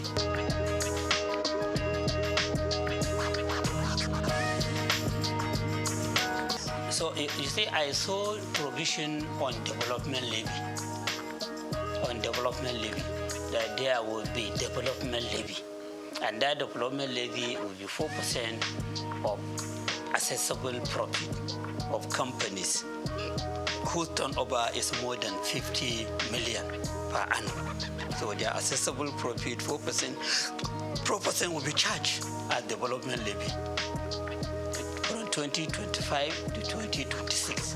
From 2027 to 2029, development levy will be reduced to 3%. on 2030 and up thereafter, development levy will go down to 2%. So that development levy will be the reason for wiping out other development levies that is used by some government agencies that are providing vital services for this country. You have TED Fund, Tertiary Education Trust Fund. Now they are relying on 3% of accessible profit of companies for all the projects that they are executing across the country. TED Fund, as I hope you know it very well. So it's the one that is most of the infrastructure development in federal university, federal polytechnic, federal college education have been executed by TED Fund. They sponsor lecturers of various institutions to go for further study, to attend conferences, and they have what they call National Research Fund. They take care of all the researches that are being conducted by all these tertiary education institutions using that money. So TED Fund will now get some share from this new development levy. And then you have NIDA, Nigerian Information Technology Development Agency, which is given the mandate of making Nigeria to become an ICT economy. And that agency is relying on 1%. The 1% of the profit before tax of GSM companies, banks, insurance companies, etc. These are companies that are pushing for ICT technology development. So the agency is the one to be monitoring the activities, and they want to be funding ICT development in various institutions and taking many other measures which should take Nigeria to ICT economic level. You have NASENI, Nigerian Agency for Science and Engineering Infrastructure. So that is an agency that has been given the mandate to make Nigeria become science and technology economy, to promote local manufacture of cars, local manufacture of motorcycle, and many other things that we show that we have grown up as an economy that can compete with all these developed economies. So that agency is also relying on a particular share, I cannot remember, from what internal, I think, Federal Revenue Service is collecting. And now the government has introduced NEL Fund. So NEL Fund is collecting 1% of the total taxes, levies, etc. that are passing through the Federal Revenue Service. So these are 4 agencies of government that are relying on levies, charges, etc. for them to take care of the mandate given to them. So this development levy is designed to ensure that 3 of them are phased out systematically. Only NEL Fund, which is for giving loan to students, will survive. By 2030, that 2% that we are talking about, from 4% to 3% to 2%, the whole of that 2% will be for the NEL Fund. While all these have been put aside, it's up to the government to decide whether to disband them or to put them into the mainstream budgeting system. So in 2025 to 2026, TED Fund will get 50% of that 4%. And NEL Fund will get 25%. NIDA will get 20%, NASEMI will get 2%. So by the end of 2026, NASENI, NIDA will no longer get anything from that development levy. So they will be on their own. It's up to the government to decide whether to cut them out or to continue to fund them through the budgeting system. And then by the end of 2029, TED Fund will not be getting anything. But from that 27 to 29, they said TED Fund will be getting 66 and 2/3%. And NELDA will get 33 and 1/3%. That is what will happen for 2028 and 2029. By the end of 2029, forget about TED Fund. it is only NELPON that will be getting that 2% development levy that will be charged. So you can see that by 2029, all the three agencies that have clear mandate for moving the Nigerian economy forward, they may either be passed out or they may be taken back into the mainstream federal government budget. And agencies that are used to being independent, are being to working on target, how can they survive under the mainstream government budget? So the other implication is that as you have only NELPON, even before transferring everything to NELPON is there to give loan to students. All this money that will be coming to you just for giving loan to students. So this shows that a Nigerian student will mainly become debtors. And when they become debtors, will they have the mouth to complain about the government being a debtor nation? Nigeria as a whole becoming a debtor nation. Every day loan is increasing. So students too will now become debtors. Secondly, the federal institution, all these federal universities, they are not charging tuition fee up to now. They only charge registration fee.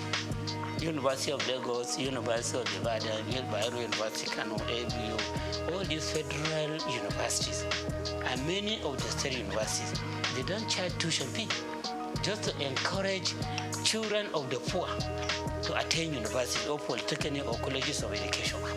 So as third point is put in place, nobody can claim that he or she cannot pay tuition fee. And then no university or polytechnic should be going to government asking for money. In fact, government may even give them target of the amount that they should be remitting to the government. Because you are charging tuition fee, you are charging registration fee, you are having enough money to take care of yourself. And then we want you to remit something to us because we own the federal university college education polytechnic.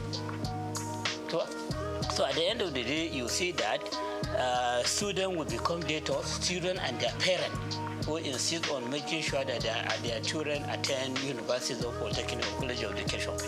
And then the universities will no longer be complaining about insufficiency of funds because private universities are not complaining of it. They have their founders who are funding them and they are charging fee. Some are even charging 2.something million per semester in Nigeria here. Some are charging 2 million, some are charging 1.5 million per semester, and some per session. And so they have a lot of money to execute various projects, to pay high salary to their staff. And then the private universities, they are complaining that no money. When you go to go, they say no money. Even for execution of project, they either tell one to do it for you, or you go cap in hand as for support from individual and organization to execute project for you.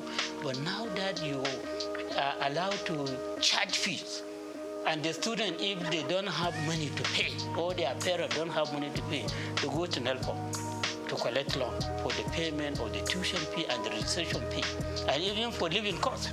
And they made it very clear that when you borrow such kind of money, you will start making repayment 2 years after graduation, and even 2 years after graduation until you get a job to do. And then from the job that you are doing, you'll be paying 10% annually up to when you finish paying the loan. How will that be feasible in Nigeria? How will that be feasible? So this provision too is a matter of concern. Yes, for people that will look about what will happen in the future. Look at the implication of the policies contained in that bill. Okay? So I'm of the opinion that to correct these lapses, they should just stop at the first formula. When you collect 4%, you increase the rate to 3%, as again to 4%, as again 3% for checkpoint, in order to accommodate other agencies, and you stop charging the other rate. And then, so the first year they said 50% will go to third fund, which is like reducing what third fund is getting from 3% to 2%. I hope you understand. When I say 50% of 4, that is 2. Before third fund is getting 3% of the accessible profit. So we can manage with the decrease from 3% to 2%. And then NEL fund, which is the baby of the government, will give you 20%. Okay? Then NISDA, which is having very clear mandate of making the Nigerian economy an ICT economy, 20%. Then NASENI, 5%. Saying we don't care much about the technological development that may come to manufacturing cars, motorcycle, etc. We give them 5%. And then allow them to look for means of further funding themselves. So you stop at that, but not to scrap any of these agencies. So that's my own advice. Okay? So that is another important area that need to be addressed in this bill before they are passed into law.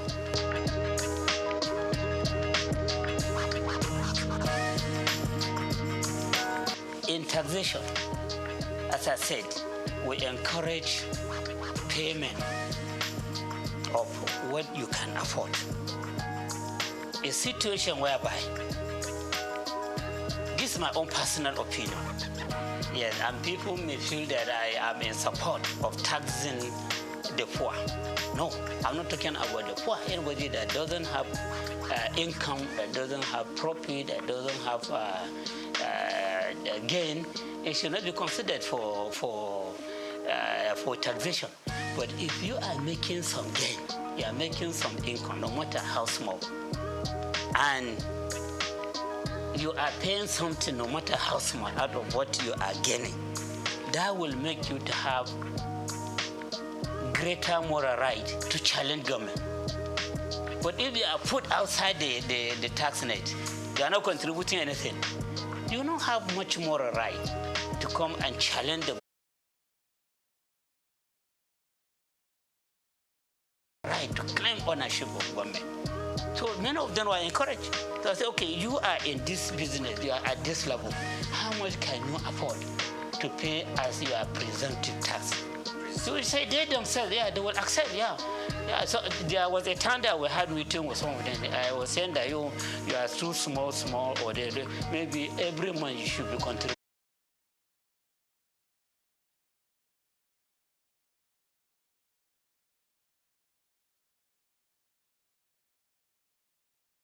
Even if it is 10 naira per month or 20 naira per month, so that those rich people claim that the government belongs to them, this one too will say, yes, the government. Provision like this is not there in the act. All they are just claiming is that they have pushed people away from the tax net. And pushing them away from the tax net, just pushing them away from ownership. So you are just surrendering the whole of the government to very few people who will now be teleguiding those in the position of authority. And you will just be asking for help all the time. Where you can also claim ownership with pride, or no matter the amount that you are contributing to government.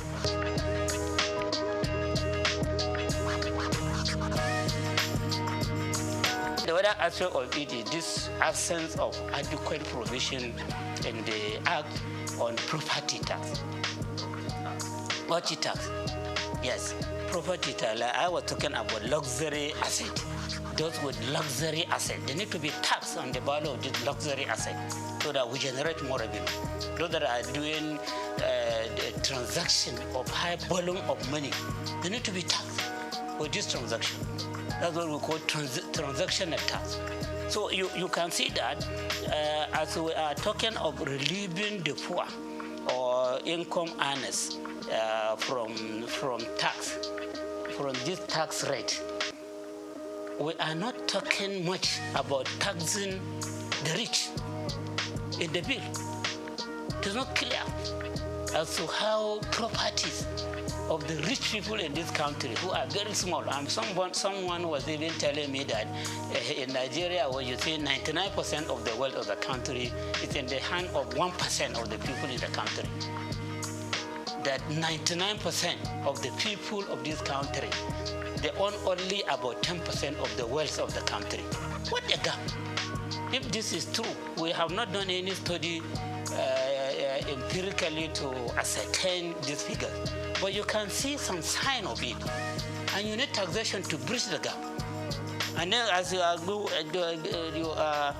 arguing for the bridging of the gap, you now have a reform that is throwing away 90% of the people from the tax net, and then the people drafting the bill are even proud to say it.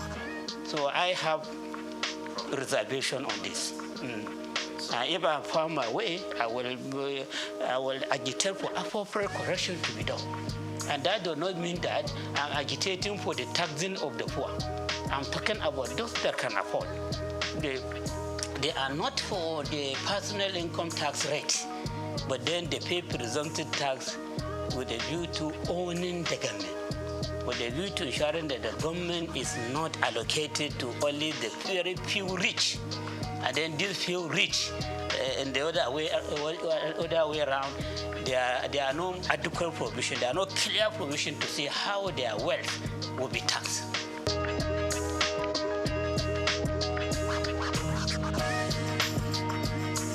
No.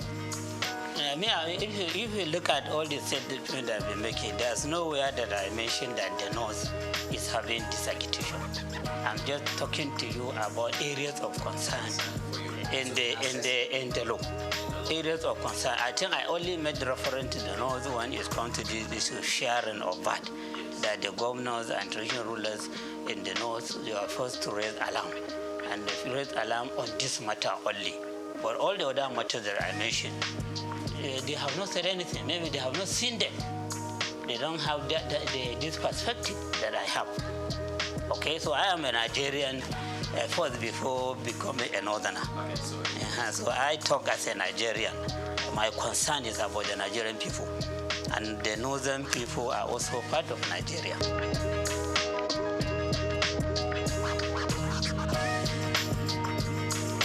Yeah, you see their position, or the worry they express is just about the injustice they suspect from the issue of VAT collection and sharing. And even that provision has been made perfectly, I doubt very much if they will complain. And then secondly, they may be having the suspicion that the drafters of the bill were just reading the mind of the president.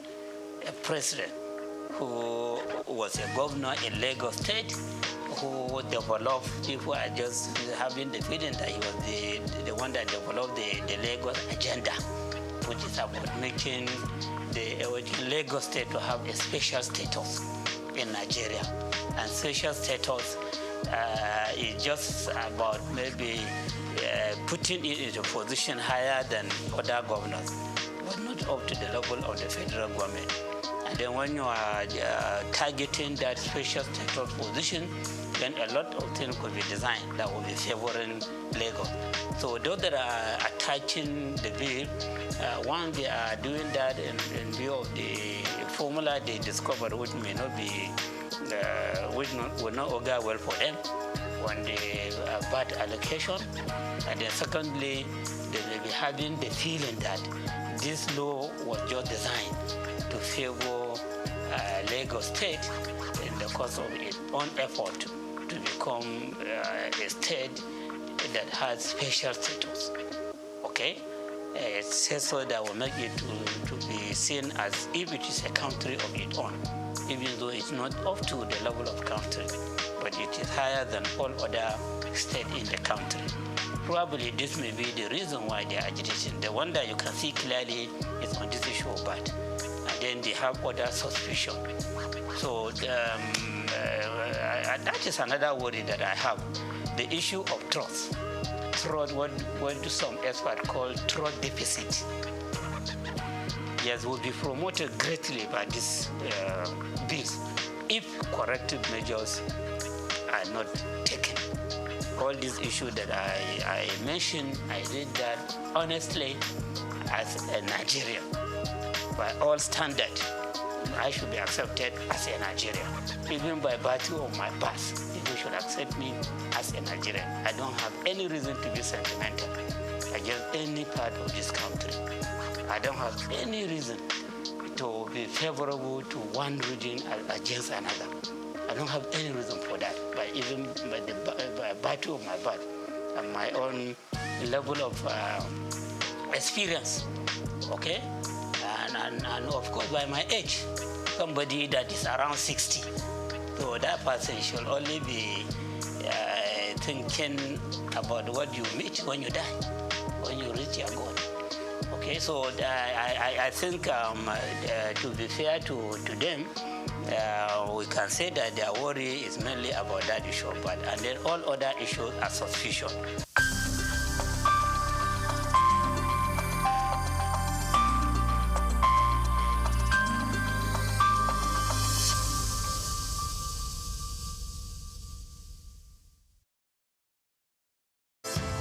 Nigeria, rich in traditional and cultural heritage, is intentional about promoting history and retaining cultural values. The country has succeeded in preserving its identities and that of the forefathers for ages through folklores, folk tales, traditional ceremonies, community-based initiatives, cuisine, and most notably, museums and cultural centers. These institutions serve as invaluable repositories of history, ensuring that future generations remain connected to their roots and appreciate the diverse cultural tapestry of the nation. In Nigeria, there are over 38 museums comprising national, state, and privately owned institutions scattered across the country. Each of these museums plays a crucial role in safeguarding Nigeria's vast historical wealth, with collections that reflect the uniqueness of different ethnic groups, traditional practices, and historical transitions over time. In Lagos, the National Museum, located at the center of the city in Onikon, claims a notable collection of Nigerian art, including pieces of statuary, carvings, archaeological and ethnographical exhibits, among others. Of particular significance is the terracotta human head, known as Jema head, dated between 900 and 200 BC, which is part of the renowned Nok culture. The piece is named after Jema, the village where it was discovered. The museum is administered by the National Commission for Museums and Monuments and remain a key educational and historical attractions for visitors. Another prominent artifact housed within the museum is the famous Benin bronze head, an evidence to the artistic excellence of the Benin Kingdom. The museum has a lot of functions, some of which are to educate, to entertain, research, interpretation, conservation and preservation of our cultural heritage. And then the museum was established, Lagos Museum particularly, was established in 1957. It was formerly referred to as Department of Antiquities. So, well, the journey so far has been interesting because, we are here, to showcase our cultural heritage, not just to the country, but to the world. And we've had, we have series of, events that we do, that involve the community.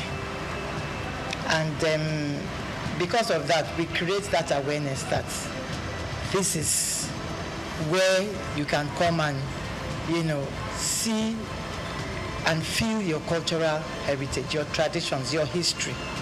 Because it is said that a people without a history is a people without identity. So the museum portrays this to the people. And over the years, that is what we've been doing.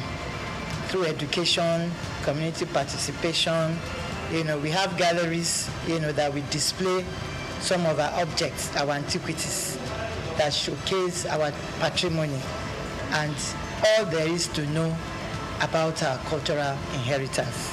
And so the museum, has been doing that over the years, and we still keep doing more. The Lagos National Museum was founded in July 1957 by English archaeologist Kenneth Murray, following the submission of textural sketch in 1948 at a conference on museum policy in Nigeria. Kenneth Murray collected several traditional masks from Cross River State to display in the museum's early years. According to historical records, the primary purpose of structuring the museum was to preserve Nigeria's historical artifacts and cultural heritage. Fortunately, that vision has remained alive to this day. The museum serves as a significant tourist attraction for Lagos residents and international visitors alike, offering an immersive glimpse into the nation's past.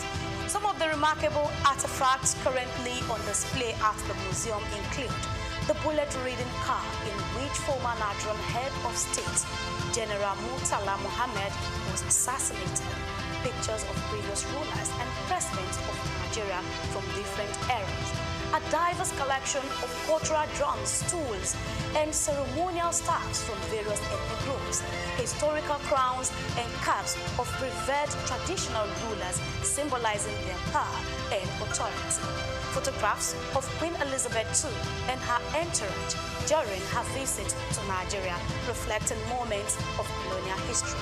It's so immense. Museum is a reminder of what the society is all about, because a number of us are missing the link. We don't even know the role, the significance of the society we find ourselves because of foreign influence. But when you come to museum, it will bring your mind back to the original habitat, the way of life of people, how things should be seen in the society, and how we should react to phenomenal changes in our environment. Basically, we'll be doing this work of educating the general public, not only Nigerians, over 20-something years here, and the impact has been so tremendous, to the point that what we do at the museum is in consonance with the curriculum of our institutions, from primary, nursery, primary, secondary, even tertiary, even people in their corporate organization. They deem me free to come to National Museum anytime they feel like we are missing the link, we have missed a lot of things concerning the way of life of our forefathers. You know, even here, apart from that, we do have what is called seminar. We organize seminar for expatriates, for individuals. They come around on Wednesdays to come and listen and learn on cultural-based subjects. I think it's great. I mean, I particularly like the circle of life that is presented in here, right? From birth to reincarnation to external influences. I think it gave a good history of Nigeria. I learned a lot about that. There seems to be some real big connection between Nigeria and Benin in terms of the history that I wasn't totally aware of. I was able to see the different artifacts and stuff that were presented. So it was quite interesting. They did, I think, a pretty good job doing a comprehensive tour or comprehensive history of Nigeria and its culture and its surrounding areas. A visit to the Lagos National Museum offers an enriching experience, transporting visitors back in time and allowing them to connect with Nigeria's rich and diverse history. The museum provides an opportunity to explore stories of resilience, artistry, and governance that have shaped the nation. Whether you are a history enthusiast, a student, or simply a curious traveler, stepping into this museum promises a nostalgic journey through Nigeria's past, fostering a deeper appreciation for its cultural legacy. Nigeria continues to reflect the stories that shapes its people, steadfast in its commitment to promoting history and preserving its cultural values for generations to come. Grace Komolafe, SOUQ Perspective.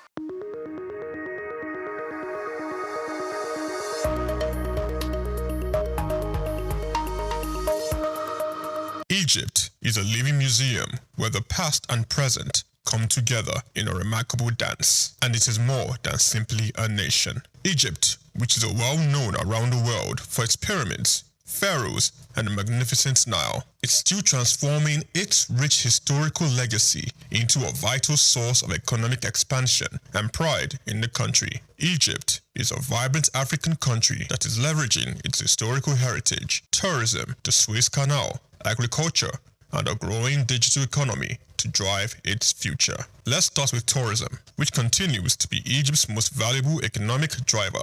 Egypt is home to more than 1/3 of the world's antiquities, and Cairo, Luxor, Aswan, and Alexandria welcome millions of visitors each year. Beyond its aesthetic value, the Great Pyramids of Giza, the Valley of Kings, and the soon-to-open Grand Egyptian Museum serve as economic hubs that support employment, foreign exchange, and Egypt's place on the world cultural map. Egypt has recovered quickly despite international disturbances like the COVID-19 epidemic, with current tourism receipts surpassing $13 billion.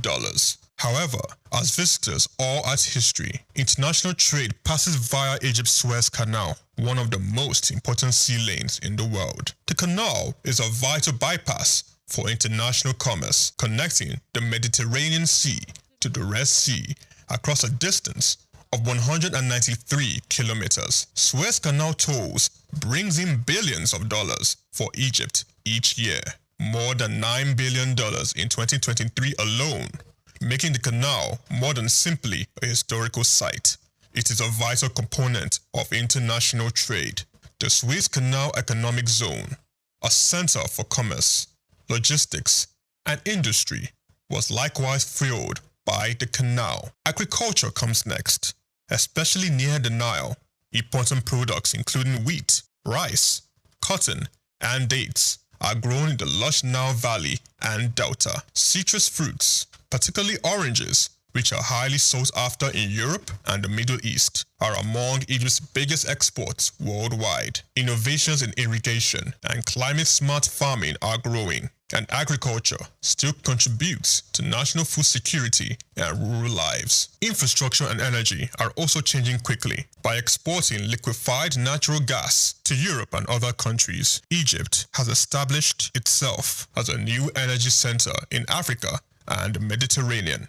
This change includes the Zohr gas field, one of the biggest in the Mediterranean. In addition, Egypt is developing smart cities, high-speed rail, and new administrative capitals, while investing in solar energy through initiatives like the Benden Solar Park, Africa's largest. Not to be overlooked is Egypt's creative economy. The film industry in Cairo is sometimes referred to as the Hollywood of the Arab world, and pop culture in North Africa and the Middle East has long been influenced by the Egyptian literature, music, and television. Young Egyptian creatives are already establishing new industries such as tech companies and fashion. Thanks to the growth of social media and digital storytelling, Egypt has geopolitical weight due to the advantageous location at the intersection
Hello and welcome to Just Africa on SOUQ News Television. Of course, here we do business, economy, and development. My name is Omevi Idolo. Before we go to talking with our guest for today, there is a whole lot of stories regarding African businesses that we want to bring to you. First of all, in our very first story, Senegal has launched a $100 million onshore oil exploration program following the revocation of inactive exploration licenses. Authorities say the move aims to attract serious investors and accelerate domestic oil production. The government hopes the exploration will contribute to energy security, generate revenue, and create local jobs. Interesting and beautiful story. So we want to look at it from Just Africa angle. The oil exploration program. Senegal invests to find and produce oil. So it is like a farmer investing in a new land to grow crops and feed the family, which is very, very beautiful. Another angle Just Africa saw is that energy, from the angle of energy and jobs. So producing oil locally reduces imports, and of course, it creates works.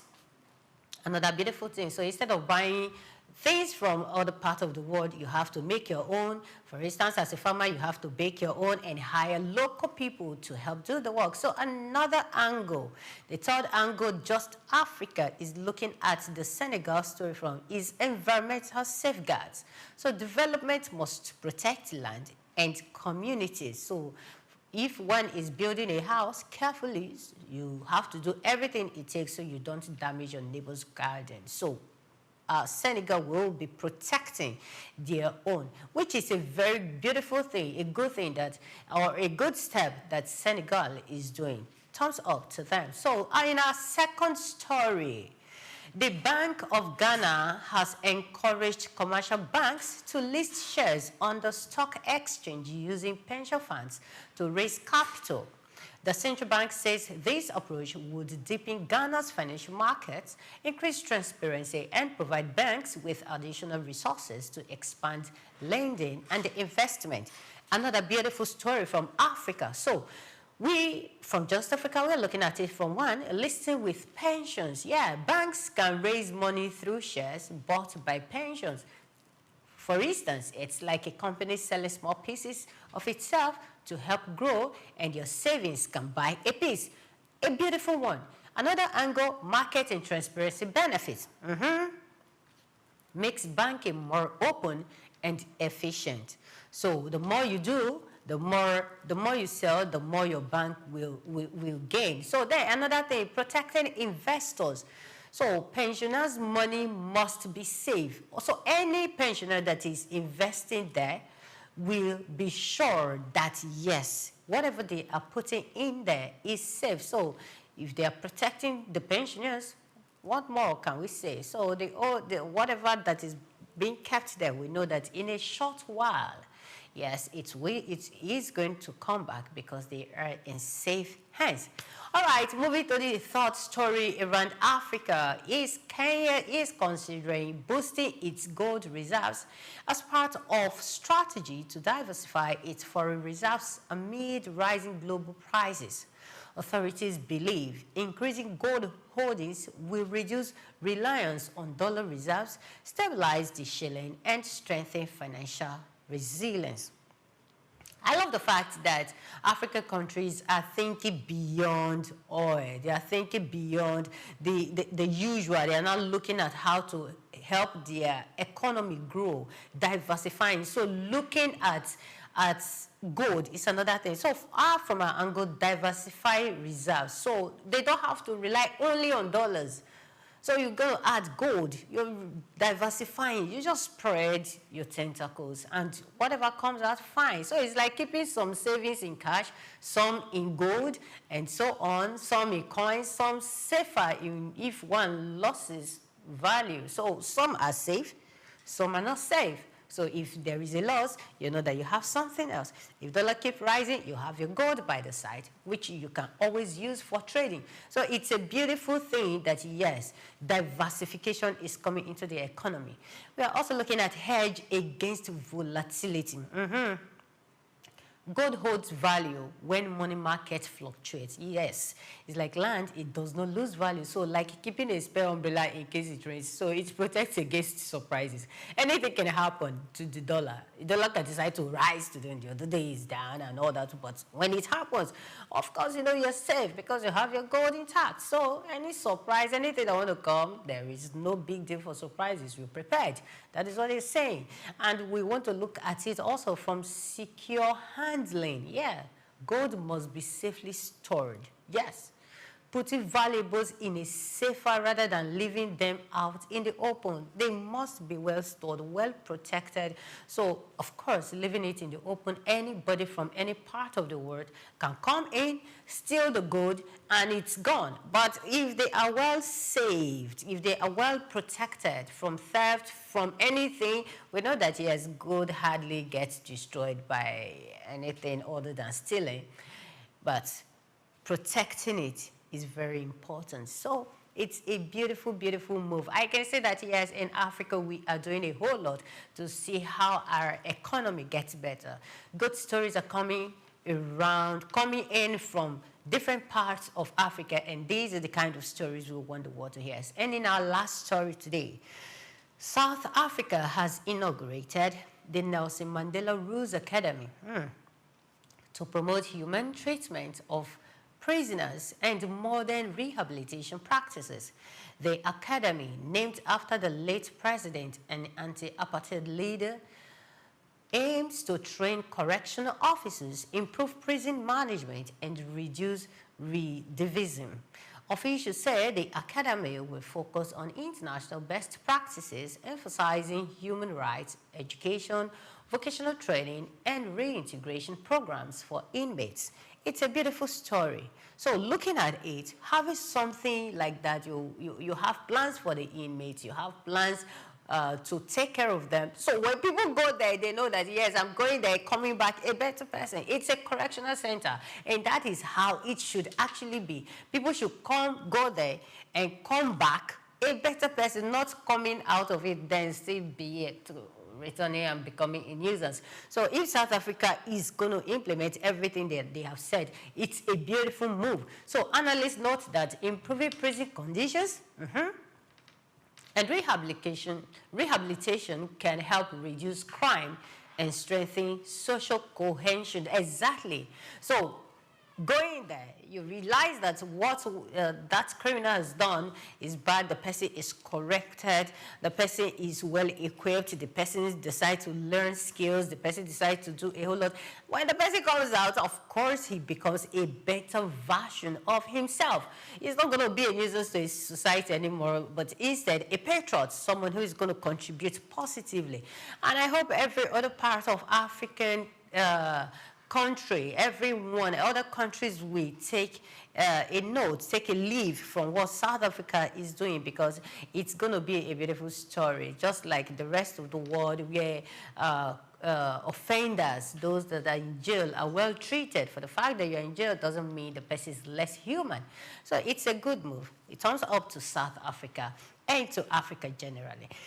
Yeah, that's how we've come to the first segment of Just Africa, taking you around some of the stories, the beautiful stories happening in Africa. We'll go on a quick break, and when we return, we'll be talking to some of our guests on the Just Africa show. Stay with us, we'll be right back.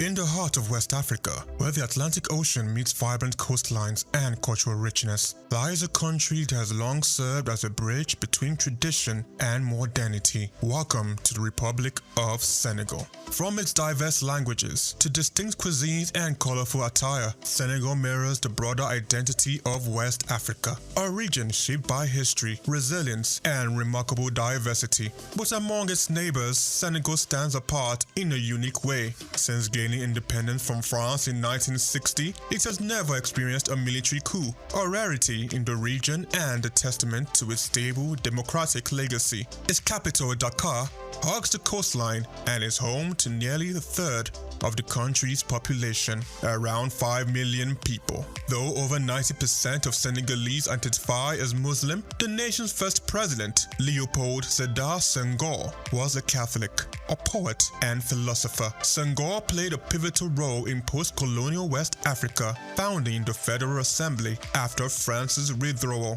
French remains the official language, a legacy of colonization, but it's Wolof, the voice of the streets, that rings loudest in the markets, homes, and music of Senegal. Economically, Senegal thrives on two pillars: peanuts and fish, with nearly 40% of its arable land dedicated to peanut cultivation and a strategic coastal location fueling a robust fishing industry. Agriculture and maritime life shape much of its economy and daily rhythms. Senegal's culinary culture is just as iconic, from fiebondien, the beloved rice and fish dish, to the zesty yassa of marinated chicken or fish flavor tells a story. And in between meals, locals sip on national drinks made from natural sources like boye, the sweet nectar from the baobab fruit. Wander the streets and you will likely spot sheep and goats roaming freely, not as strays, but as symbols. During the Muslim festival at Tabaski, male sheep are offered as spiritual sacrifices, a deeply rooted tradition tied in faith and family.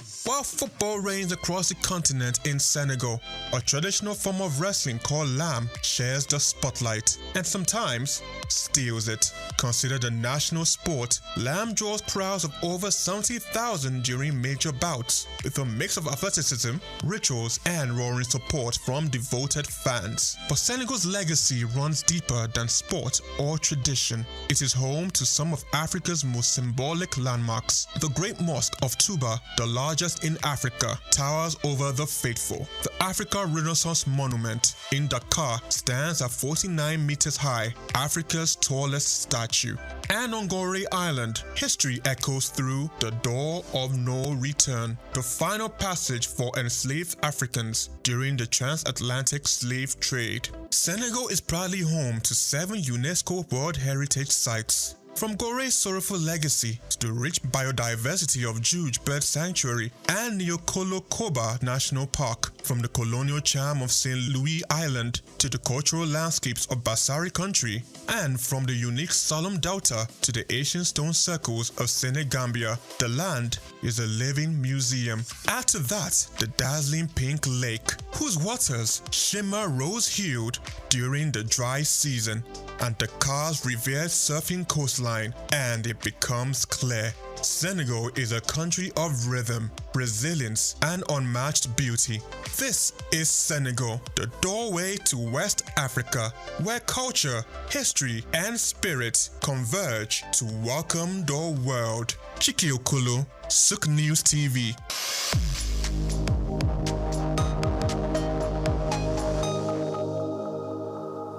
Guinea-Bissau, a small coastal nation in West Africa, often escapes the spotlight due to its size and political instability.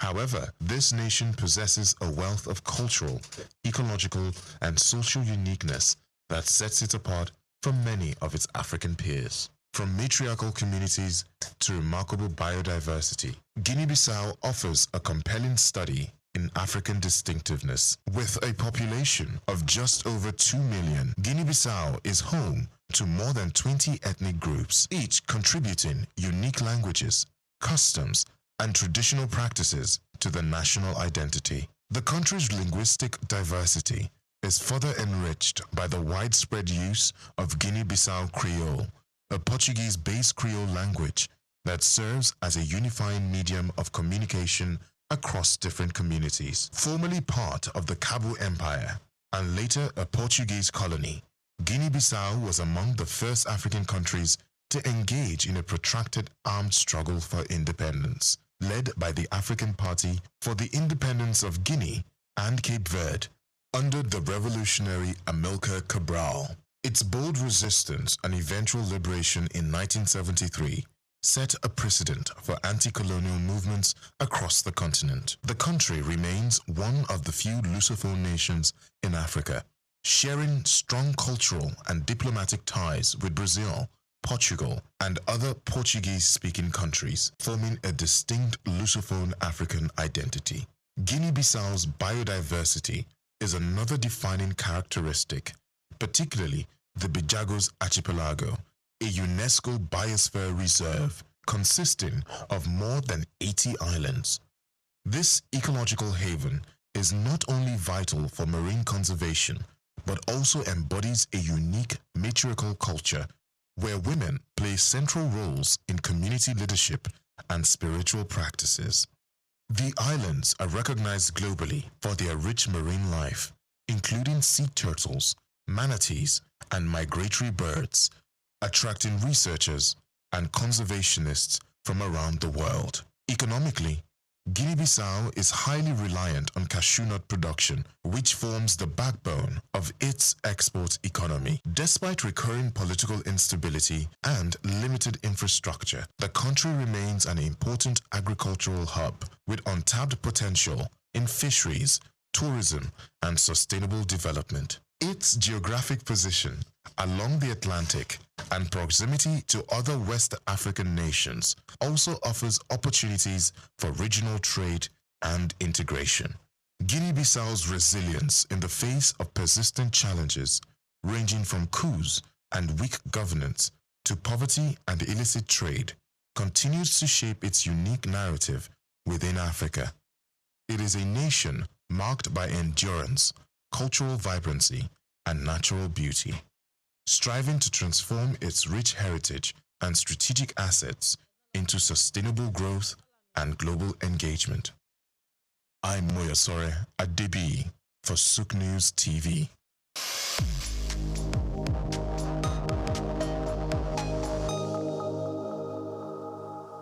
Welcome to another episode on Cashcraft, the show that helps you see business where others see problems. Today, we're talking about plastic waste recycling, a hustle that's turning pollution into profit. Without taking much of your time today, let's dive straight into it. We start with the steps. Step 1, start with collection. Plastic is everywhere. Sachets, bottles, packaging. But for business, PET bottles are gold. Start by partnering with waste pickers, shops, schools, or run your own buyback point. Now you're going to offer incentives. It could be 100 naira per kilogram, depending on location and type. You need to do research on that actually. So once collected, bottles must be sorted by color and type. So you know, clean, clear bottles fetch more money. So pay attention. Let's go to step 2. Clean, crush, cash, nests. What am I talking about? Wash them, remove caps and labels, then crush or shred them into flakes using a plastic crusher. These flakes are what buyers, local or export, actually want. Now, clean, well-sorted flakes commands better prices. Think 200 to 350 naira per kilogram depending on quality. So with a semi-automatic line, you can process up to 1 ton daily. That's real volume and real money. Let's go to step 3. You need to know your market, your buyers, including local manufacturers or plastics textile companies. And even exporters, that's very important. You never can tell. Some flakes are shipped to India, China, Vietnam, or reused here in Nigeria to make buckets, chairs, or even new bottles. So let me give you a pro tip. You need to form relationships with aggregators or industrial buyers. And if you can process into pellets or fiber, your margins jump like boom. So step 4, add value, add impact. Don't just collect, create. Now some entrepreneurs now turn waste into tiles, paving bricks, and designer bags. I tell you, a lot is happening with recycling bottles. So you reduce plastic pollution and you add jobs while doing it. Step 5, learn the rules. This business is tied to regulations. So register with local waste authorities, and if you plan to export, get listed with NAFDAC or the Nigerian Export Promotion Council, NEPC. Now, complying means credibility and access to big opportunities. Recycler, na bottle we dey see everywhere, gutter, road, market, but with correct machine, you fit make better money. The work dey stressful, but if you no lazy, e go pay. Of course, there are challenges: dirty waste, poor sorting, market fluctuation. Sometimes power supply slows down operations, but where others see nuisance, you should see niche. It's a dirty business with clean money. So here is your takeaways. Plastic recycling isn't just about helping the environment. It's a smart hustle. It's scalable, impactful, and already reshaping communities. From bottle to bank account, plastic is profit if you know the game. And I am Grace Komalafe. I'm here reminding you that waste is only waste when you waste it. Until next time, keep crafting your cash.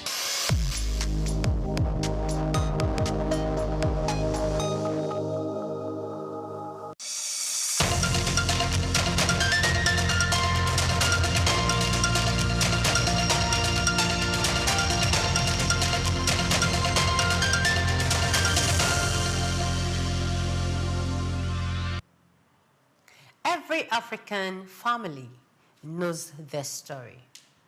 A suitcase by the door, a long hug at the airport, a promise whispered softly, "I'll be back soon." Migration is not just movement. It is hope wrapped in uncertainty.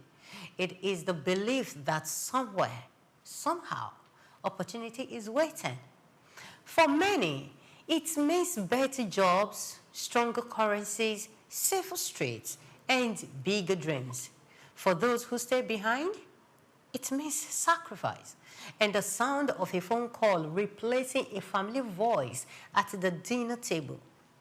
But then, money travels back. Remittances build homes. They pay school fees, start businesses. And in many ways, migration fits the very communities it leaves behind. Still, the question lingers: must opportunity always be found somewhere else? Or can it be built here? So today, we are not judging the journey. We are trying to understand it. The push, the pull, the pressure, and the promise. This is about migration. This is about money. And this is about opportunity and what it truly means to chase a better life as an African. Once again, I am Omevi Idolor, and you're welcome to the other segment of Just Africa. And again, it is important we let you know that today also marks the International Day for the Prevention of Violent Extremism and when conducive to terrorism, a global observance recognizing that instability, marginalization, and lack of opportunity can create fertile ground for harmful ideologies. So our conversation today is going to be about migration, about smart, about planned migration, and deep youth engagement at home. They are not just about opportunity and leadership. They directly speak to how young Africans can be empowered as agents of change, rejecting narrative of exclusion and building resilient communities where everyone belongs. So you and I are needed to put our hands together and fight for just one common cause. Stay with us, we'll be right back.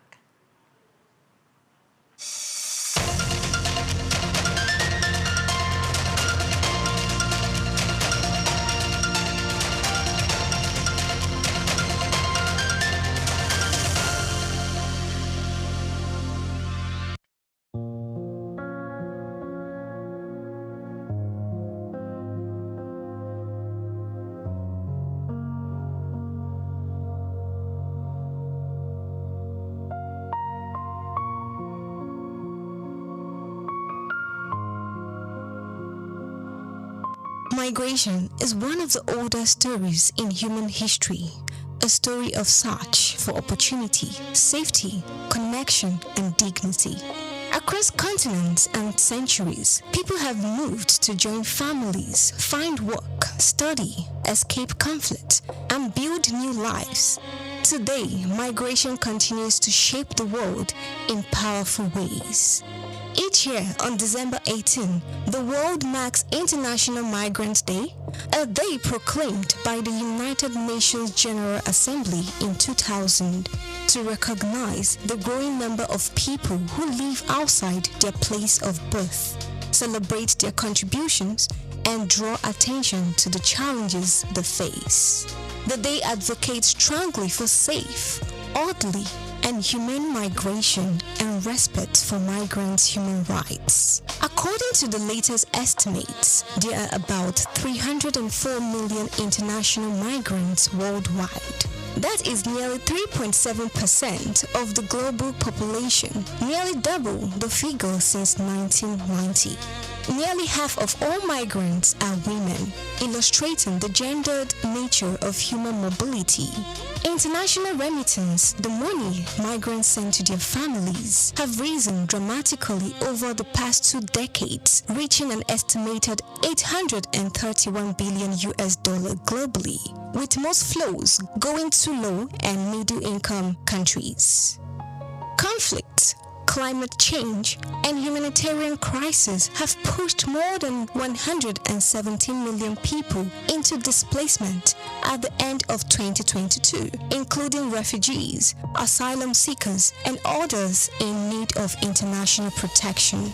Tragically, thousands of migrants lose their lives each year while attempting to reach safety. Recent tracking shows nearly 9,000 migrants lost their lives in 2024 alone, with the real figure likely higher due to underreporting.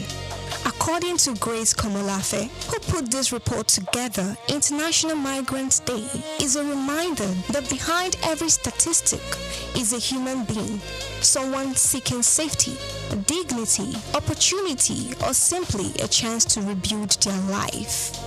It is about human lives, families, hopes, and challenges. Migrants are essential to economies and societies, yet too often they face exploitation, discrimination, health barriers, and dangers along their journeys. Annual observance by organizations such as United Nations, International Organization for Migration (IMO) and World Health Organization (WHO) focus on themes like health access for migrants, integration into host societies, and governance of safe migration pathways. In 2024, the WHO underscores the importance of migrants' rights to health care at every stage of their journey, a recognition that health is central to dignity and protection for people on the move. This year's theme, My Great Story, Culture and Development, highlights how human mobility transforms our world, enriching communities, inspiring innovations, and driving sustainable development when migration is rooted in dignity and respect for human rights. Globally, migrants play a vital role in labor markets, filling skill gaps, driving innovation, and fueling economic growth. Yet, many continue to experience harsh conditions, discrimination, unsafe travel routes, and limited access to service and protection. International Migrants Day is both a celebration of contributions and a call to action to build systems that protect rights, reduce vulnerability, and support inclusive society. International Migrants Day invites the world to reflect on human mobility with empathy and solidarity. As the world grows more interconnected, the protection of migrants through safe migration pathways, access to basic service, and respect for human dignity remains essential to achieving peaceful and equitable society. Praise Matthews, SOUQ News TV.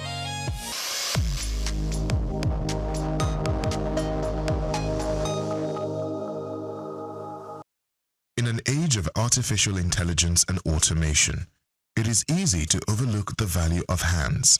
Yet in Ghana, hands still build nations. From Adinkra cloth printers in Ntoso to traditional kente weavers in Bonwere, Ghana's indigenous skill economy continues to prove that African creativity is not just cultural, it is commercial. Looking beyond the surface of heritage to the engine room of informal training systems that have powered generations and could power Africa's industrial future, Ghana comes to mind. In Ghana, apprenticeship is not a fallback. It is the main highway for millions of young people who are learning practical trades like metalwork, leatherwork, carpentry, fabric dyeing, and advanced tailoring. According to the Ghana Statistical Service, more than 80% of artisans are trained informally, yet they contribute significantly to the GDP. This is not unique to Ghana. From the woodcarvers of Kenya to the bronze casters of Nigeria, Africa is a continent of craftspeople. But Ghana offers a model where traditional skill acquisition meets modern enterprise development. Institutions like the Council for Technical and Vocational Education and Training, COTVET, have begun integrating indigenous knowledge into formal systems, developing a dual-track model that combines age-old methods with certification, mentorship, and business incubation. As Africa looks for solutions to youth unemployment, the answer may not lie in importing Western education models, but in elevating what we already have. Imagine if every African country invested in formalizing informal skills, adding value chains, technology, and access to export markets. The challenge, as always, is perception. We must stop seeing artisanship as inferior. Ghana is showing that welding can build wealth and textile design can drive trade. The African hand is skilled. The African mind is gifted. What remains is for policy and investment to catch up with potential. In Ghana's apprentices, they don't just see workers, they see a future workforce Africa can proudly call its own. I'm Moyosore Adebi for SOUQ News TV.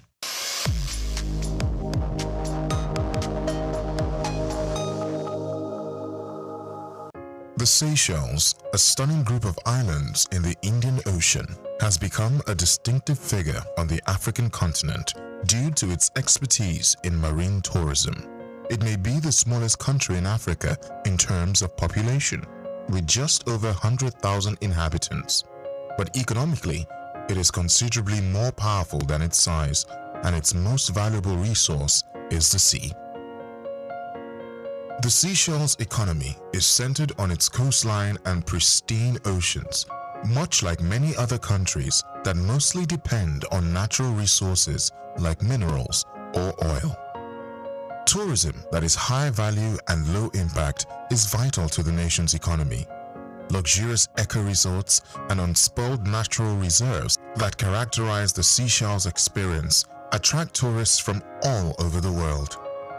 This type of tourism supports jobs in the hotel, transportation, fishing, and conservation industries in addition to generating foreign cash. Seychelles' stringent environmental regulations are one notable strategy. The nation boasts of one of the largest percentages of protected marine areas in the world, with over 30% of its seas classified as such. In addition to protecting marine habitats, this keeps tourism viable and attracts eco-aware tourists and foreign partners. Seychelles has also adopted blue economy practices, using the ocean to spur innovation in marine research, sustainable fishing, and renewable ocean energy. Through these initiatives, Seychelles is positioned not just as a tropical retreat, but also as an example of how tiny countries may prosper by protecting and enhancing their natural environment. Seychelles has been a continental leader in the blue economy idea, which uses ocean resources responsibly to boost economic growth in addition to pleasure. By issuing a blue bond in 2018, it raised $15 million to finance sustainable fisheries and marine initiatives, making it the first nation in the world to do so. Additionally, the nation has set aside almost 400,000 square kilometers of its oceanic territory, roughly 30% of its exclusive economic zone, for regulated usage and conservation. In addition to protecting the Seychelles' beautiful waterways, these programs help the country's standing as a climate-conscious travel destination worldwide. By doing this, Seychelles has shown that preservation of the environment and economic growth do not have to conflict. On the contrary, they may support one another when handled with care and foresight. I'm Moyosore Adebi, and this is Just Africa. At the Africa Development Studies Center, ADSC, we are committed to driving sustainable growth and development across Africa through innovative training and research. Our mission: empowering leaders, policymakers, and professionals with the tools they need to create lasting change. With customized training, dynamic research programs, and study exchanges on leadership, management, and other critical development topics, ADSC offers a platform for exchanging cutting-edge ideas and global best practices. We provide comprehensive services in research and consultancy, capacity building and training, education programs, publishing, and knowledge sharing. Our esteemed faculty, composed of seasoned experts and researchers, ensures a learning experience that is insightful and practical. We specialize in policy development, implementation strategies, monitoring, and evaluation. At ADSC, learning is engaging and enjoyable. Our unique methodology includes talks, interactive exercises, games, video screenings, and lively seminar discussions, all in a comfortable and friendly environment. Ready to make an impact? For more information, email us at info@adstudycenter.com or call +234 912 439 2362. Visit us today at www.adstudycenter.com to explore our programs and upcoming events. Africa Development Studies Center, rethinking development for Africa. Welcome to Cashcraft, where we uncover the gold in every enterprise. Today, we explore a buzzing opportunity that is sweet, sustainable, and seriously profitable: beekeeping and honey production. Nigeria's honey demand is rising, but supply still falls short, creating a lucrative gap in the market. Beekeeping is a low-capital agribusiness with high returns, especially when done organically. From honey to beeswax, propolis to royal jelly, every part of the hive has commercial value. Imagine this: low startup, high yield. A beginner-friendly venture with starter kits costing 50,000 naira to 150,000 naira and profit margins above 60% after the first harvest. That is very possible. Also, are you thinking climate advantage? Nigeria's tropical vegetation and long flowering seasons make it ideal for beekeeping almost year-round. So you know that's a good business to venture into. Now let's look at health and organic market boom. Natural unadulterated honey is in high demand. This demand kept increasing on a daily basis, not just locally but across West Africa and international markets. And it is used for different purposes, from health to skincare, culinary, and more. You may need further research, professional advice to understand exactly what I am talking about. Now, value chain potential. Processing and packaging honey, producing beeswax candles, selling hives, or even offering training is the way to go. Do not miss out. Just so you know, this is a climate-smart, gender-inclusive business that doesn't require owning a land or intensive labor. Here is how to take advantage. Start small with training and support. Enroll in the basic beekeeping course Many NGOs, agricultural institutions, and cooperatives offer short-term hands-on training. Join a cooperative to access shared equipment, farmland, and easier entry into the market. Invest in starter kits. Begin with 1 or 2 hives. Starter kits typically include protective gears, a smoker, hive tools, and a bee colony. All you need to get started. Explore the full value chain. Process and bottle raw honey for local or boutique markets. Create value-added products such as beeswax candles, lip balm, soap, and natural polish. Build and sell beehives or rent them to farms for pollination services. Offer training and mentorship as your experience grows. Target empowerment opportunities. That's very key. Many donor-funded projects now support climate-smart land-light ventures like beekeeping, making it ideal for women and youth with limited capital but strong entrepreneurial drive. From the wild to the wallet, beekeeping is more than a craft. It's a golden opportunity. With the right training and tools, you can turn nature's sweetest gift into your next source of steady income. And you know what? You don't need to think twice. If you want to go into it, take that decision now and get started. I am Grace Komalafe, and this is Cashcraft. I'll see you again some other time. Bye.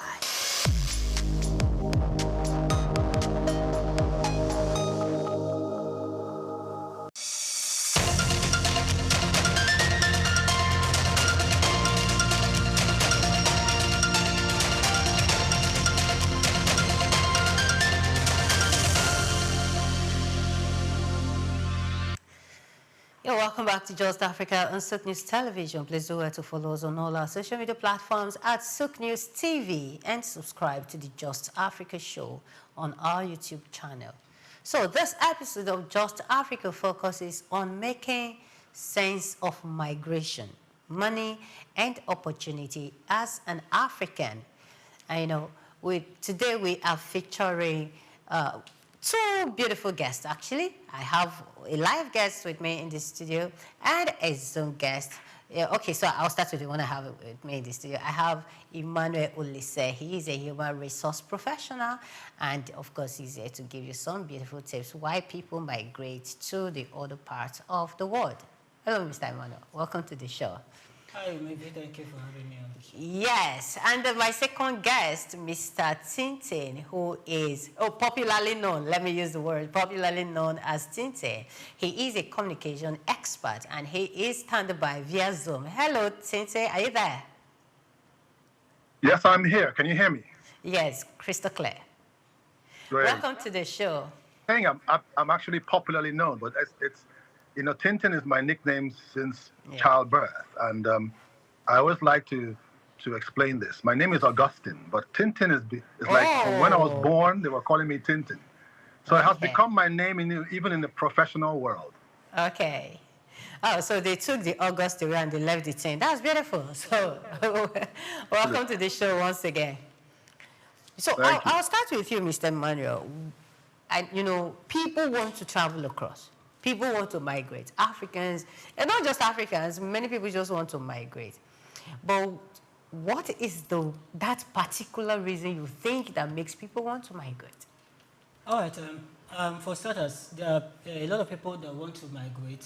Different people have their different reasons for wanting to migrate. But what I think is the cause of the matter, the basis of the basis why people want to migrate, first and foremost, is money. Yes. Anyhow you look at it, money has to come to play there. Okay. A lot of people, other people also see it as an opportunity for them to explore the world. Yeah. They see it they want a situation where there's a stable economy, there is security to a large extent.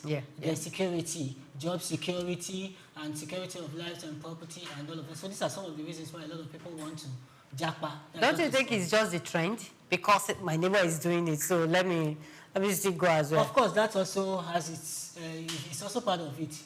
The trend. Everybody wants to go because people are leaving the shots of the country, and people think that, oh, things are not working here, things are working there. Then, well, that's topic for another day. When you get there, you find that if it's actually working or not. That is another big question. Has a role to play. Yeah. Everybody wants to live large. Everybody wants to live large. Okay, so Mr. Tintin, let me call you just as your friend Sabi calling you. Would you say migration is a yardstick for success? When you migrate, you are just sure that, yes, I'm going to be successful over there. Absolutely not. It's not. Okay. Success, your territorial base doesn't determine your success. You understand? Your success is determined by, one, your passion for what you believe in, your attitude, and consistency. And that can happen anywhere. I'm a recipient of migration the other way around. I grew up in Europe. I left Nigeria when I was a year and a half. My parents moved over to Europe, and we, successful father, thank God for that. He took all his 5 children, and we all lived in Europe for 33 years. And yes, I was doing pretty good in Europe, education-wise and professionally. But it's when I came back to Nigeria that, like my mom said, when you come back home, your eyes will open. And success and the milestones that I achieved in Nigeria, I could never achieve in Europe or in America. And I've traveled to 36 countries in my life, and I've seen it. But I always say that, look, home is home. We have a lot of problems, and I don't stop anybody from wanting to go because I lived abroad. I know how it is. But it was then. Nowadays, things are different. Yes, Mr. Emmanuel in the studio with me made mention of something that is very important. People just think when you get there, it's going to be rosy. Now, what are some of the misconceptions people have? And, well, maybe that is your drive. Some of the misconceptions about abroad.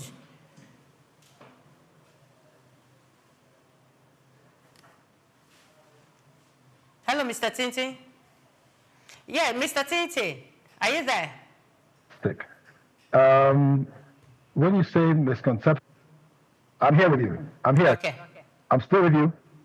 Hello? Yeah, I can hear you. Okay. So what I was saying is that you get to another country, it's not your country.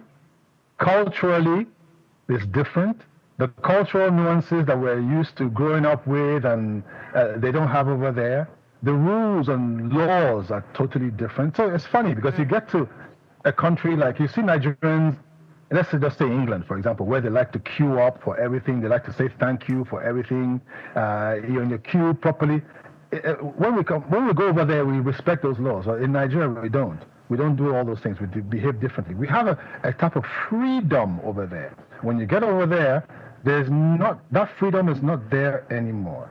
Everything is ruled, is dictated by rules, regulations. So you get there, you may feel that you're a bit constrained. Maybe that's at the beginning because you need to adapt. But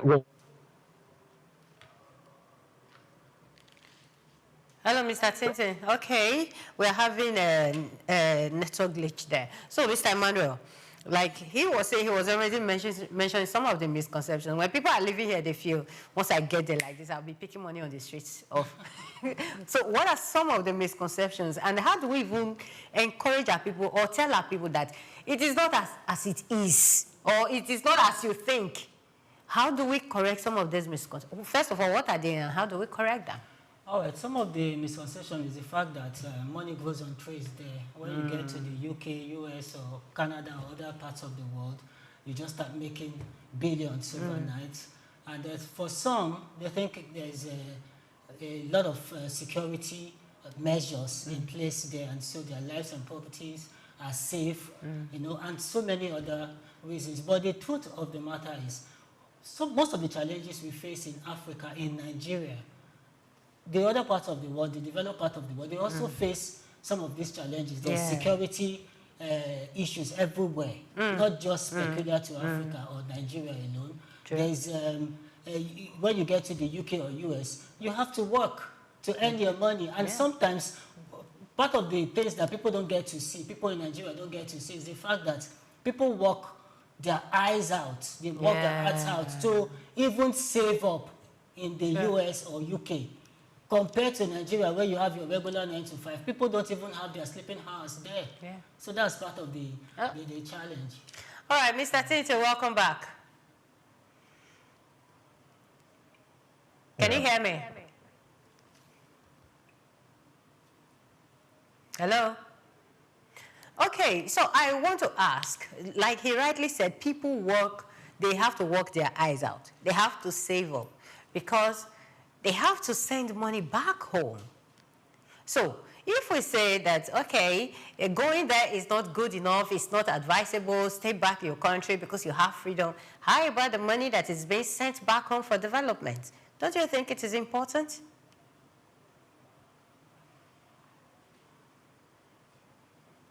Hello, Mr. Tinte. Okay, we're still experiencing an internet glitch again there. Okay, so I will throw that question to you again, Mr. Emmanuel. Like you said, people have to work their eyes out. People have to deny themselves sleep. There's unemployment there. There's unemployment there. Taxes are there. Taxes are there. But you need to send money home. Yeah, of course. And they believe that, yes, the currencies are higher. Don't you think the money is important for... Of course, it's important. It's so good. Don't you think you will need to encourage people to go, to migrate? If everybody leaves, what happens to the country? Everybody can leave. Well, it has its positive side and its negative side. The positive side is people send back money to develop the country. Yeah. But the negative side is our talents are going. Innovation, creativity, we are selling our talents to other countries. They are transporting them to other countries, and our country is not improving. Our economy is not improving because the people who are supposed to build it are all out there making money and, of course, sending back. And sending back. I like that. That's the part that I like. Yes, you talked about brain drain now. Yes. All our good hands, good brains are going there. But can't we turn that brain drain to brain gain in terms of jobs, learn the skills, and maybe come back home? Don't you think it is possible? Of course it is. How do we achieve that? It goes a long way to show that things have really, really gone wrong. If we do not address the situation, things will continue to go from bad to worse. I think it has a lot to do with policy. If the right policies are in place to ensure that our professionals are well catered for, well taken care of, nobody would want to leave. If what you are earning here compared to what your other professionals in other parts of the world are earning, if there isn't much difference, of course nobody would want to leave, because Africa, Nigeria, we are blessed with an amazing weather, food, and a lot of things we are blessed with. But people leave because they want to make more money, because they want to add to their body of knowledge. And some, at the end of the day, they fall in love with whatever country it is they have moved to, and coming back home becomes a mirage to them. So if the right policies are in place and these people their needs are met, we are not being selfish here. People who are not educated are getting a lot of money from maybe social media creation and some other stuff, but people who are professionals who should be earning fat salary are being denied. Of course, if that is in place, if the right policies are in place, of course, people would not want to leave. Yes, I like that point. People wouldn't want to leave if things are in place. Do you agree with that, Mr. Tintin? Converting brain drain to brain gain. Absolutely, I'm in favor of that. I'm aligned totally with him. It's very important that he said what he said, because, I believe that Nigeria is one of the most beautiful countries globally. We eat organic food. We're not into all those nonsense things that they eat over there, processed foods and everything. And that's, the world is waking up now to know that, to see that, Africa has everything. We're blessed with weather. Fela used to say it. We have sun, we have water, plenty of water. It's just amazing. And since I got back to Nigeria 21 years ago, I may say, I can't remember the last time I wore a suit. You understand? Yeah. So Yeah, so even when I see people wearing suits, I think, why would they wear suits? We're in Africa, we're in Nigeria. Let's wear our own stuff. Let's wear our own traditional stuff. Let's look the part if you want to. But hey, let's patronize our thing. This is where we live. This is our weather. This is our food. Let's eat it. Let's build it. Let's push it. And we are doing it. Thankfully, communication is huge, as you know, and the message is getting out there. If government and private sector do the right thing, then this country will really be the place to come to, because we see that there's a lot of people coming back to Nigeria. The ones who went to Jackpot, they're coming back. Yes. Because what they met over there wasn't easy. Yeah, I love the fact that both of you are on one path. You're saying the same thing, and which means that we have like minds in the studio. But at the beginning, you were talking about opportunities, and Mr. Emmanuel here also made mention of that. People leave because of opportunities over there. First, is it that we don't have those opportunities here in Nigeria or in Africa? Or must opportunities be geographical? Should we say they are geographical? Mr. Tintin. Beautiful question. Now, let me answer that. If you go to LinkedIn and look for jobs, you will see the amount of jobs that there are in Nigeria, whether it is in the tech space, in agriculture, in manufacturing, in administrative roles. There are plenty of jobs, plenty. The thing is that, I don't believe that opportunities are geographical. Those countries in the West have an advantage over us to the fact that they were in advanced industrial societies. They progressed earlier than us. So we are developing countries. And it is the developing countries that have more opportunities than the advanced industrial societies that are now stagnant and saturated with job opportunities. If you see the amount of unemployment that is in those countries, the amount of depression, the amount of suicides based on the fact that there's no hope, nothing. People are sleeping in cars. In Nigeria, somebody can wake and you can call somebody and say, oh, please, I need 10K. Over there, it's not possible. Yeah. They won't give you a dime. Do you understand? So I don't believe that there are no opportunities in Nigeria. I see it every day. And, the beautiful thing about Nigeria is that we can come into our own. In Nigeria, most people finish school and they set up their own business. Over there, you finish school and you work for somebody and you're dependent on a credit system and you are stuck and tied to them for life. Here we do everything cash. We buy our car, cash. We buy our houses, cash. We earn our money. We struggle and we hustle for our money. The opportunities are here. The white man knows it. Mr. Tintin, some persons feel that buying things, everything in cash, that is not a wise thing to do, which means you are pushing the citizens or pushing them to a very tight corner. Do you agree with that? I disagree because I come from a credit system. I lived in a credit system for many years, and I was a prisoner of always paying my credit amount every month, my salary and everything. Here, I don't have anything. I can go to sleep and wake up in the morning. If I owe because I owe the amount that I borrowed. Full stop. You understand? So, and you see, the West knows this. That is why they keep a hand tight. They strangle Africa because they know that the real freedom is here. Meet the expatriates that come and work in this country. When their term or their jobs finish, most of them want to stay in Nigeria. Yeah, that's true. That's true. Okay, so Mr. Emmanuel, he just talked about the beautiful opportunities we have here. You are into the HRO work in Nigeria. Do you think that we have the opportunities that these people are going out there to look for? Do you think we have it here and they are employable and they are not getting the jobs? Opportunities are bound everywhere. Okay. In Africa, beyond Africa. So the thing is, getting the job here is a little bit more difficult because of what we call the employment, the experience paradox. When people will say you must get this experience before you get the job, and that is limiting a lot of things. So because of that, a lot of people who are qualified to get these jobs are not getting the job.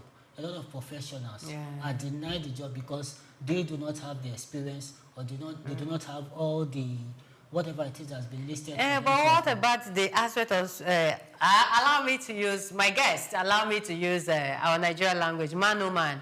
That is one of the things that works. Okay, so someone feels that, because I do not know someone, I do not have someone who would refer me, I cannot have a job. Is it really supposed to be like that? It's not supposed to be like that, unfortunately. But that's the sad reality. Mr. Things are changing. Things are changing. Things are changing. Okay, when you say things are changing, how do you mean? A lot of organizations know better now. A lot of HR professionals, they know better. Okay. People are no longer looking at 10, 20 years experience. They are looking at the character. They are looking at what you know beyond the experience, beyond your CV, what you can bring to the table. That's that beautiful. doesn't necessarily have to do with 10 years or 20 years experience. Oh, so long you are the HR feels you are capable, you have the opportunity. Skills can be trained. You can be trained to do whatever, but the character is what is inbuilt. I think that's a beautiful one. Yeah. So, Mr. Tede, are you there? I'm with you. Can you hear me? Yes, I can hear you crystal clear. So, for those who stay behind, parents, siblings, spouses, what is the silent cost? Because you have gone and you're back home. What's the silent cost of migration that we don't talk about enough? Okay, so the thing is this. Let me tell you one thing. When I was abroad, and I would come back home on holiday, and I'll see my mates in Nigeria. They had built their houses, they had bought their car. In fact, they would send me, which car do you want for me to come and pick you up at the airport? Driver day, house help day. And I'm not saying it's the majority, but it's the people who are in my social strata, which is okay. Fine. And that gave me the impetus, the drive to try and make it fast, because I had to catch up. Nigeria was now not playing we're behind or we're ahead. Even in the music business, you see artists, they own everything that they have. In America, in England, everything is borrowed to them, it's lent to them. You know, you don't have your car, the label gives you the car to use and all these things. Now, for people who stay behind and think, okay, I want to try and go to America, I want to try and go to Canada, it's okay. And I keep on telling people, you need to have your own experience. Everything is personal in life. You learn from your own experiences, okay? But the cost of today, rather than compared to 20 years ago, it's very high. If you don't have savings up to about $50,000, apart from all your rent that you're going to pay, rent is monthly or it's not yearly. Yeah. You understand? You're paying, so you're paying $2,500 a month. Translate that into Naira, that's about almost 3.8 million or something, which we can pay yearly in Nigeria. So you're paying that every month. It's very high. The cost of living is very high. You pay for your taxes, there's no compromise. So you have to pay tax on water, tax on electricity, tax on what they call poll tax, just even for breathing, you have to pay tax. So it's very high. What I suggest to people now is that, look, let's look at Africa. Let's look at Africa. If relocation is what is really biting you, because a lot of people, I just want to get out. Okay, you ask them, why do you want to get out? Yeah. Mr. Manuel said there were opportunities. You said that, job experience and everything. It's not like that. If you're looking for a job, you have to look for a job within your category. Of course, if you want to go and do a managing director job, you need to have had 8-10 years experience, management. So not everybody can just jump, So that's the problem we have. We want to learn how to run before learning how to walk in Nigeria. We have to go through the processes, step by step. Go to Africa, go to Ghana, go to Ivory Coast, go to Gambia. There are opportunities, but do things within your means. Or start to try and create your own ecosystem in Nigeria. Get together with like minds, build your alcove. Like people are doing it. People are building estates with their own power solutions. Unfortunately, that's the world. And it's happening abroad, though. They're having issues. In parts of America, there are light cuts right now. In LA, I speak to one of my best friends in LA. The power cuts. The only difference is that they will tell you. They will send you an email and tell you power cut today is between 6 and 9. So you know that you can prepare yourself. So it's different. Yeah. So there's, in my opinion, look, by all means travel, by all means go and see the world, by all means try and do something. But the real opportunity, the real gold is in Africa. If something happens, if something happens in Europe or America, for example, now all these wars happening, all this conflict, the safest place is sub-Saharan Africa. Yeah. So people have to start thinking before they move. Before they start, okay, all right. Thank you very much, Mr. Tite. So for your final word for the youth, the younger ones, or anybody who wants to travel. I know you said that they can travel to anywhere and have their experience, but if they stay back, do you think Africa will develop? Your final thoughts? Absolutely, because the percentage of people that travel out maybe is 1%. So the rest are here. The majority are here. The development in real estate is going on, regardless of who is jackbuying or not jackbuying. In the banking sector, look at in the fintech space. I mean, if I didn't come back to Nigeria, I couldn't become the Meta MD for Nigeria 2 years ago if I were in America. But I did because I was in Nigeria, because Nigeria needed somebody like me that could harness the cultural nuances and put those things into the business for the business to scale and to prosper. You understand? So we have to also look at these things. How are we positioning ourselves to make Nigeria a better place? If government is not moving ahead, forget it. I lived in Italy for over 30 years, right? When Italy has had so many government failures that the government has collapsed many times, but the country still keeps going without a government. Can you imagine? So imagine here, there's no prime minister or there's no president for 2-3 months. The country is going ahead. Do you know why the country is going ahead? Because the people believe that we can go ahead without the people, without the government. And we are putting things in place. Our tourism, we're going to make it work. Nigeria, we could make tourism work if we wanted to. If we all get together and have the alignment of minds. It's because we don't want to. This one wants to eat over that other one. This one wants to rule. This one is the boss. That one is not the boss. So that is our problem. We still need time to organize. We need time to organize. It's going to take some time, but the future is here. This country is going to be one of the top 3 or 4 economies globally. All right, thank you very much, Mr. Tete, for coming on the show. Okay, so Mr. Emmanuel, your final thoughts on people trying to travel. I know you will discourage it. You will encourage people to stay back, but what do you have to tell them? Even if they will still want to go, just as Mr. Tete said, just go and have the experience. But you, what do you have to tell people? I think I'll go with Mr. Tinte. Okay. Go and have the experience and come and develop your country. And I think that people should look beyond seeing migration myopically, like it's just people's way of just leaving the country and that's it. Migration is not just about that. Migration, if there are systems in place, we can leverage on that and achieve a whole lot, even in the African continent. People who are living can mentor those who are here, who have professionals there, who can mentor virtually. The internet bridges the gap and a whole lot of things. So migration will always continue because it's people's rational way of responding to structural realities or sad realities. But the thing is, even if you have to go, come back and develop the country. And even if you do not want to come back, because some people would go and not want to come back, one way or the other, the internet can bridge the gap.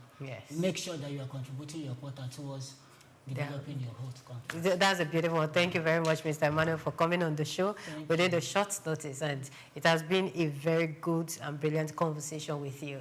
And a very big thank you to you, Mr. Tite. Thank you for coming on the show. Thank you very much. And Mr. Tite, today is not going to be the last because I will ensure you come back on the show. I personally will ensure that one. I'm here. When you like. All right, thank you so much. All right, so that's how we've come to the first segment, or rather the second segment of Just Africa. We'll go on this quick break, and when we return, we'll have another guest in the studio. Stay with us, we'll be right back.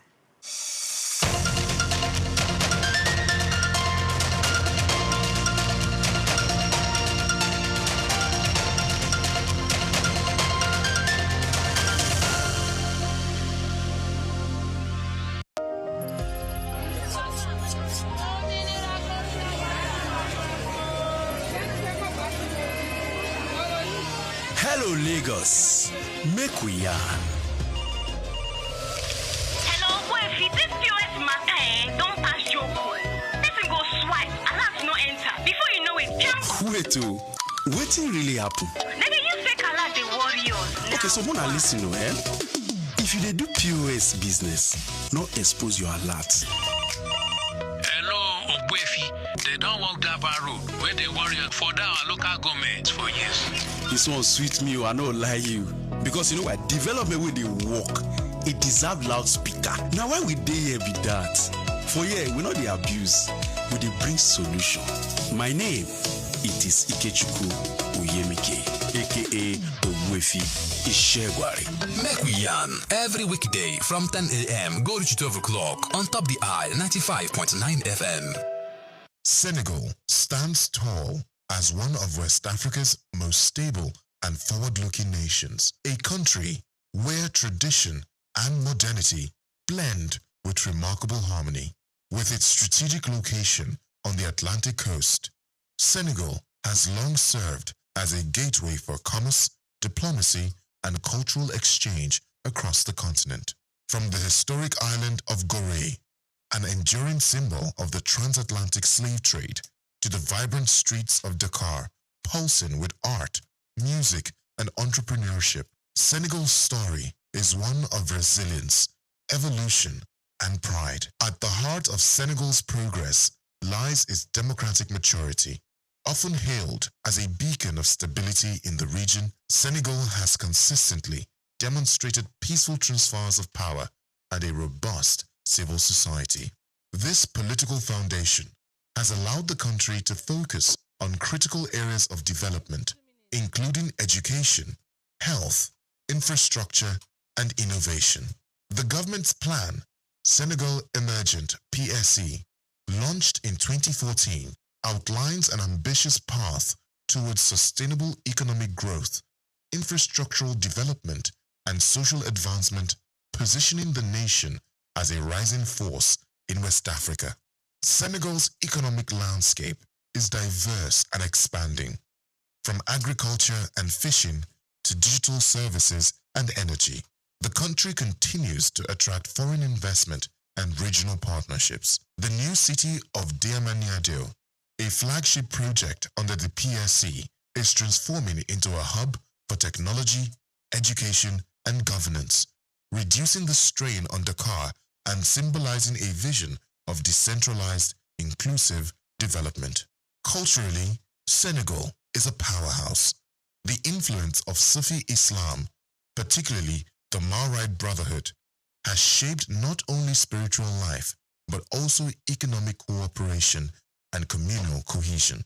The nation's music, literature, and visual arts are internationally celebrated, with artists like Youssou N'Dour and filmmakers like Ousmane Sembene leaving indelible marks on global culture.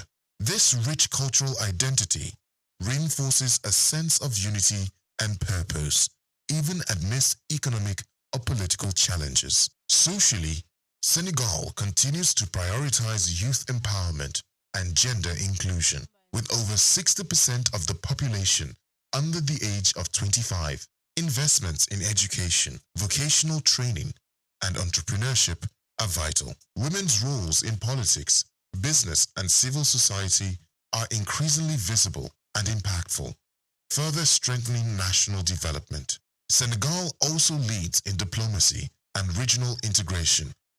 It is a founding member of ECOWAS and plays an active role in African Union affairs and peacekeeping missions. This outward-looking approach reinforces Senegal's role as a stabilizing force and a champion of Pan-African ideals. With its deep historical roots, visionary leadership, and unwavering commitment to progress, Senegal continues to inspire a model of African development, grounded in cultural pride, democratic values, and inclusive growth. I am Moyosore Adibi for SOUQ News TV.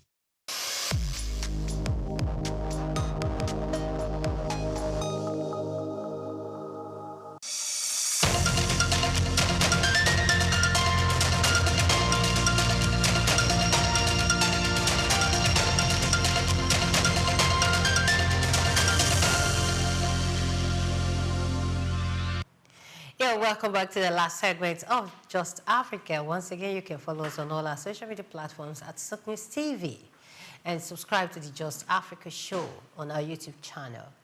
Now, millions of young people are speaking up, organizing, innovating, and refusing to be spectators in their own future. From community projects to social movements, from local councils to digital platforms, African youth are stepping into civic life, not waiting for permission, because when young people are engaged, communities grow stronger. When their voices are ignored, frustration grows louder, and when civic engagement is intentional, inclusive, and well-supported, it doesn't just build leaders, it builds nations. This is the second segment. So this episode of Just Africa features Bruce Moyo, a Mandela Washington Fellow and Counselor for Ward 22, Ukulumane in Bulawayo, Zimbabwe. As a local government leader, youth mentor, and director of the Young Leaders Initiative Zimbabwe, Bruce brings first-hand experience in translating civic vision into tangible impact at the community level. We explore how African youth can harness leadership, advocacy, and storytelling to improve governance, foster civic responsibility, and build cohesive, resilient communities. Hello, Bruce. Welcome to the show. Thank you very much for having me. Am I audible enough? Yeah, very, very clear. First of all, I want to apologize for murdering your local government, your ward. Please, can you pronounce the word 22? What is the name again? It's Ward 22 in... Oh.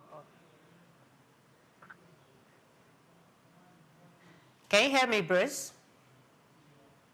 Yes, I can hear you.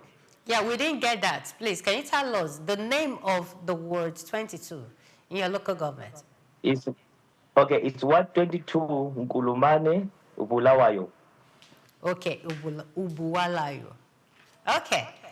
Yes, all right, so you are a youth leader. First of all, what is the drive? What drove you into politics? Or what pushed you into politics? Thank you very much for that question. You know, when I was growing up, I was raised by a single widowed pensioner, a retired mother. So when I grew up, I was having problems and challenges in terms of finishing my academic life, my educational life, because my mother couldn't afford to pay my school fees. But most fundamentally, when I was moving around the streets of Nkulumane, where I'm living currently, I could see young people roaming around the streets, abusing drugs, in the bridges, without hope, without employment, without even an opportunity and a chance to go to school because they couldn't afford to go to school. The economy is not conducive enough for them to go. So those struggles and those lived realities that I grew up in facing, it motivated me to question power because I believed that there's something wrong in our country. We used to be the breadbasket of Africa. We used to dominate in terms of the economy. But right now, we are carrying water in buckets, which means something was wrong. And in my view, I thought it was a political crisis, a political problem that we had, and it needed us as young people to step up, rise, and ensure that we address those anomalies. So that's why we joined politics. Wow, that's beautiful. Now, many young Africans say civic engagement feels symbolic and not impactful. So, what's going wrong? What is the problem actually? Is the problem the system or how leaders perceive young people? Yeah, I know. You know, there's a cultural and a systematic problem, which then affect an individual at that level, because we grow up in a system that, if you are young, you cannot speak against your parents. That's our cultural values that we knew. We grew up in a system whereby when you're in a house, you listen to your parents. You don't have an input to the discussions in the family. That's a system that we grew up to. But so if we go in terms of governance issues, civic issues, there's a there's been a precedence, a wrong culture which has been set by our leaders, especially in Africa, a culture of staying long in power, a culture of ensuring that you can't have an opposing voice, you can't be an alternative to their idea, you can't speak your mind. So that culture already, it suppressed young people, and a culture that if you're young, you cannot lead. So it suppressed and demotivated young people to be active in terms of civic engagement, because they felt like, no, this is not our platform, this is not our ground, our playing ground. It's a playing ground for the elders, so we cannot be part of something that doesn't benefit us. So we can't be in it if it is not for us, if it's not about us.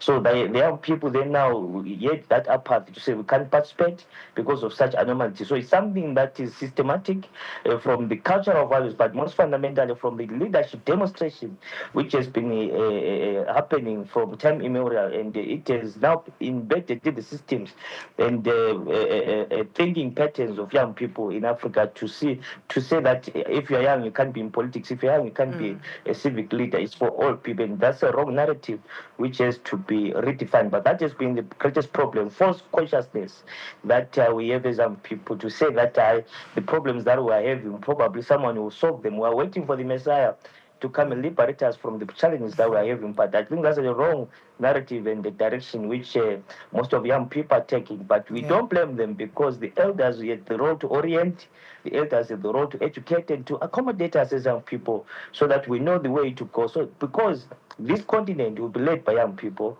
this continent's future is in us, the world itself. Africa is the youngest continent in the world. So we mean to say the future of this world in terms of leadership is in our hands. Hence, it is very important for us to be elevated, to be educated, to be oriented, and to be given a platform and a space to practice and to participate in civic engagement.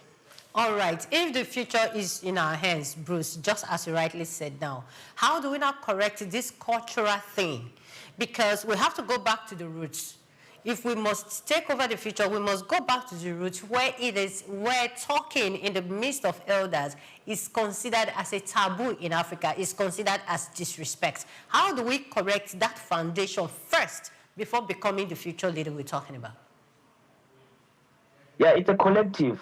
It takes two to tango. It's a collective. It needs every hands on the deck. You started the role of the civic society organizations. They have a greatest role to conscientize and to educate the masses, from the parent to a child. They need to understand that there are lines and there's a greater role to invest in young people, because when God created a person, naturally we are given birth. Biologically, we grow up and we die.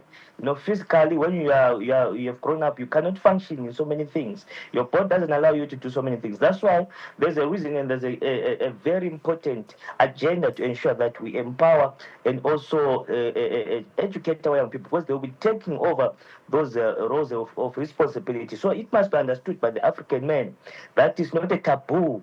It's not a crime for you to allow your child to lead. Actually, you're investing and you're safeguarding the future, or not of your family, or part of your community and of Africa. So it takes civic society organizations, even the media houses. Such platforms are very critical in terms of redefining the narrative.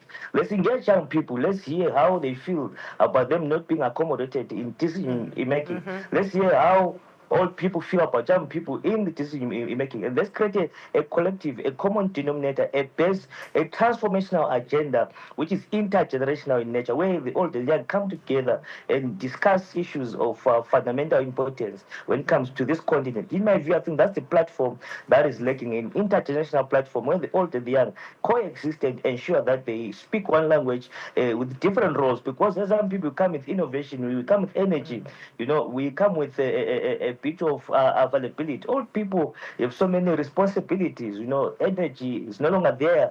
So we need to interject and ensure that we create that common ground and ensure that we usher in intergenerational movement where everyone is involved, and every young person has a place and a voice and is respected and is also supported in all the initiatives that they'll be having. Okay, thank you very much, Bruce. Now, you got into power at a youthful age. We are still considered a youth because you're not as old as the other leaders. So, For you, how was getting into politics in Zimbabwe? Was it really easy, or you just told yourself that no, irrespective of what anyone is saying, irrespective of what the society says, irrespective of what the culture says, I will break in, I will lend my voice, and I will be so involved in civic activities? How did you get in there? Thank you very much for that question. You know, what shaped my resolve was the conviction of the lived realities, the struggles that we were facing every day. Not only me, but rising up in a community where there's no industry to employ young people, where there's no hope, where you go to school, you graduate, but you are found selling, 8 times, where entrepreneurship is the order of the day, or crime. This is the environment where we grew up into. So for me, it was a point of death, because I could say that if we manage to fight and to speak in behalf of ourselves, and if we cannot speak, if we keep on being silent on issues that matters the most, no one will speak on our behalf. So it was a conviction driven by hardships and struggles that we were facing. It wasn't easy. It's never easy to be a young politician in Zimbabwe. As I told you, there are cultural things. Even in your political party, you'll be fighting with those that believe that young people cannot lead, that you are too young to be accommodated in the space. You are too young to be a councillor, you are too young to be a member of parliament. Within the party, and those even in the ruling elite, so we are fighting a battles. Number one, a battle that is happening within your pocket, that you are still poor, you cannot manage even to raise money for campaign. A battle in your political party that those who don't believe in the young people, and a battle of the opposing a party or the opposing institution, which is there to also ensure that they grab power by force. So it wasn't easy for me. It came with the struggles and it came with the hardships. But what kept me moving was the support of my people, my generation, young brothers and sisters in my community who believed in me, who believed in my leadership. So every time when I could wake up, I could remember their tears every day. I could remember those playing in dusted streets, looking for life, looking for exit to poverty. This is what pushed me, and it was very hard to do. Up to now, even now, in our leadership spaces, yes, we are councillors, but it's never hard, because you keep on fighting those same people who don't believe that you can lead. You keep on fighting to prove that young people, if they're trusted and equipped with necessary tools, they can actually be found in leadership spaces that can shake and change the world. That's why we were nominated to attend the Mandela Washington on behalf of other young Africans. It's a clear sign. Okay.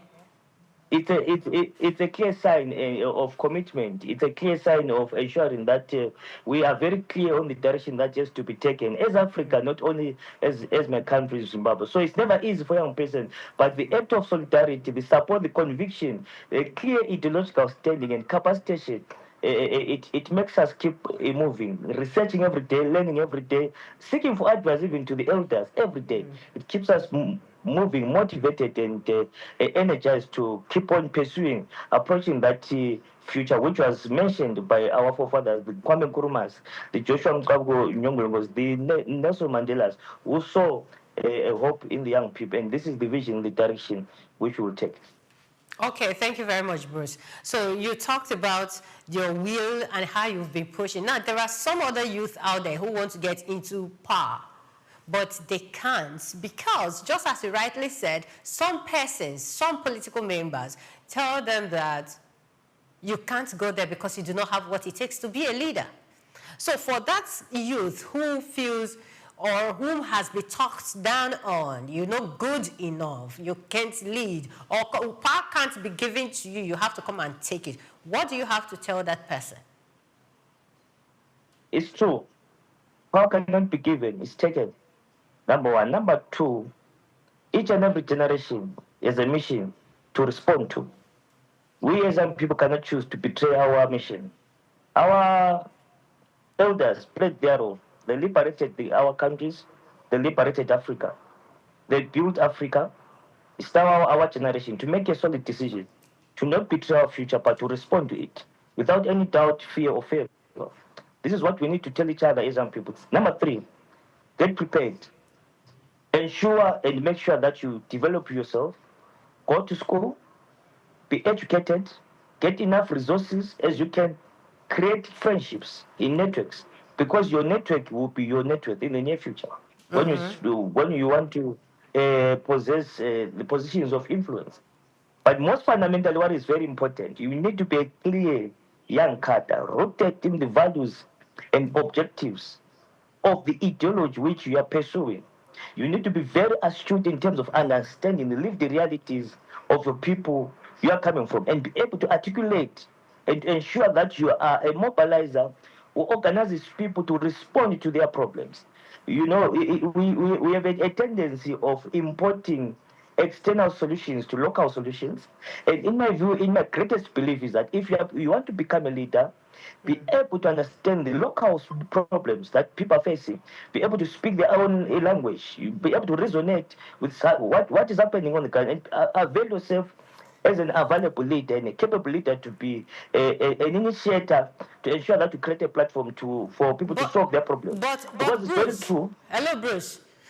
This is Africa. Sometimes when I'm in Nigeria here, you're in Zimbabwe, and we're all in Africa. Sometimes when you want to, you pick a particular problem and you're trying to profess solution to that problem, there are some superpowers that will tell you, no, you can't do that.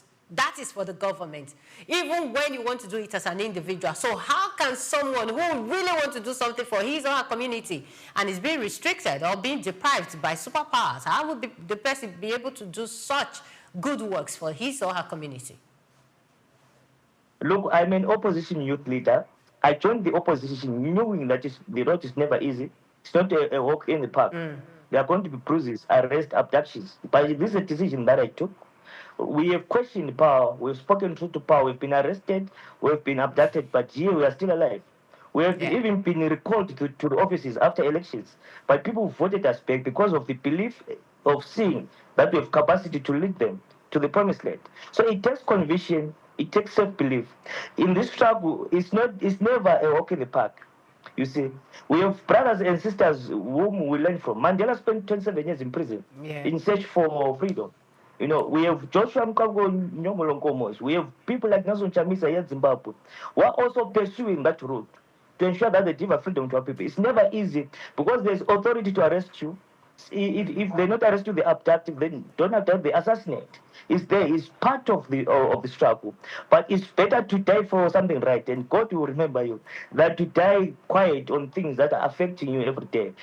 So I made a conviction and a resolution as a young person to ensure that I become a vessel that is available not only for my community but for my country, to be used to ensure that we deliver a collective vision, a collective result for my country. I know it's not easy, but the sense of solidarity and the conscience that I'm doing what is right and the conviction of keeping moving, consistently seeking, speaking truth to power, that has been my energy and that has been my fuel. And every young person who wants to speak truth to power, don't just speak, and there are people who are there to support. Because our problems in Zimbabwe are not new. The same problems that young people are facing in Zimbabwe, the same problem that young people are facing in Lagos, in Nigeria.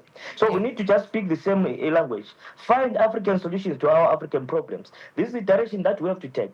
But it needs a generation able and ready to ensure that it responds to its generational mission. And each and every generation must have a leader. And we are availing ourselves as the leaders of this generation to ensure that we deliver change that people want. So it's never easy, but we need to speak. We need to start, and we need to be a collective. We need to have a support system, which is the people who resonate with the issues that we are talking about. So this is our resolve, and we know that before our forefathers liberated this country, they made a similar decision that we are making now, because Africa belongs to us. We are not neighbors of Africa. We are Africans by birth. We are Africans by blood. We are Africans by soul. So we need to ensure that we have a cake in this African cake. We need to have a share. So this is what we are fighting for, and we are going to achieve it. All right. Thank you, Bruce. For how long have you been in the office? So I was elected on the 23rd of August, 2023. Okay, 2023. Then I was recalled. Okay. Yeah. So between 2023...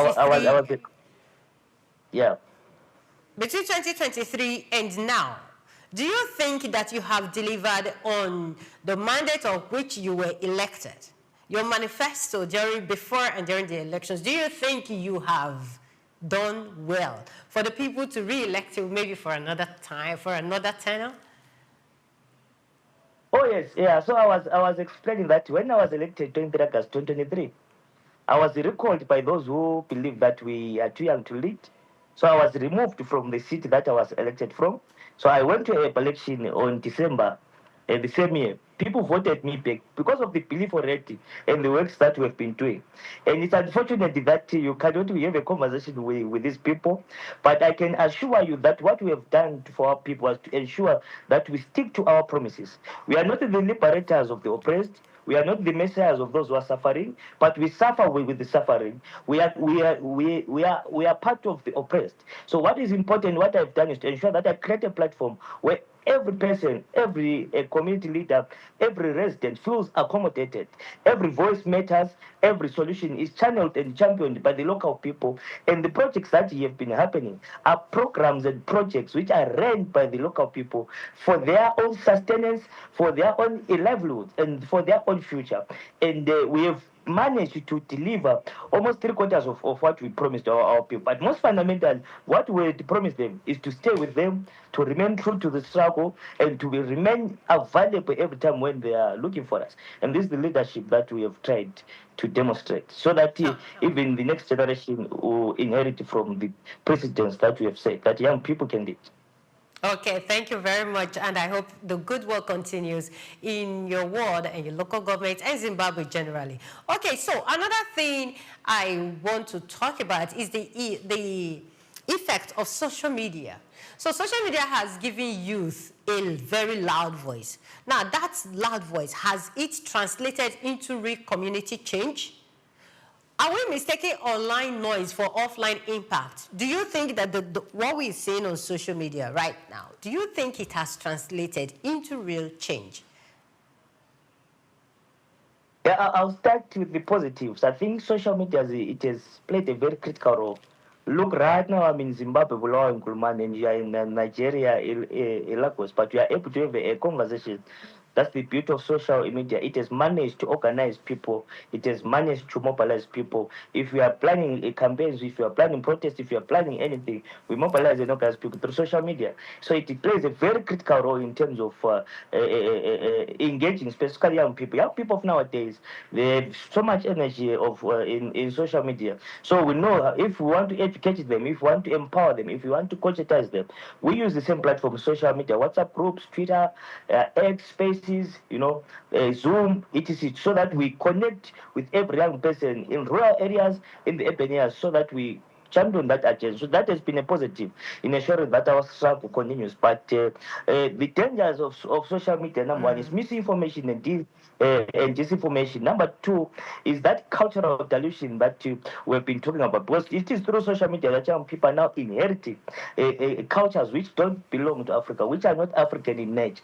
Number three, it has created a dangerous apathy, because the regimes that we are fighting against, they've started the concept of using social media to intimidate people, to breed fear in people, and to demotivate people. So young people, when they see things happening in social media, probably people were protesting and they got arrested. No, so they are demotivated in nature to say, we cannot speak for ourselves, we cannot speak through the power, because we saw people being arrested. So around those issues, that has been the negative of it. But most fundamentally, social media, it has also come with a scenario whereby it is substituting what must happen on the ground, because these things must complement. Social media must not substitute what happens on the ground. So this is what we have been seeing, that most of our young people are spending much time TikToking, Instagramming, WhatsApp calling, forgetting that there's a work in the ground that just to happen, to safeguard our future. And it has created so much laziness. Young people don't have appetite to create their own businesses. They don't have the appetite to work for themselves, to research, to read, and to look for jobs. They are spending time on TikTok. As long as I'm following Nicki Minaj, as long as I'm following. Hello, Bruce, are you there? Which we are supposed to take. So these are the dangers of social media, which we have been facing. All right, thank you very much, Bruce. There are so many questions I want to ask around social media. Because sometimes when we say the youth are lazy, some of the leaders, people who are not in power, they also use that social media as a medium to communicate with the people that voted them into power. But most times when they come into power, they tend to ban some of the social media platforms. Are you also pushing that narrative? Do you at any point in time think that social media should be banned or maybe regulated to some point so that the youth don't take too much advantage of it? What's your take? No, it mustn't be banned. No, when I'm wearing the positives and the negatives, the social media is playing the positive side. It mustn't be bad. It's playing a very critical role, not only in communication. It addresses so many issues. You see, in social media, you can get entertainment, you can get edutainment, you can be educated through social media. In social media, you can generate income. There are young people who are socialites, young people who are content creators. So it's an industry for young people to make money. It's an industry for young people to engage. In social media, you can bridge and build relationships which can sustain and promote whatever agenda that you are pushing for. In social media, you can connect with someone who's not here, collectively discussing issues that can impact thousands of listeners that we have. So it's something that cannot be banned. It's something that cannot be questioned. It's something that we just need to safeguard in the use of it, to safeguard against disinformation, misinformation, and propaganda, and the abuse of it. Because especially on a girl child, you see what's happening in social media, especially on those young women who are in civic leadership and politics. They're abused through social media. You see the sexual harassment chants.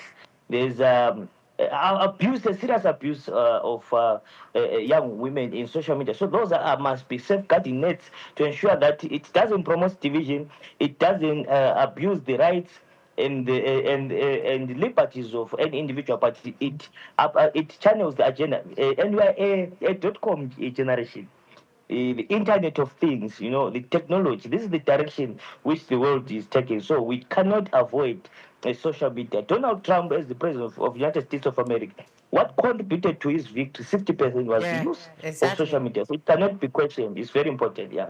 Yeah, I love the fact that yes, you are not one of those pushing for the banishment or maybe a very high regulation of social media because you need it. So okay, your local government. How is your local government, or what role are they playing in supporting youth civic engagement? What role, what part are you playing in engaging them so they don't become lazy? Yeah, so the city of Bulawayo has been trying to ensure that young person take an active role in governance issues and civic issues in Bulawayo, to be precisely, as the second largest city in Zimbabwe. We have ensured that each and every area, each and every ward has a youth center, a youth recreational center, and a youth vocational center, which is a space for young people to engage, to be trained, and also to have conversation on what matters the most in our country, in our city. So young people have also been supported through funding. We are in a climate change era, so we know that young people are very innovative. Young people are the ones with energy to research. So we have grants that we have been giving young people, organizations and associations led by young people, so that they can champion solutions on keeping climate change in our community. It has been an ongoing program, and young people have been engaging. But most fundamentally, we've been also training them with skills so that they can start their own businesses, looking for donors who can support them with capital so that they can start their businesses and make a living, because there's no employment in Zimbabwe. There are no industries. And I know that what I'm saying, it is the same struggle in South Africa, it's the same struggle in Nigeria, it's the same struggle in Africa. It is a cross-cutting struggle across board. And the young people have been vulnerable to that extent. But the solutions that we are bringing is to ensure that they are able to use the beauty of their language, the capacity of their brains, and the ability of their hands to create employment for themselves and for others, start their own businesses. So we've been having such programs, but most fundamentally in terms of them being part of the civic conversation and discourse in politics, We've been having leadership training programs for young people who wants to be in politics. There are organizations which we are partnering with as a city to ensure that young people are trained, young people are equipped with skills, young people are elevated to the positions of leadership. So it has been an ongoing process. But I can safely say that in terms of the delivery as the city of Bulawayo, we are on 80% in addressing the struggles of young people. But it's a process. Right. It's not a one-day wonder. Oh, thank you very much, Bruce. Yes, my producer is calling me that, yes, we have to round up. But before I let you go, looking ahead, what does a truly youth-driven African community, in your own way, how does it look like? Africa must be led by young people. We need to create a solidarity network across board. As I said, our challenges, our problems are the same. We need to create a solidarity network across board. This world to be led by young people, specifically from Africa, because Africa is the youngest continent in terms of the statistics. The future of America is in our hands. The future of Russia is in Africa's hands because we are going to lead this world. So it's very important that the current presidents in Africa take seriously the issue to empower and accommodate young people in these civic and political spaces. Because they are children, the children of our president currently, their future is in our hands. So they need to understand and to know that the future of their grandchildren is in the hands of young people of today. It's very important for us to be empowered. Let's have a share in the national cake. Let's have a share in the African cake. And I know that we are raising a conscious youth across board. If you go in South Africa, young people are rising. In Nigeria, young people are rising. In Kenya, young people are rising. And we know that we are going towards the right direction. And it is of no time that we are going to respond to the words of the former liberation fighter in Zimbabwe, Joshua Mkago, who said, this country will not die, but young people will save it. We will shape the new discourse of politics in Africa. Politics not of big men, but politics of big ideas. Politics of addressing real challenges which are faced by our people. Politics of pure democracy. Politics of unity, politics of peace, not politics of violence, where elections divide people, where elections is a platform of massacre, where elections are an act of ritual, where elections we find more people died. We need to build a new Africa which is founded on the basis of love, on the basis of peace, on the basis of progress, and on the basis of competence. This is something that we cannot substitute. So this is the Africa that we are proposing to our leaders currently. This is Africa that we are proposing to the young people at large. Thank you so much. All right. Thank you very much, Bruce, for coming on the show today. We really appreciate your input, your insight, and everything you have said. Thank you very much. Thank you. How do you say thank you in your language?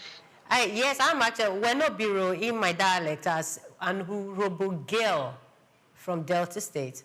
I say Weno Biro.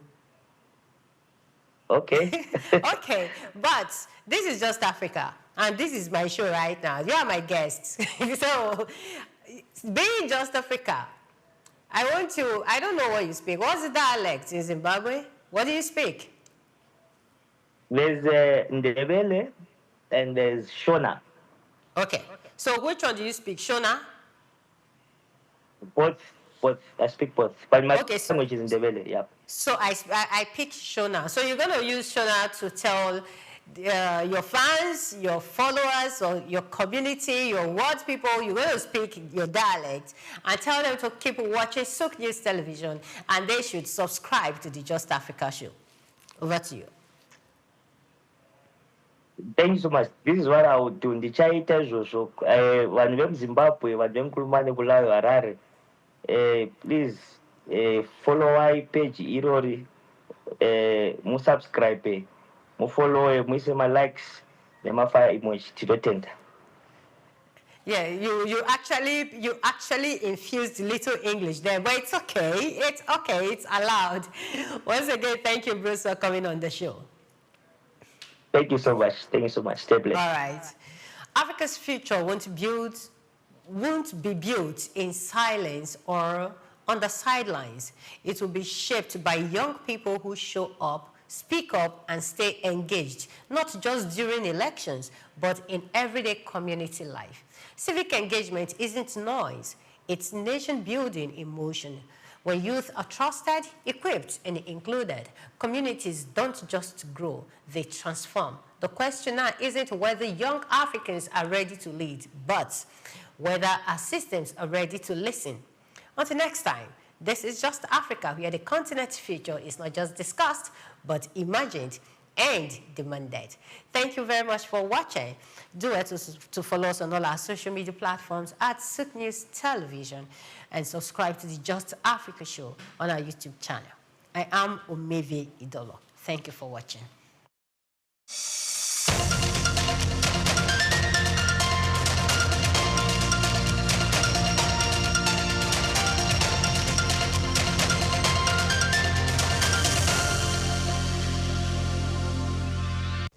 The much-anticipated Super Leader Conference kicked off with energy and enthusiasm in Lagos as the host, Apostle Success Haruna, delivered a transformative opening presentation. The conference, themed Leader Shift, brought together renowned speakers to redefine leadership and influence.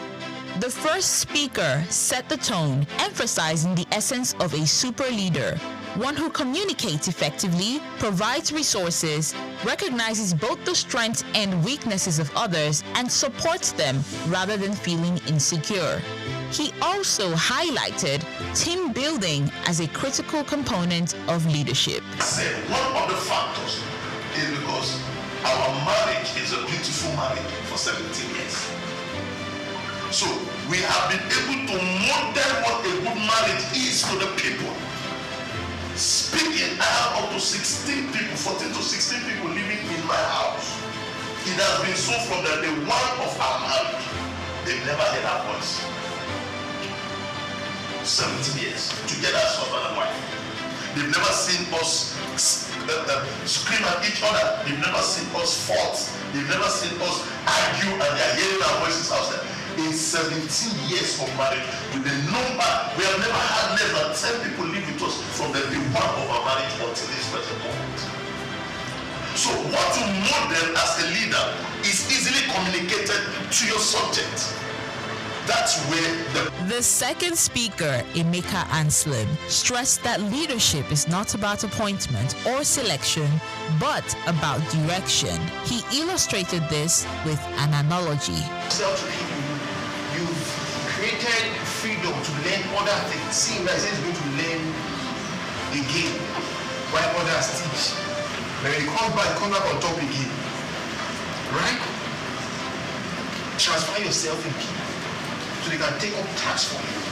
When you raise leaders, you gain far more people than you can ever imagine in this world.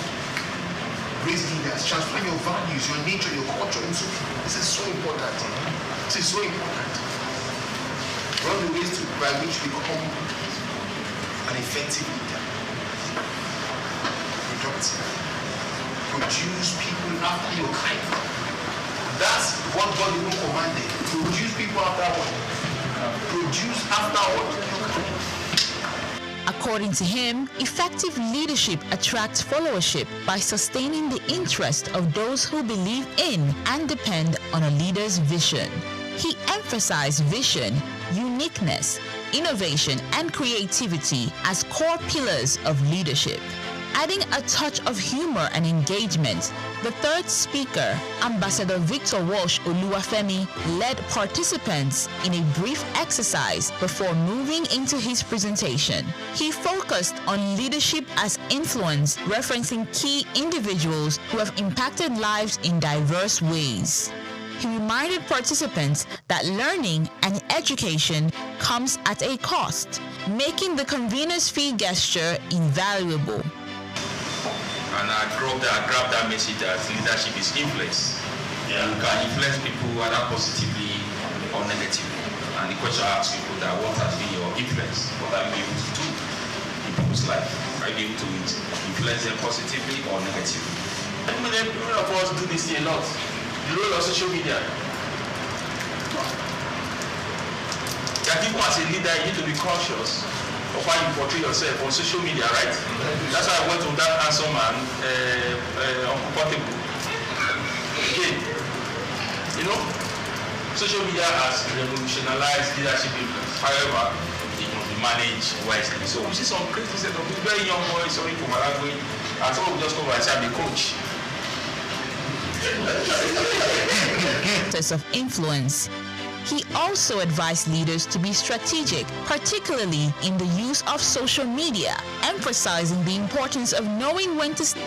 The conference was amazing. Leadership was the real deal. It was content rich. All the speakers were very impactful.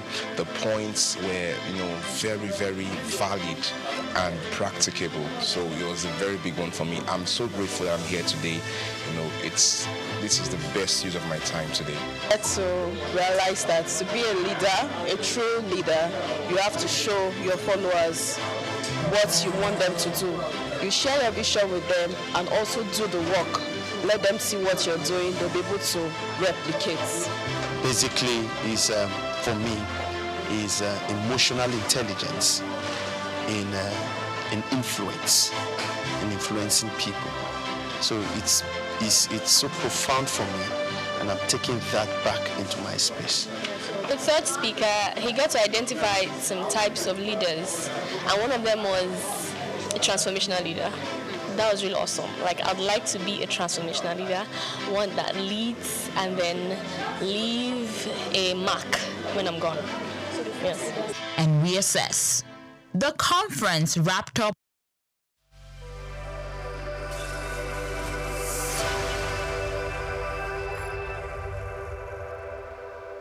Hello and welcome to another edition of Cashcraft. I am Grace Komolafe.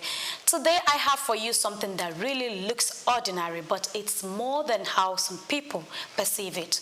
This isn't just news, it's a wake-up call, a signal, especially if you live in or near Kayama, Kwara State, or you have any connection to the north-central zone of Nigeria.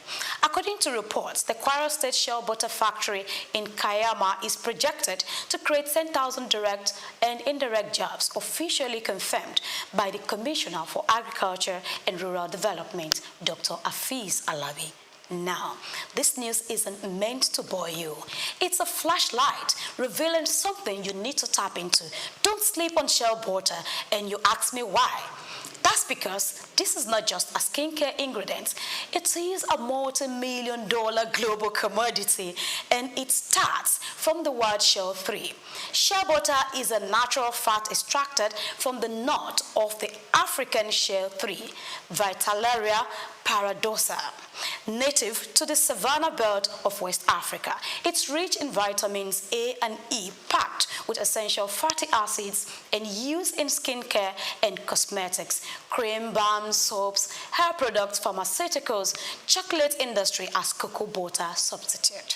From Africa to America, France to Japan, shea butter is in demand. A metric ton of raw shea butters can fetch around 350,000 to 500,000 naira, depending on quality and volume. Processed butter can go for about 2,500 to 4,000 naira per kilo locally, and higher when exported. In global markets, refined organic shea butter is gold, trading at $4 to $10 per pound, depending on certification.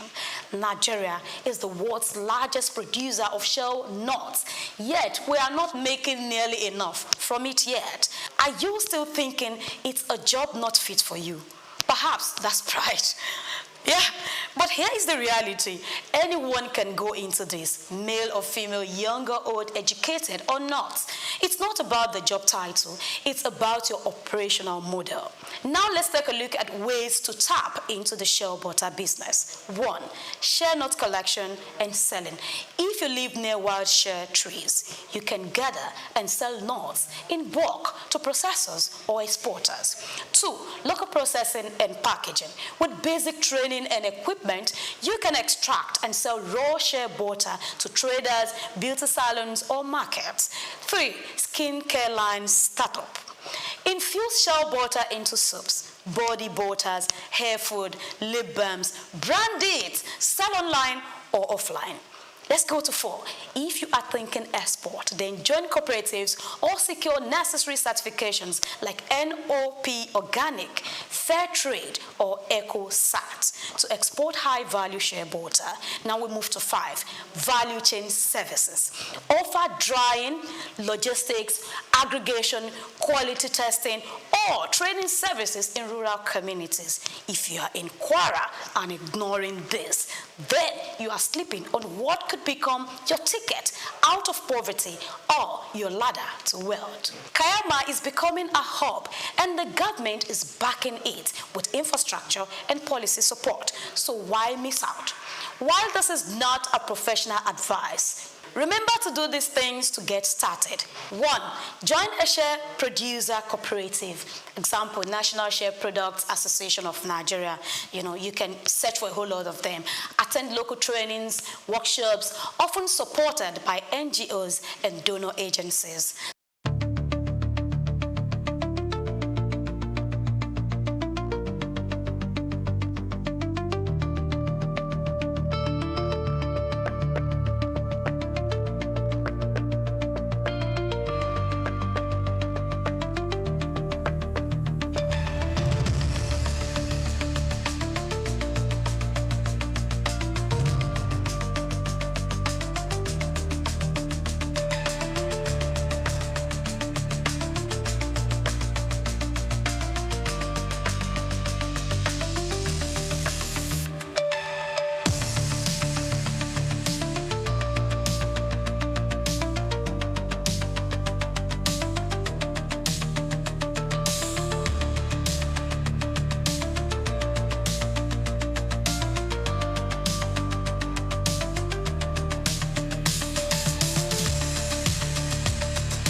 thank you once again for inviting me over.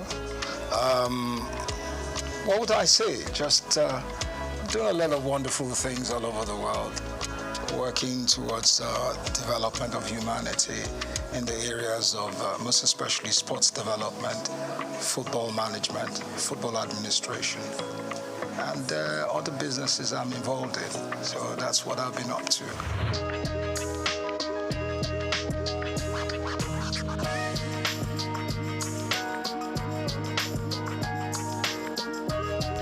Well, basically the National Sports Commission is there to ensure that sports development is put in the proper perspective.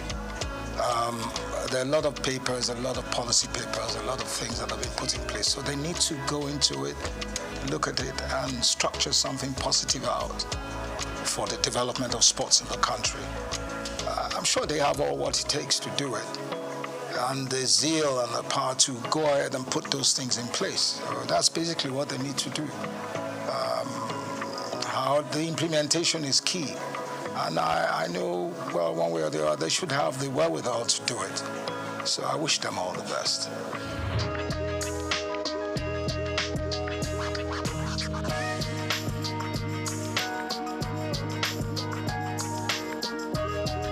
Well, you see, I don't like criticizing. I think I've gone away from areas of criticizing, but the standard of the league is very poor.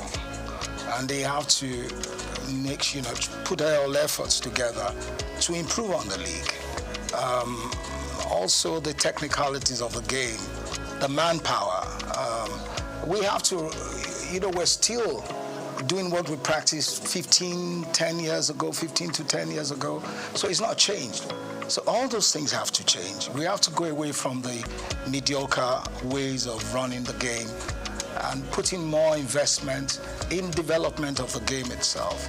And the clubs have to be, it's so sad that we in Nigeria prefer to watch the Premier League compared to the Nigerian Premier League. It's a sad story. I remember 40 years ago, you could go to the stadium and watch our local, amateur league, and there were standards. So there's no reason why we can't bring that back. It's the wherewithal, the willpower to do it, and the stem from, having to go away from the area of mediocrity, where we bring in professionalism. We have the people that can do it, without any doubt. But for the system to allow them come in and do those things is another question. How that is going to be done, we've talked about it for many years, but nothing has been done about it. I pray and I hope someday they'll put up the proper perspective and the willpower to do those things.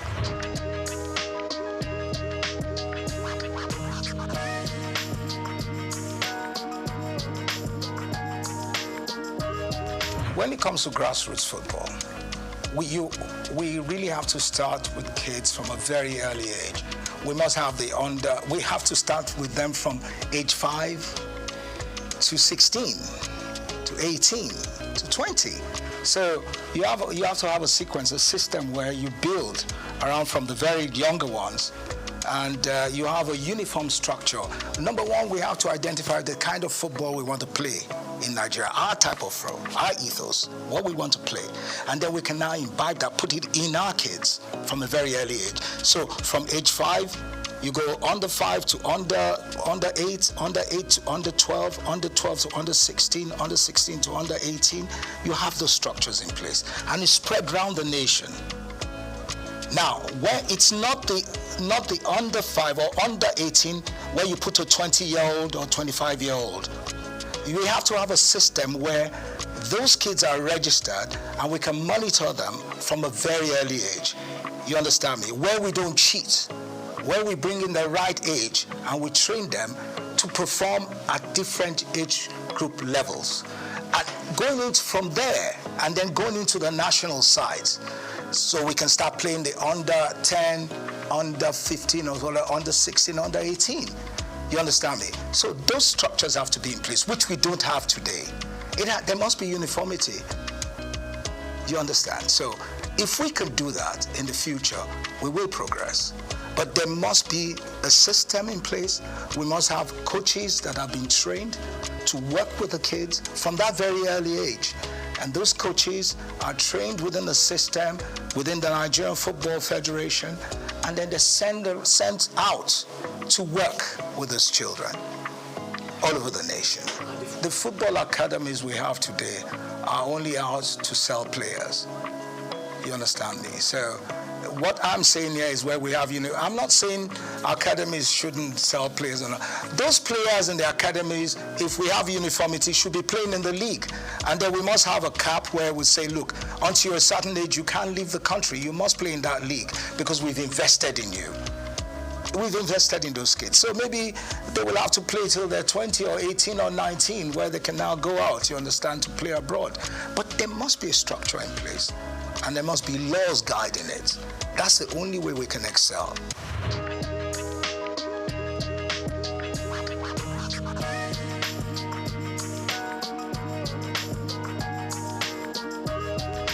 It also goes to it also goes back to what I've been saying. The girls, the female team in Nigeria today, I believe the girls, I call them girls or ladies, are the ones that will ever win the World Cup first. They got the capacity, they got the women football, they can win the World Cup. They've got what it takes. But then it now goes back to our attitude and the corruption in the system. You understand me? If you allow the other girls from a very early age develop, and you have the same system I'm talking about, that cap of under 5, under 8, under 10, and you structure and you do it continuously in uniformity, we will be world beaters. We will win the World Cup at any given time because the women have got the grit. They pick up very faster than our men. They tap the balls. They are more technically better, within that range. So, but it's for us to develop those things and to take away corruption.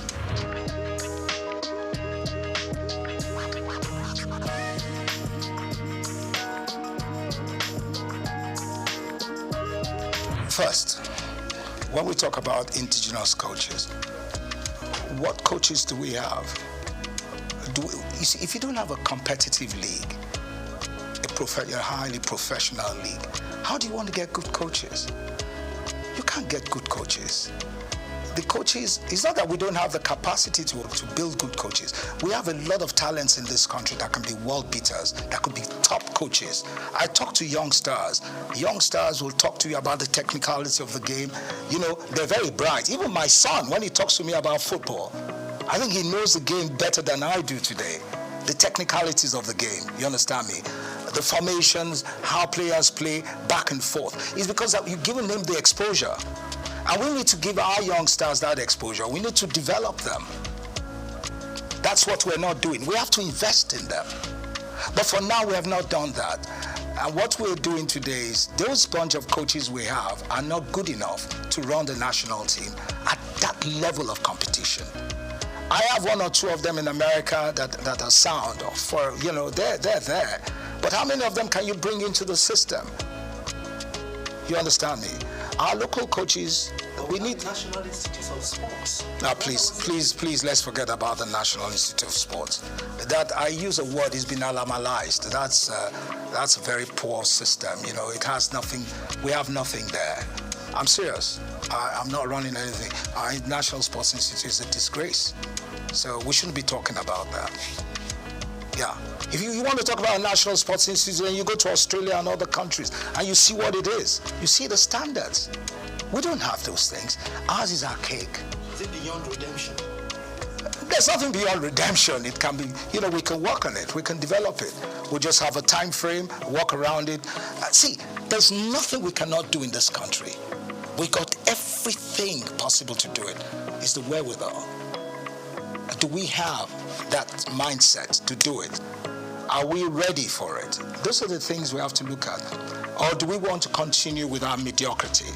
But really, sincerely speaking, there's nothing impossible. We can do anything here. We've got great youngsters. We have to remove all this old, archaic way of thinking and then bring in a more modern, professional approach to things. So that's it.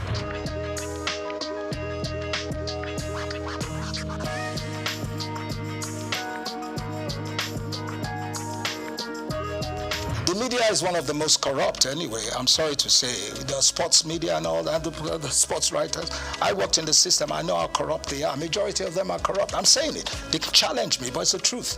Until we get rid of all those things, where our boys go and collect envelopes to write or favor people, we're not going to get anywhere. I'm not saying the press, but the sports writers, I disgrace.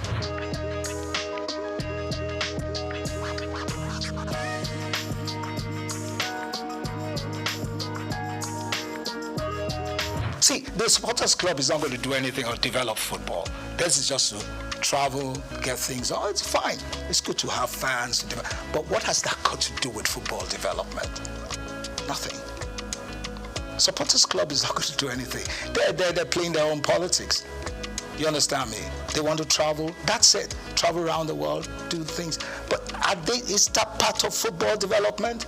That is not football development. So let's leave that aside. We're talking about the professional, the technicalities, what it takes to develop national sides or a proper league. Then the supporters club has nothing to do with it. Do you see, how many people do you see at stadiums in Nigeria instead of watching football? Scanty, there's nothing. It's not like in the days where in the 70s or even in the 60s, if you're going to play a game at 4:45 in the afternoon, the stadium is full to capacity. At 11 in the morning. You don't have that anymore. So what are we talking about supporters club? Yeah, if you build a league that has the quality, the professionalism, and all the standards are put in place, then you can bring them back. Then you can bring the crowd back.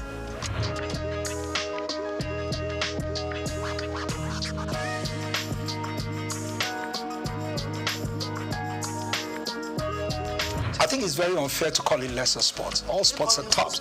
Yeah, it's very wrong to call them. They're top sports. Basketball is tops. Athletics is tops. It's very wrong. I think it's very unfair to call them lesser sports.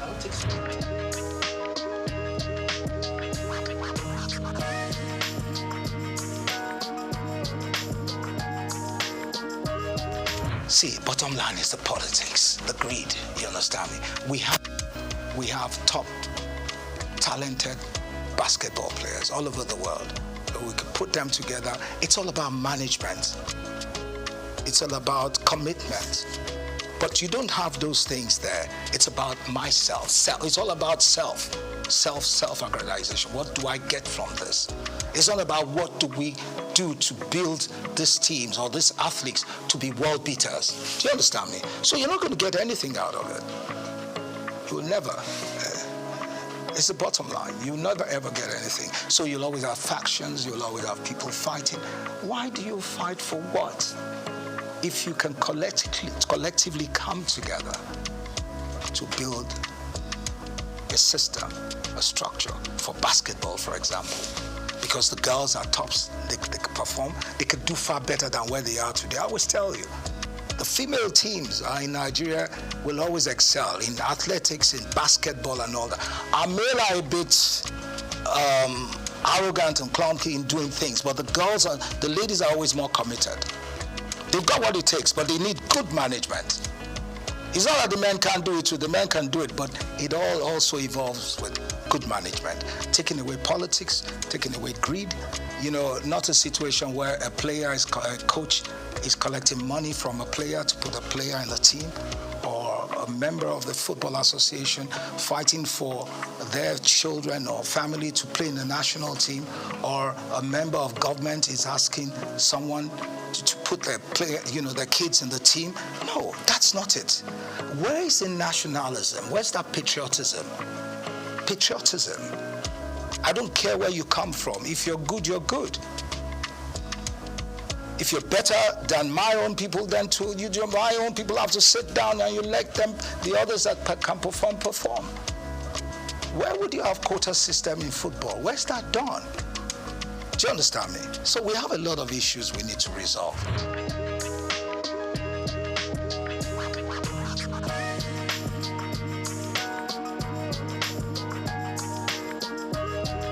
Well, what do you expect? The athletes themselves are far more successful and far more exposed than the administrators. So the administrators obviously are always envious of those ones, and they make life difficult for them. Do you understand me? Where you have people that are not competent enough running a system, people that are not exposed, that haven't got the professional ethics to run the thing, that's what you get. Then the greed aspect, which is a standard norm for us in this country. Greed. Where people believe athletics is only, you being a member of the Athletics Federation is all about traveling. You understand me? He wants to travel, she wants to travel. She wants to be in the, what do you call them, in the group of people that are going away. See, you can never get no results. They're all fighting to get something. And then they don't care about the athletes. They want to be in a delegation that is going to travel. Do you understand me? So that's basically it. They're not interested in the development. They haven't got the zeal. You understand me, sir? So once you don't have those things, you can never get anything right.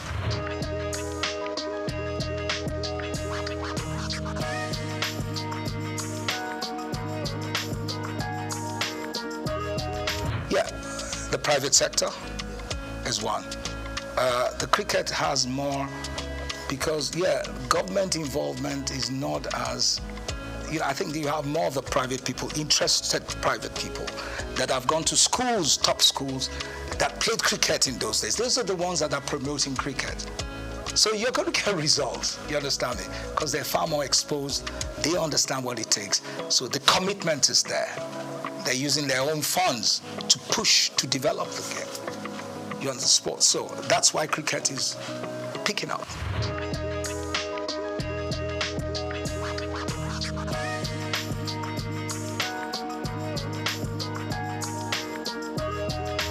Oh, you mean the National Sports Festival? I think for now we don't really need that. We need to do more with the private sector. I think the new chairman of the National Sports Commission, he seems he's an exposed person. I think he's got to sit right and see how he can profile solutions to these things and change the course of. He's got what it takes to do it. He just has to come out of that shell, come out of that darkness. I'll call it darkness, and come into real light. I think he has it.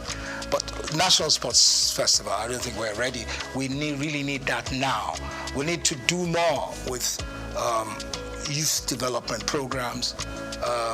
You see, a National Sports Festival in those days was more interesting because you had more schools, inter-school sports. And that is where the best athletes came from. We don't have that anymore. So first we need to build the school sports, schools, athletics and all that, build it to a standard and then go into national sports festivals. For now, we don't have that. And I think the National Sports Commission has to look into that, how they can work with the Ministry of Education and see how they can build that again. School sports. That's where you get the best. In those days, the best athletes. We knew those that will run, that will actually participate and run for Nigeria. We knew the ones that will do high jump, long jump, triple jump. We knew them, both female and females, from secondary school. You don't have that anymore. So where do they come from? Nowhere. So you have, like in those days where some schools will go and get mercenaries, pay for them to come and run. That's what you get today. So it's corrupt. Now, the Sports Commission has to work on that. It has to change it. I know they can do it. They just need to sit back and look at how they will change the course of things.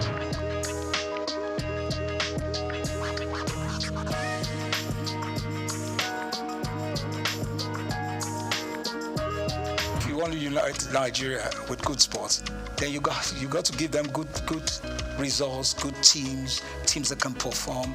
You understand me?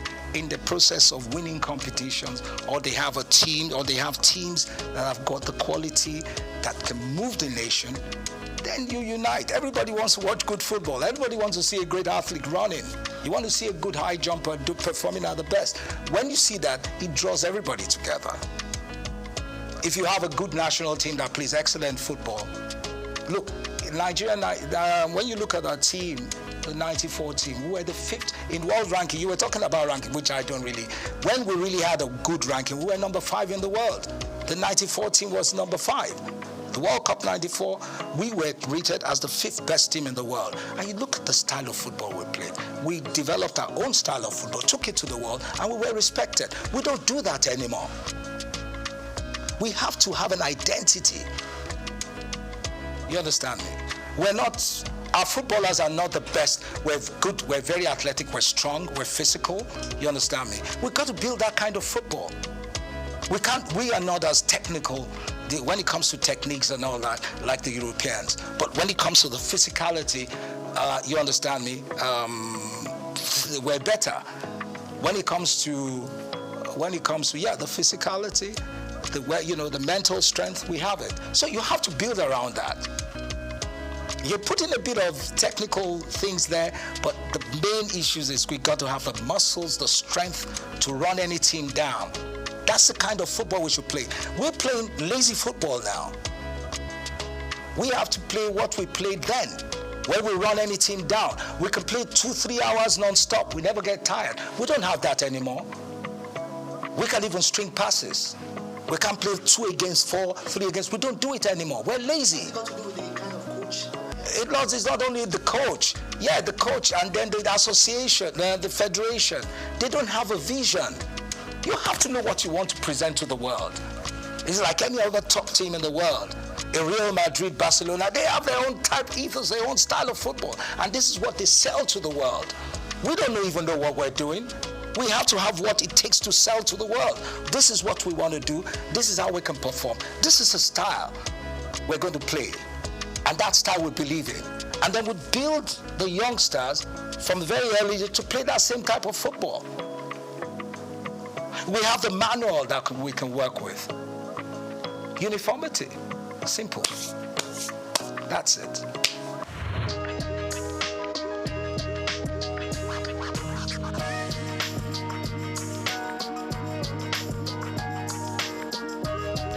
No, it's individual and the corporate organizations. They're not doing enough. Everything can't just be government. Today, you don't even have Nigerians pumping money into sports like they used to do that. I'm sorry, I don't want to digress, and I don't want to say what my father did. I'm not promoting my family, but I knew how he invested millions of dollars building the national teams. Yeah, his personal funds. You don't get those things anymore. Do you understand me? You have to see, the 94 team was done outside the outside government. It was done by individuals. That was why we were successful. But you don't have those things anymore. You just have a bunch of greedy leaders and greedy individuals or corporate bodies. It's all about them and their family. They're not giving it. So how do you want the kids to perform? How? All the kids are out there wasting away. We've got great talents in this country, but they're wasting away because we're not helping out. We're not encouraging them. We're not building structures, institutions where you can build those, you can develop those kids. Yeah. So they're on the street doing yahoo, doing all sorts of stupid things. Yeah. Because there's no competition. There's nothing to draw their attention. You understand me? Until we do those things, we can never ever change. We can't get it right.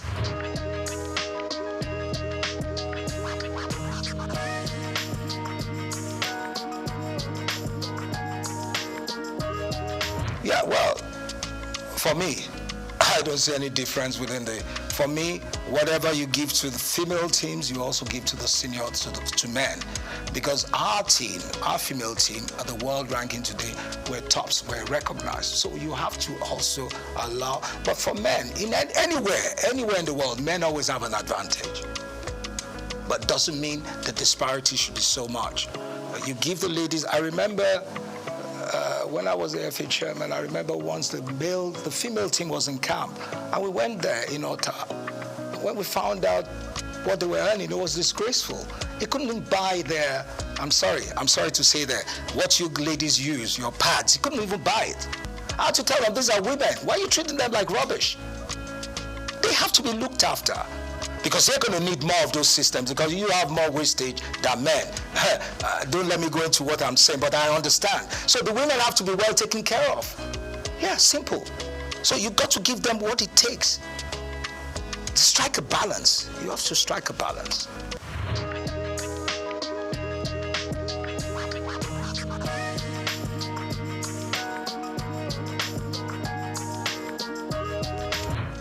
The solutions I'm going to give you, I can't give you a straight off head, right? But really, since first, we have to get rid of greed. We have to go away from all this religiosity in the system because religion has destroyed the fabrics of a nation.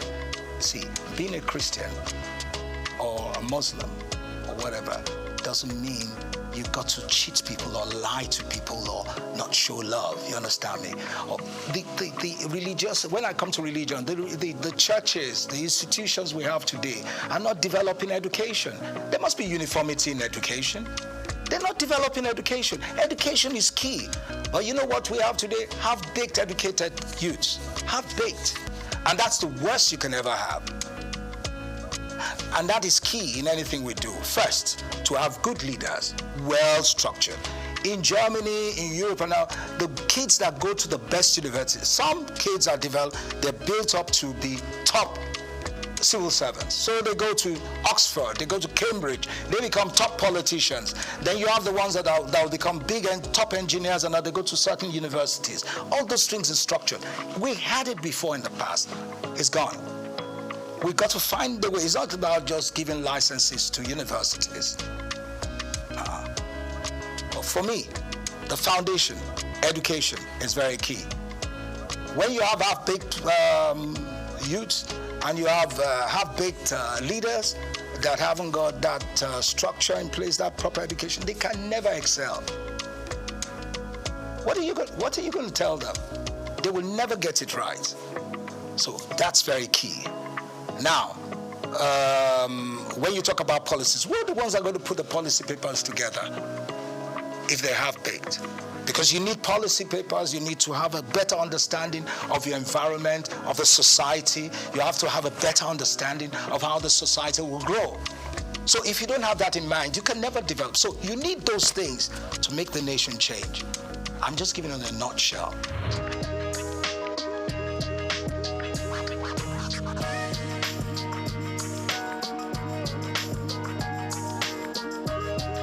Yeah, you need more commercial, you need more private sector funding, you need more sponsorship, and then, like I said, you need more training. You need to train your coaches. Our referees are the most Nigerian referees. Do you see any referee participating in any African Nations Cup? No. Because, and you're telling me it's the best league. That's the most corrupt league in the world. Because our coaches are not even, our referees are not even allowed. They never invite them for any Nations Cup. So what are we talking about? What does that tell you? What does that tell you? Every match in the MPFL, most times, most of the games, all home teams win. You don't see away teams coming to win. So are you telling me that's a balanced league? It's not a balanced league. It's a corrupt league. So that has to change first. When that changes, you understand me? And also, then other things will follow.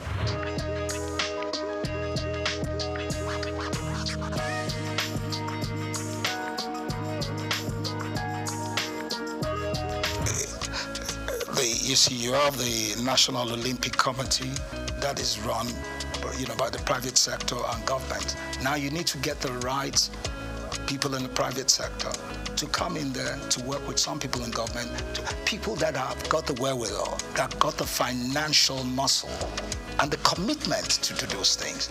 Not just people that are hustlers that just want to get something out of it. It's about people that want to give. That's what Olympics is all about. People that give, that are ready to give, to develop Olympians to be world beaters. People that truly want that mood, that soul of Olympics to excel. That's what we need. And that is what we have to work on. And that comes from leadership, that comes from the system, where you choose the right people that have got what it takes to build the Olympic team.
Thank you so much. I think the bill is a good one for Nigeria. And I think that the bill will be a catalyst for business to thrive in Nigeria. So my position and my perspective to the bill would be that to be a very positive one for Nigeria going forward. If eventually the bill scales through the legislative processes and it have actually eventually become a law. So that would be my position.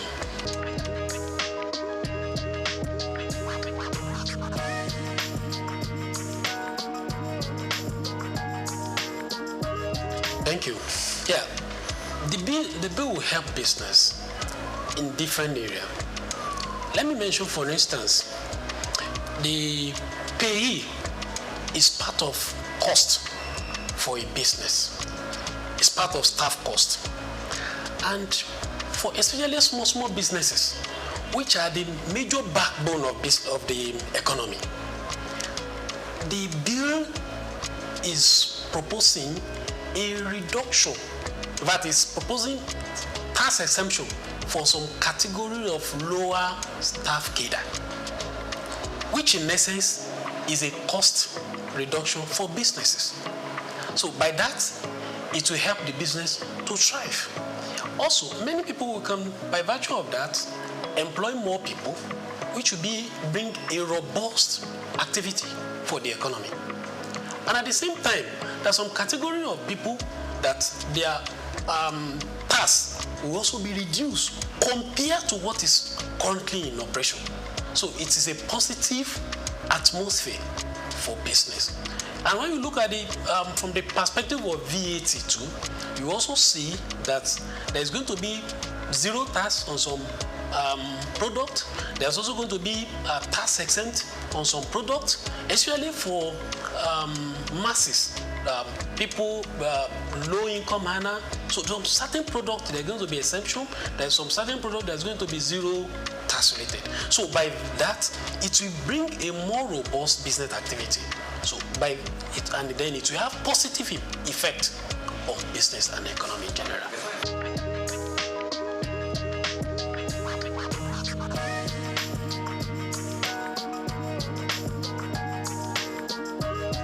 Yeah, the argument is important. It's very, very important. But when you look at it, fix the small business, it will encourage more small business.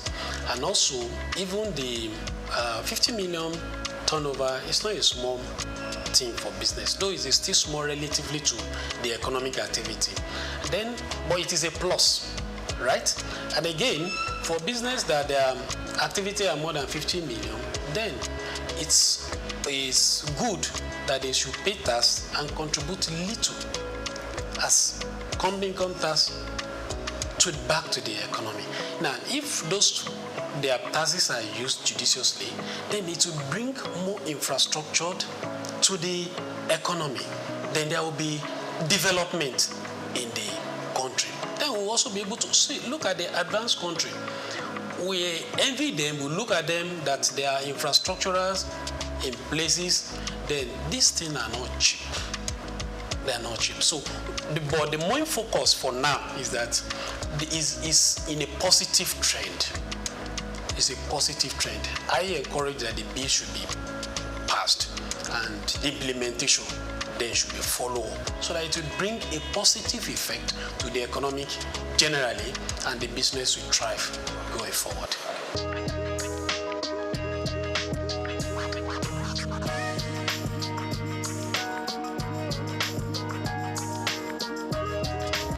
Well, I don't see disadvantage, but I see challenge.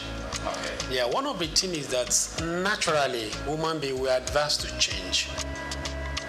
So if something is bringing a change, especially when you want to take us out of a comfort zone, we may not want to willingly agree with it.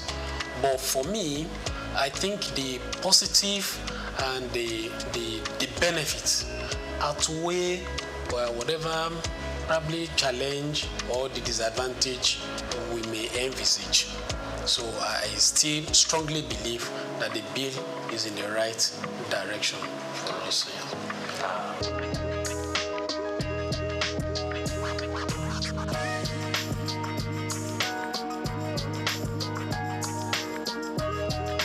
Okay, I think from the angle of the value-added tax, what I would like to say in that area is that it will help the lower-income earners, because, like I mentioned earlier, that there's some products that's going to be zero rated, which means that there is not going to be tax VAT on them.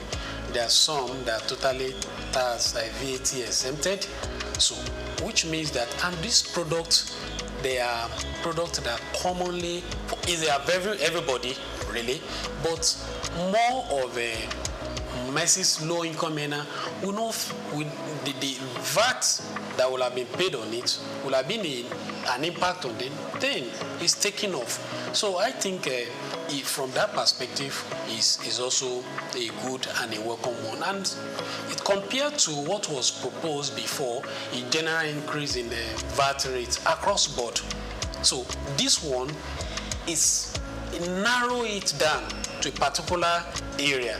So wherein it also exempt or puts zero rated on some product that are commonly used by the masses. So it's a positive direction. It's a good one.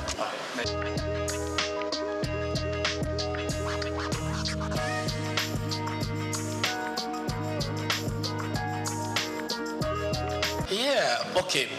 One, from the tax perspective, one of the very good things about this bill is that it allows that you claim input fats. VAT is what you sell, what you buy. So the net effect of it is what you remit. Then this bill also helps to claim some expenses which currently is not in operation. So it's a positive one. Then again, you mentioned the increase in the VAT going forward. Well, let's appreciate that the increase is going to be gradual. That's one. Then two, let's also remember that the VAT, some of these products, they are not going to be with VAT again. That with common people like me and you, transport, there's not going to be VAT on it. Rent, no VAT on it. Food item, no VAT on it any longer. And many more. Health, no VAT on it any longer. So you can see that the VAT is going to be increased gradually, but it's not across board. So those basic that we know is every day is already been taken care of. So I think it should give it to the people that work on this bill.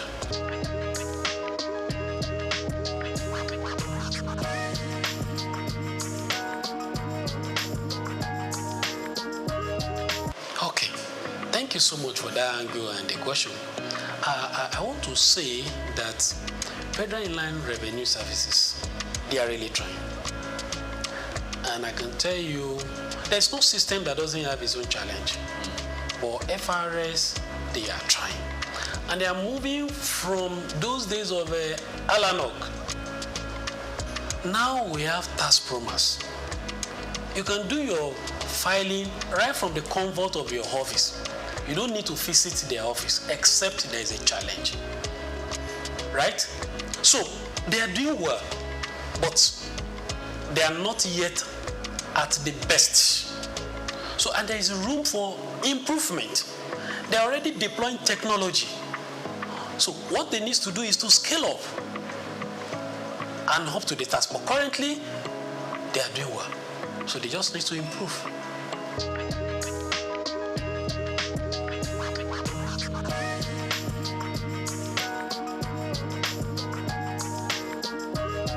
Yeah, well, it depends on the perspective you look at it. Is it shrinking? Yes, we have some companies, they are no more within the soul of the Nigerian. So in that case, their taxes is no more coming to us.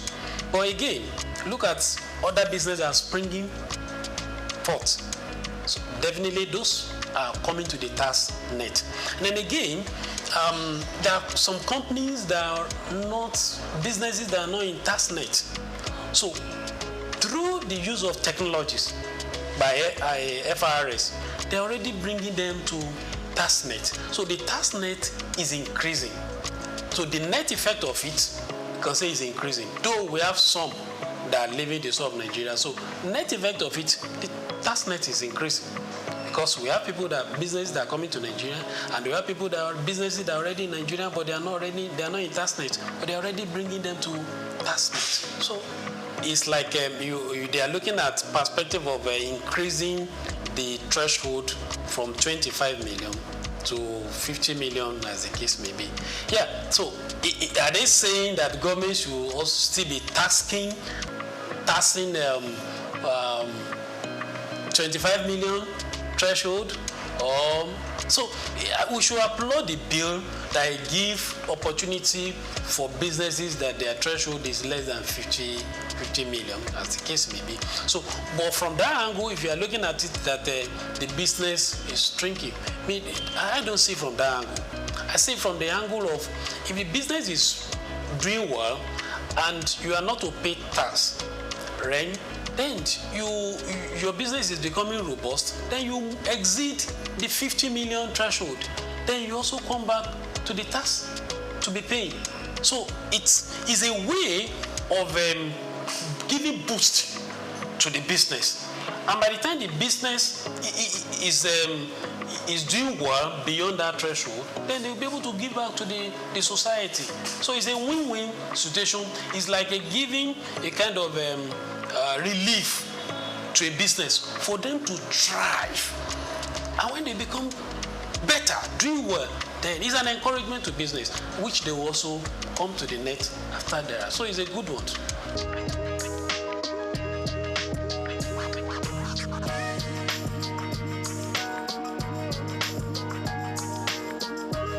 The chairman of the chairman, SOUQ. Yes. How would you assess his performance so far? Yeah, I think Mr. SOUQ is a reformer. Yes.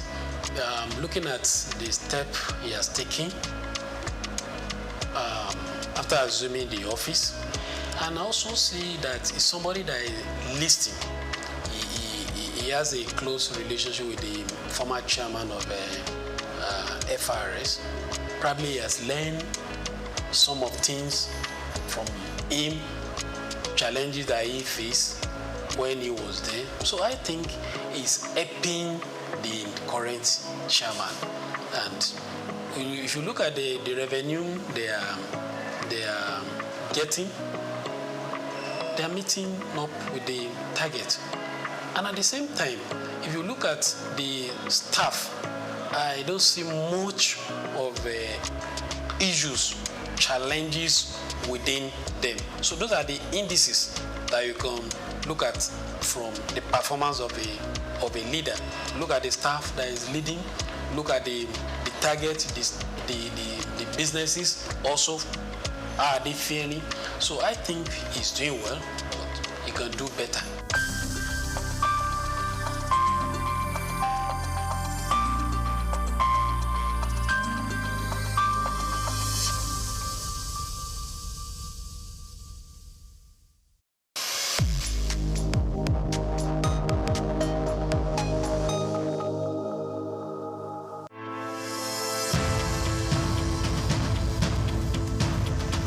Nigerian leather industry has a storied history, particularly in the northern parts of the country, where the art of leather farming and crafting has been perfected over centuries. Traditionally, leather was used primarily for functional items like sandals, bags, and saddles, with little emphasis on fashion.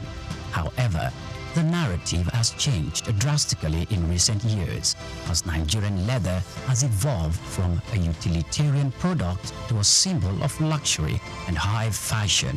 Here is a special report by Bayo Olaoye. The turning point for Nigerian leather came as local designers began to recognize its potential beyond traditional uses. They started to experiment with new designs, creating products that appeal to the modern consumer while maintaining the heritage of craftsmanship. The result has been a wave of leather products that are not only functional, but also stylish and desirable on the global stage. One of the key factors driving the revolution is the exceptional quality of Nigerian leather. Known for its durability and unique texture, Nigerian leather, particularly from goats and cattle, has become highly sought after by fashion houses both within and outside Africa. This demand has encouraged local artisans to up their game, focusing on quality control and finishing techniques to meet international standards. Moreover, Nigerian leather products have benefited from the global trend towards sustainable and ethically produced goods. Consumers are increasingly turning away from massively produced items in favor of the handcrafted sustainable alternatives. Nigerian leather made using traditional methods with minimal environmental impact fits perfectly into this narrative. This has opened up markets for Nigerian leather goods, particularly in Europe and North America, where there is a growing appreciation for products with a story and a conscience. The rise of Nigerian leather on the fashion scene is also closely tied to the country's booming creative industry. Fashion designers, many of whom had gained international recognition, are incorporating leather into their collections and innovative ways. From sleek handbags and bespoke shoes to stylish jackets and accessories, the Nigerian leather is becoming a staple in high fashion. This trend is not only boosting the profile of Nigerian fashion, but also creating new opportunities for economic growth. The leather industry, once dominated by small-scale craftsmen, is now attracting significant investment. Entrepreneurs are setting up modern tannery and workshops, creating jobs and fostering skills development in the process. This industrialization of leather products is helping to formalize what was once an informal sector, leading to better working conditions and high incomes for artisans. However, the success of Nigerian leather market did not emerge without challenges. The industry still faces issues related to infrastructure, access to finance, and competition from imported goods. Additionally, there is the need for more investment in technology and innovation to further enhance the quality of leather products and make them more competitive in the global market. Despite these challenges, the future of Nigerian leather products looks bright. There is a growing recognition of the value of locally produced leather goods, both within Nigeria and globally. This is evident in the increasing number of fashion shows and trade fairs dedicated to promoting Nigerian leather products, as well as the rising demand from international buyers. The evolution of Nigerian leather from a utilitarian material to a symbol of high fashion is a testament to the creativity and resilience of the Nigerian artisans. It reflects the broader trend in the global fashion industry towards sustainability and craftsmanship. As the world continues to embrace African fashion, Nigerian leather is poised to become a major player on the international stage, offering a unique blend of tradition, quality, and style. This is just the beginning of what promises to be an exciting new chapter for Nigerian leather.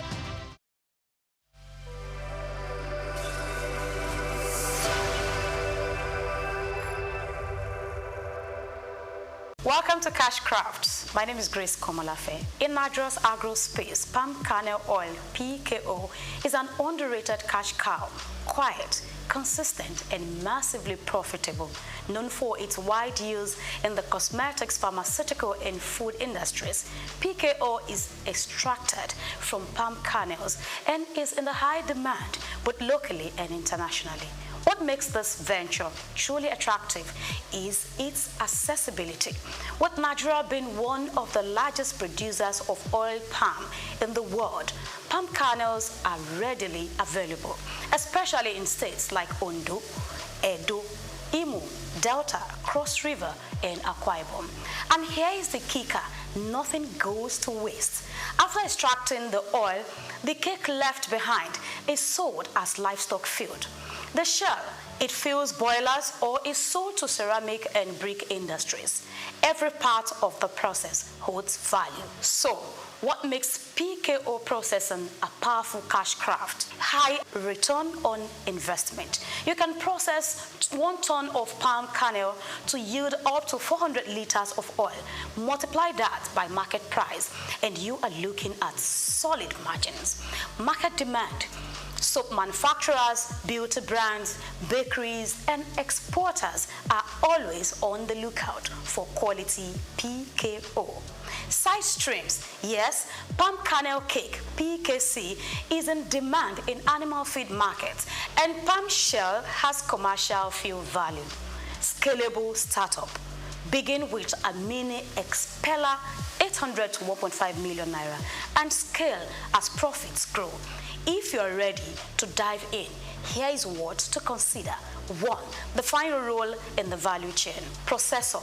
Now buy kernels, extract oil, and sell to local or industrial buyers. Again, broker, marketers. Link processors with big buyers.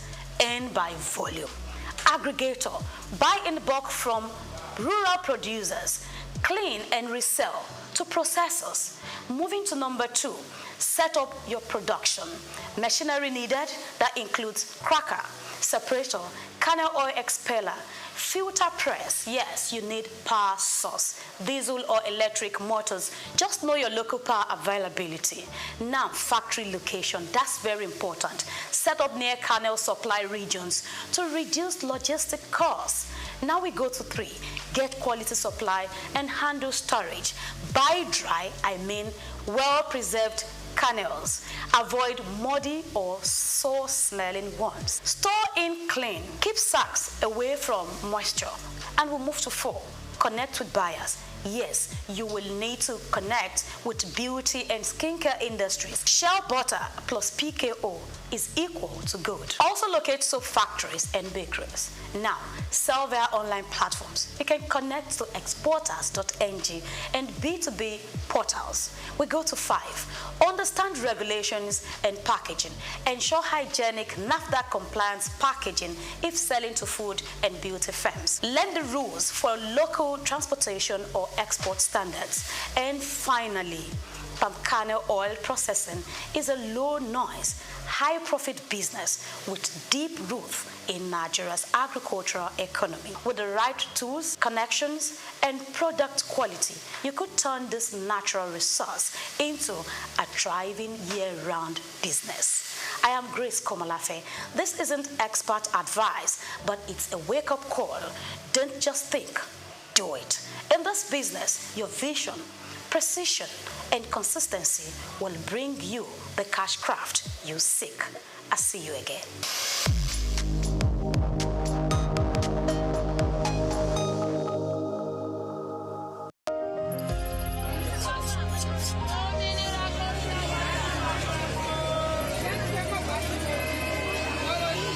Hello, Lagos.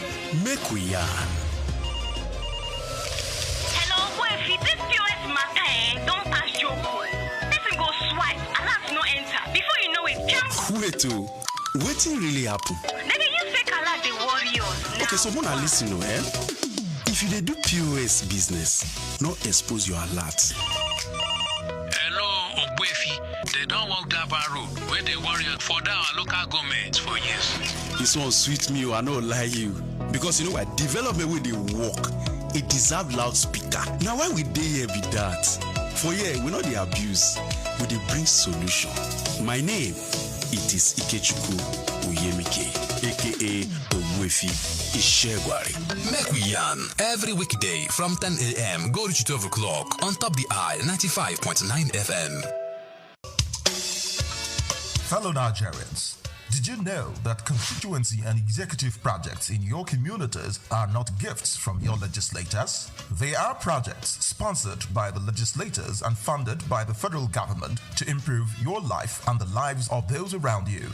These projects belong to you. Without your vigilance, they might never be completed. Don't allow them to fade away into unfulfilled promises. Stand up, take ownership, monitor their progress, demand accountability, and report concerns to ICPC. Call our toll-free line now on 0800-2255-4272 or WhatsApp only on 0806-656-4726. This message is brought to you by the Independent Corrupt Practices and Other Related Offences Commission, ICPC, with support from MacArthur Foundation and the Center for Democracy and Development in Africa, CDD.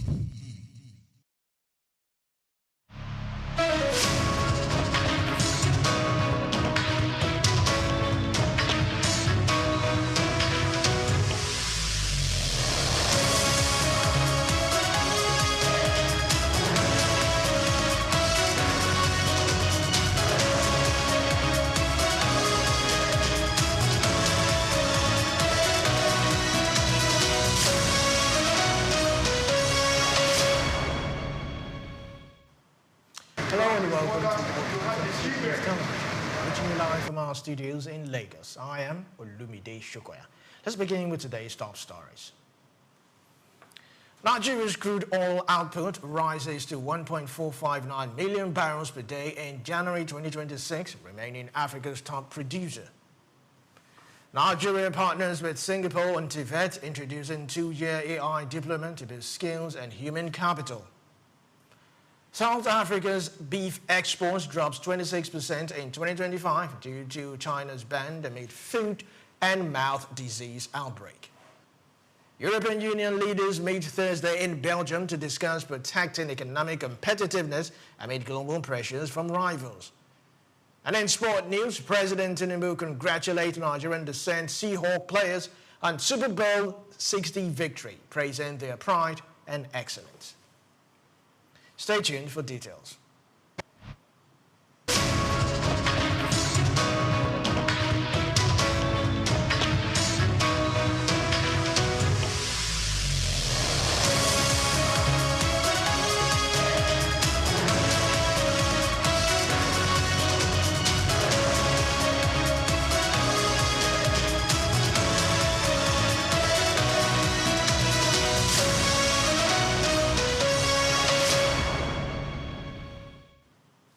Nigeria's crude oil output production climbed to 1.45 million barrels per day in January 2026, reaffirming its status as Africa's largest oil producer despite falling short of its OPEC quota. Now, the data was disclosed in the Organization of Petroleum Exporting Countries, OPEC's latest monthly oil market report released on Wednesday. Now, the figures shows modest month-on-month growth in output, reflecting ongoing efforts to stabilize production amid operational and infrastructural challenges in the Niger Delta and oil-producing regions. Authorities have maintained investments in maintenance and exploration to optimize output levels. Analysts note that while Nigeria's production remains below its assigned OPEC ceiling, the country continues to play a key role in global oil supply. The report underscores the delicate balance between meeting domestic production targets, adhering to OPEC commitments, and navigating market fluctuations in the global energy sector.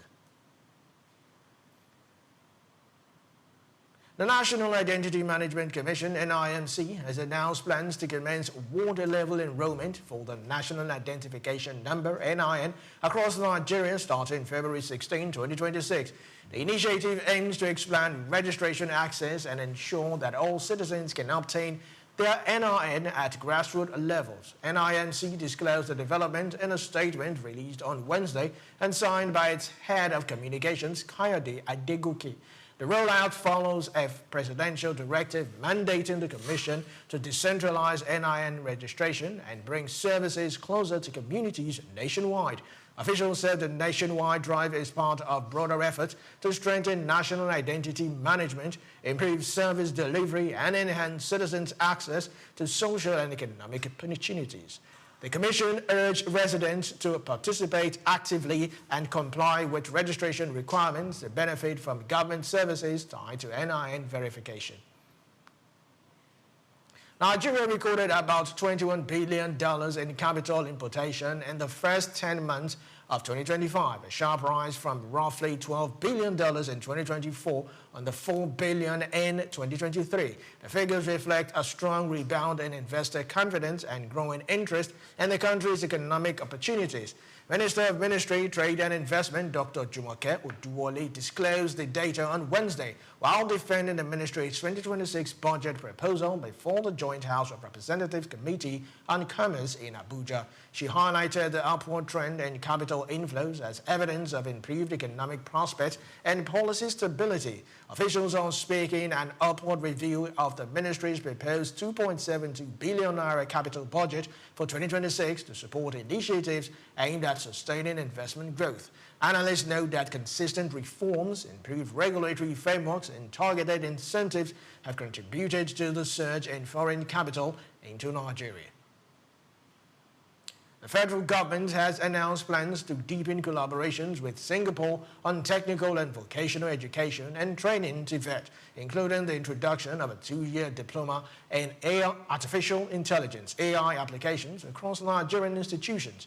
The initiative aims to equip students with industry-relevant skills and enhance Nigeria's human capital in emerging technologies.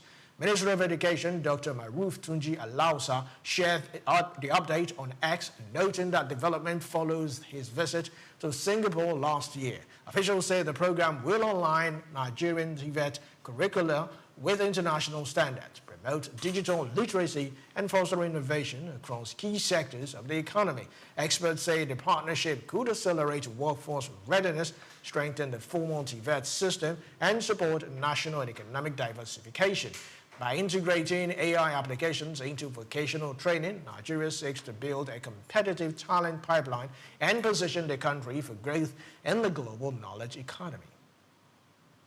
The Bank of Industry, BOI, has recorded its largest annual fund disbursement in history, delivering 636 billion naira to businesses across Nigeria in 2025. The milestone reinforces the bank's role as the country's leading development finance institution for industrial and enterprise growth. Now, funds were provided to more than 7,000 businesses operating in the sectors including manufacturing, agribusiness, MSMEs, infrastructure, power, ICT, and the creative industries. The disbursement is part of BOI's commitment to driving industrialization and supporting private sector growth nationwide. The achievement highlighted in the bank's 2025 Impact Report reflects its successful implementation of the 2025 to 2027 Transformation Agenda.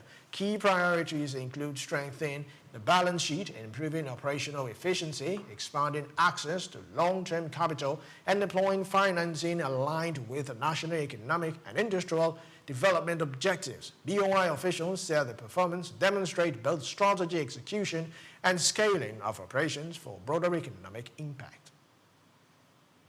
The federal government has launched the Farmer Money Dry Wet Season program alongside a Renewed Hope Government Enterprise and Empowerment Program to strengthen the national social investment initiatives. The schemes aims to provide financial support and boost productivity among smallholder farmers and entrepreneurs across Nigeria. Minister of Humanitarian Affairs and Poverty Reduction, Dr. Bernard Doro, disclosed this on Wednesday in Abuja, and that over 21,000 farmers in 774 local government areas will benefit from the first phase of the Farmer Money Program. The initiative is part of the government's broader effort to enhance food security, reduce poverty, and empower citizens economically. Under the program, the National Social Investment Program Agency, NSIPA, will disburse interest-free loans of up to 300,000 naira to smallholder farmers, enabling them to access seed, fertilizers, equipment, and other essential farming inputs. Officials said timely access to fund is key to improving yields and livelihoods nationwide. Now, the SOUQ residential villa is set to fully disconnect from the national electricity grid by March 2026, following the completion of its solar power project. State House Permanent Secretary Temitope Fashedemi has disclosed the move. Now, the move is aimed at ensuring stable and sustainable power supply within the presidential complex. Fashedemi revealed this on Wednesday while defending the State House 2026 budget before the Senate Committee on Special Duties at the National Assembly in Abuja. Now, he said the transition to solar energy forms part of broader efforts to improve energy efficiency and reduce dependence on the national grid. Details of the proceedings were later transmitted to State House correspondents by the presidency. Now, analysts note that the development highlights growing adoption of renewable energy solutions within government institutions amid ongoing concerns over power reliability nationwide. A core club, Surulere, Lagos, hosted a high-level public lecture on fiscal federalism and the 2026 tax law reform at its Blessing Hall, convening legal and economic experts to assess Nigeria's evolving tax framework. Now, the lecture was delivered by Abiola Sani, Senior Advocate of Nigeria, Dean of Law Faculty at UNILAG. Now, and I beg your pardon, all the contributors included Babasheyi Joseph, with panel contributions from Okpeyemi Ogumbo. In his presentation, Professor Sani examined the constitutional foundations of fiscal federalism in Nigeria and addressed how the 2026 tax reforms could reshape revenue generation across federal, state, and local governments. He addressed concerns around tax harmonization, policy clarity, compliance mechanisms, and the broader implications of economic development. You have the mother, you have the children. Who should bring in the church today? Which is this is not the first tax reform we have had, but this tax reform started with focus. And that focus was provided by tax policy. We had a tax policy document in 2017, but the president simplified it. He said, do not tax the poor, do not tax the trees, tax the fruit, do not tax capital, do not tax investment. And that has guided the contents of this reform. Until you check some of the provisions of the reform act, you won't believe they exist. And what are they? For the first time, issues that have been plaguing the tax system, like credit notes, have been dealt with, even by the withholding tax regulations. And by withholding tax credit, I mean people who had suffered tax at source. And when it comes to payment, they would not have the opportunity to use those credits to reduce their tax burden. Now, all that is history. Now coming to the tax acts themselves. The first one, we now have what we call threshold. For income tax, if you earn anything below 800,000, no tax. For companies, if the turnover is less than 100 million, no tax. For capital gain tax, if the gain is less than 10 million, no tax. And again, if the turnover, I mean what you use to trade, is not up to 150 million, no tax. Then furthermore, even if the gain is more than 10 million, and then the turnover is more than 150 million, if you reinvest by buying shares in the same year, no tax. I think it's immediately, because, for instance, there is the relief or this provision that says that if you are earning less than 800,000, you are tax-free. You are not going to pay any tax. So the representative of the LIRS just told us now that people should file their tax returns, okay? And that is from this January. So anybody making payment, anybody earning income that is less than 800,000, definitely you will start noticing, the effect.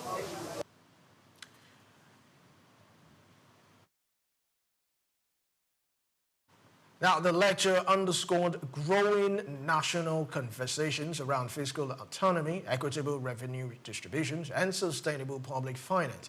Analysts say the 2026 tax law reform is on one of the most consequential fiscal policy shifts in recent years, particularly as governments seek to diversify revenue sources amid fluctuating oil earnings and macroeconomic pressures. Still to come in the news. China on Thursday lowered tariffs on European Union dairy inputs worth more than $506.3 million, concluding an 18-month anti-dumping integration. This is SOUQ News Television. We'll be right back after this break.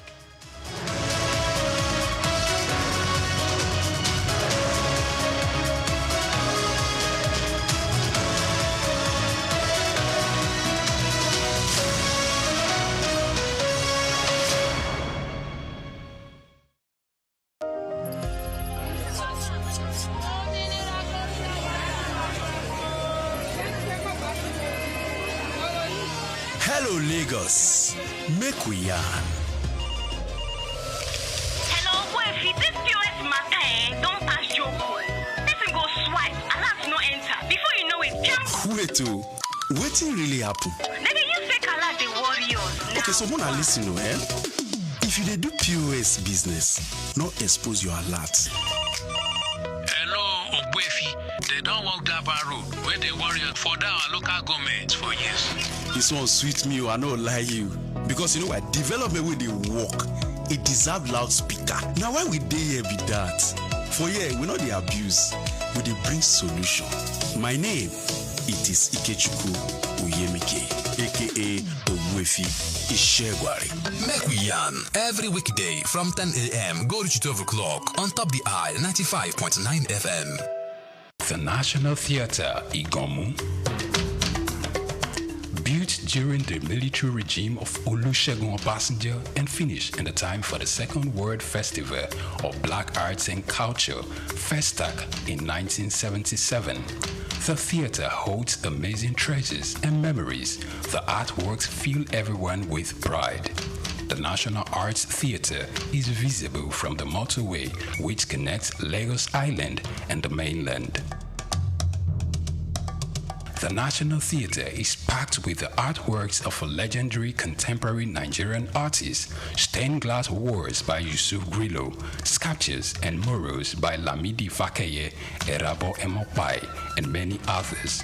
It was put to full use for a month as one of the 4 venues of the Second World Black and African Festival of Arts and Culture, tagged FESTAC 77.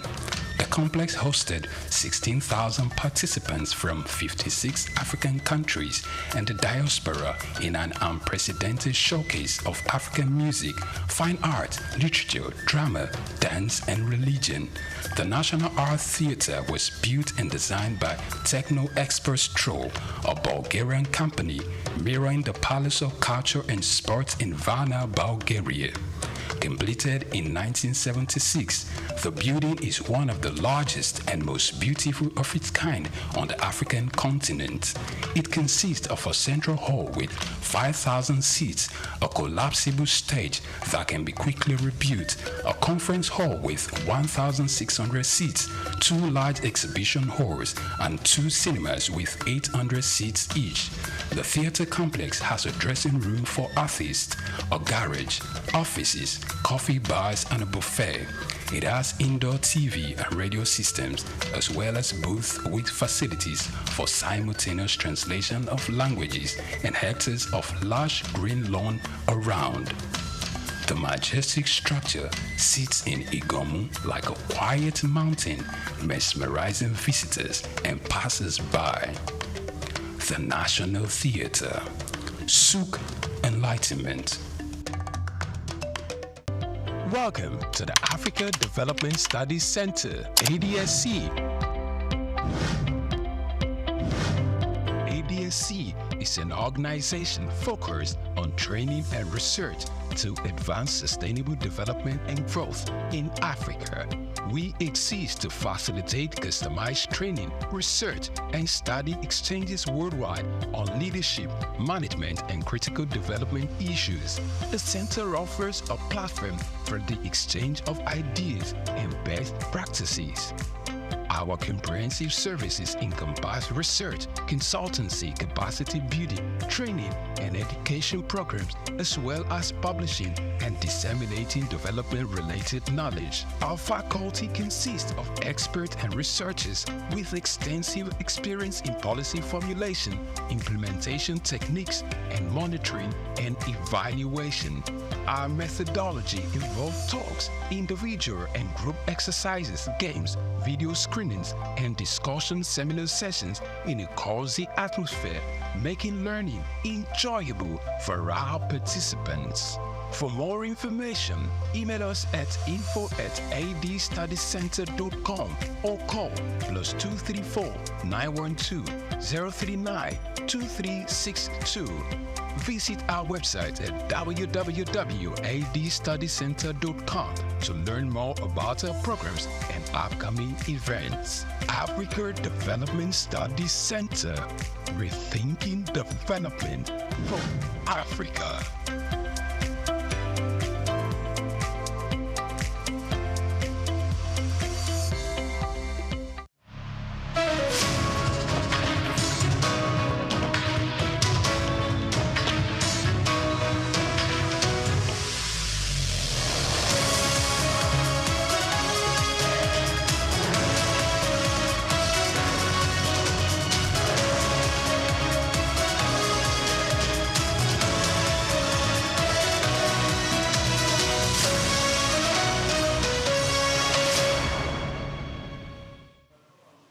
Many thanks for staying with us.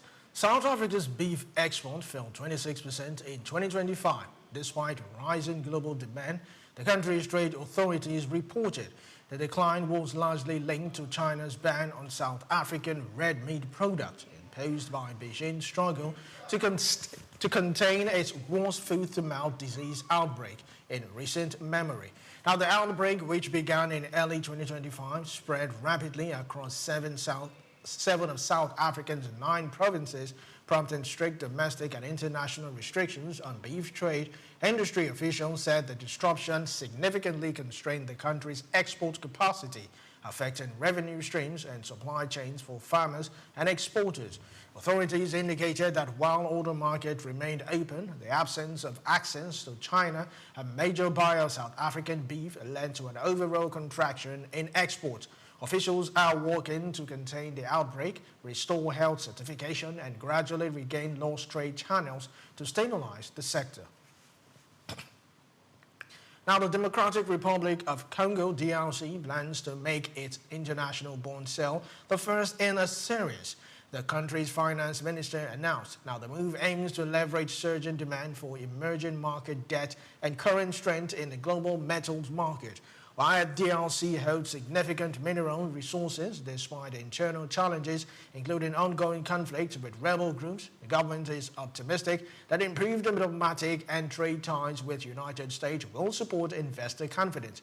Officials see bond issuance as a strategic tool to fund infrastructure projects and bolster economic development. Analysts note that smaller, high-risk economies like DRC are attracting attention from global investors seeking higher yield. Success an initial bond could pave the way for further international borrowing, helping the mineral-rich nation stabilize finances, expand critical sectors, and integrate more fully into global capital markets while managing internal security and governance challenges.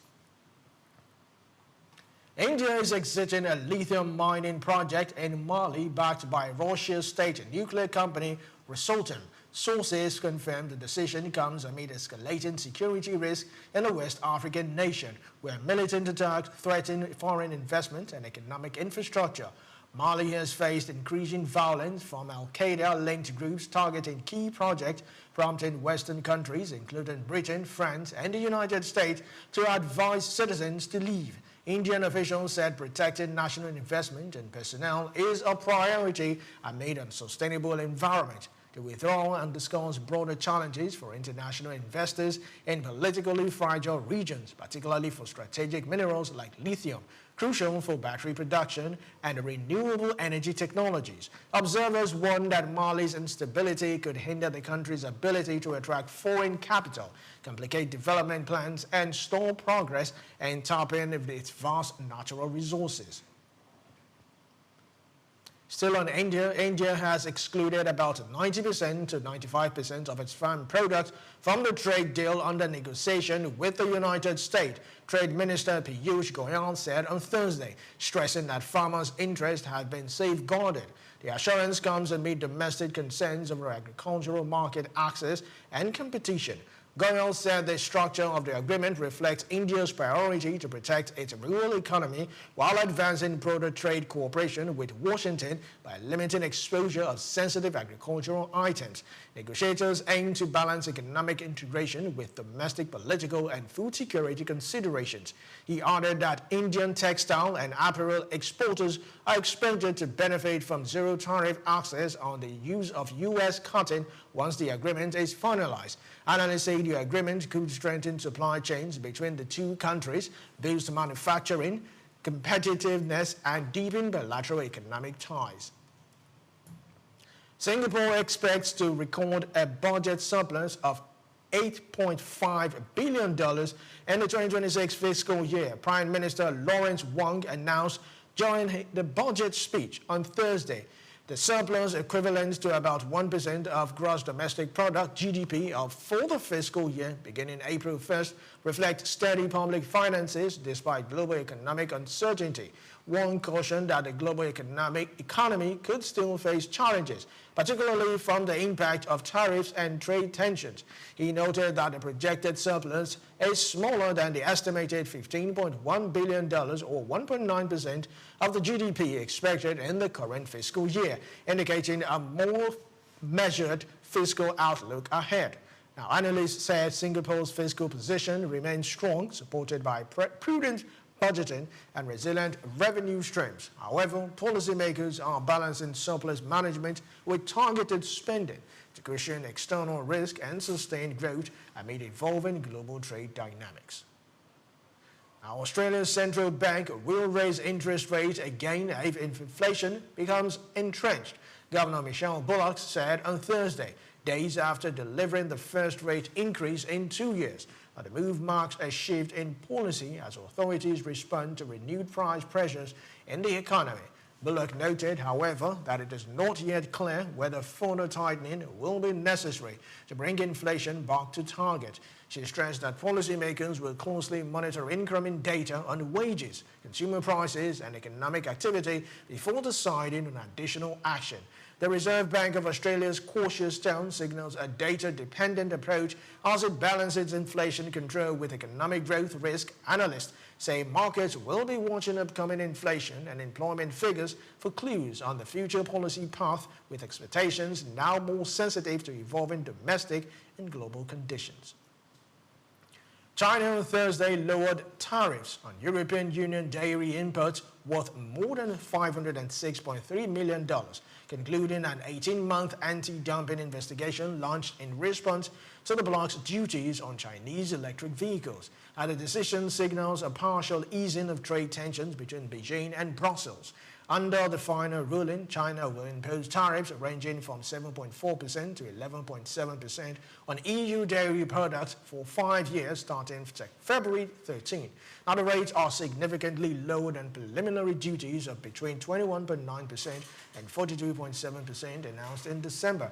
According to China's Ministry of Commerce, analysts say the reduced tariffs may help stabilize bilateral trade flows while maintaining China's stance against what it views as unfair European Union measures on export. Now, the outcome highlights ongoing negotiations and balancing efforts as both sides navigate broader trade dispute involving electric vehicles and agricultural products. Still to come in the news, Sweden confirmed on Thursday it will send Gripen fighters jet to patrol areas around Iceland and Greenland as part of NATO's Arctic Sentry mission. Stay tuned, we'll bring you more of this after this break.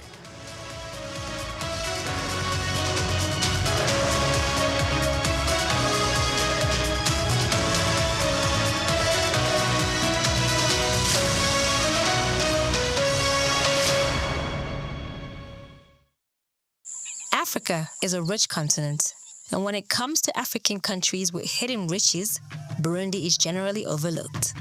This little East African nation, located between Rwanda, Tanzania, and the Democratic Republic of Congo, has a strong, distinct identity. Drums in Burundi do more than just generate sounds, they also convey stories. The royal drummers of Burundi, Abatimbo, are more than just performers. They are historians, keepers of traditions, and spiritual messengers. These gigantic drums, built from hollowed-out tree trunks and coated in animal hide, are regarded with respect. In reality, for centuries, they were only utilized for sacred rites, royal events, and national holidays. Here's what makes this unique. Burundi drumming is unofficially protected by UNESCO as part of the world's intangible cultural heritage. That is, the sound of the Burundian drum is not just a national icon, but also a global treasure. And they are not your typical beat makers. The ritual is ordered and ceremonial. Drummers perform while dancing, holding the drums on their heads and producing rhythm with their bodies rather than with their hands. It's poetry in motion, tradition in tempo. However, Burundi's rhythms are not limited to drums. There is also a rhythm to their agriculture. Over 90% of Burundians depend on agriculture, primarily for substance. Burundians know how to cultivate life, from coffee, the country's main exports, to bananas, beans, and sweet potatoes, even on limited territory. Despite decades of political unrest and economic challenges, the Burundian spirit remains resilient. Kingship, oral storytelling, and shared traditions are essential components of community life. There is an unsaid value in their community, as evidenced by their Obushigante, a cultural council of wise elders who have traditionally helped settle conflicts and uphold moral standards. So, Burundi may be one of Africa's tiniest countries. It may not always make headlines. However, it embodies a continent's heartbeat through its drums, people, and ancient customs. One that teaches us that even the smallest countries may echo the loudest truth if we only stop and listen. I am Laura Iheke for SOUQ News. Until next time, let's keep sharing stories that bring this continent together. We've got just what you need right here at Femi Wash Media. Call it the Midas Touch, and you wouldn't be wrong. Let us record, produce, mix, and master your audio like nobody does. Reach us on our contact today for the best quality job.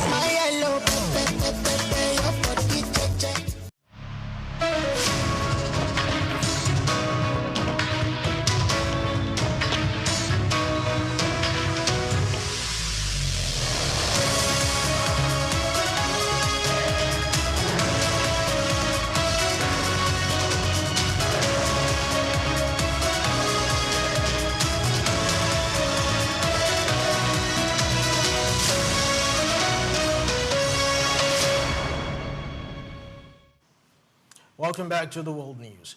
European Union leaders will convene on Thursday in a Belgian castle to hold candid discussions on safeguarding the bloc's economic competitiveness amid mounting global pressures. The meeting aims to ensure that the European Union does not fall behind the United States and China or suffer from tariffs and export restrictions imposed by rival powers. The discussion comes as the EU faces ongoing challenges, including U.S. President Donald Trump's trade war measures and Chinese limits on critical mineral export. Now, these factors threaten to constrain the bloc's access to essential resources needed for industrial and technological advancement. European Union officials are expected to focus on strategies to strengthen economic resilience, support decarbonization and digitization efforts, and enhance defense capabilities in response to Russian geopolitical pressures. The talk underscores the urgency of coordinated policy actions to protect the bloc's long-term global influence and economic growth. Now, Prime Minister Keir Starmer Thursday criticized remarks by billionaire businessman Jim Ratcliffe, who claimed Britain had been colonized by immigrants. Starmer said the comments were wrong and risked playing into the hands of those seeking to divide the nation. Radcliffe, founder of chemicals giant Ineos and owner of nearly a third of Manchester United, made the remarks arguing that high levels of migration and reliance on benefits were harming the UK economy. His comments sparked immediate backlash from political leaders and social commentators, highlighting tensions over immigration discourse in the country. Starmer emphasized the importance of a balanced debate on immigration, warning that decisive rhetoric could undermine social cohesion and economic progress. The Prime Minister's response signals the government's commitment to maintaining unity while addressing complex issues around population growth, labor market, and welfare. Sweden confirmed on Thursday that it will send Gripen fighter jets to patrol areas around Iceland and Greenland as part of NATO's Arctic Sentry mission. Now, the deployment aims to boost alliances, surveillance, and rapid response capabilities in a region of rising strategic importance. NATO launched the Arctic Sentry operation on Wednesday following tensions triggered by U.S. President Donald Trump's push to acquire Greenland. Now, the mission is designed to ensure coordinated monitoring of airspace, enhance readiness, and address security challenges posed by increasing geopolitical competition in the high north. Sweden's participation, despite being a full NATO member at the time, underscores growing regional cooperation. Officials said the patrols will strengthen alliance cohesion, improve situational awareness, and contribute to border Arctic security measures, highlighting NATO's commitment to establishing the region vital for global trade, energy, and military strategy. Now, President Donald Trump said on Wednesday that his talks with Israeli Prime Minister Benjamin Netanyahu produced no definitive agreement on the next step regarding Iran. However, he insisted that negotiations with Tehran would continue in the pursuit of a potential deal. Netanyahu had been expected to urge President Trump to broaden diplomatic efforts beyond Iran's nuclear program to include restrictions on its missile arsenal and other security concerns. After the meeting, the Israeli leader stressed that Israel's security interests must be fully considered, but gave no indication that specific commitments were secured from Washington. Analysts say the outcome reflects ongoing differences over the scope of engagement with Tehran, even as both leaders maintain close coordination. The discussion comes amid heightened regional tensions, with future negotiations likely to undermine whether diplomacy can address broader strategic concerns beyond nuclear oversight. And in sport news, President Bola Tinubu has extended congratulations to players of Nigerian descent who helped the Seattle Seahawks secure victory in Super Bowl 60 on Sunday. The Seahawks defeated New England Patriots 29-13 at Levi Stadium in Santa Clara, California, capturing their second Lombardi Trophy. The win marked a major achievement for the franchise and showcased a talent of several players with Nigerian heritage. President Tinubu hailed their performance as a testament to skill, dedication, and global impact of Nigerians in professional sport, noting their success reflects positively on the nation. Still in sports, ticket prices for the 2026 FIFA World Cup have sparked outrage. A seat on FIFA official resale platforms soar far above face value. Some matches now list tickets at several times their original prices, weeks after the main sale phase ended in January. Fears raised by FIFA President Gianni Infantino that resale tickets could carry exorbitant costs have come true.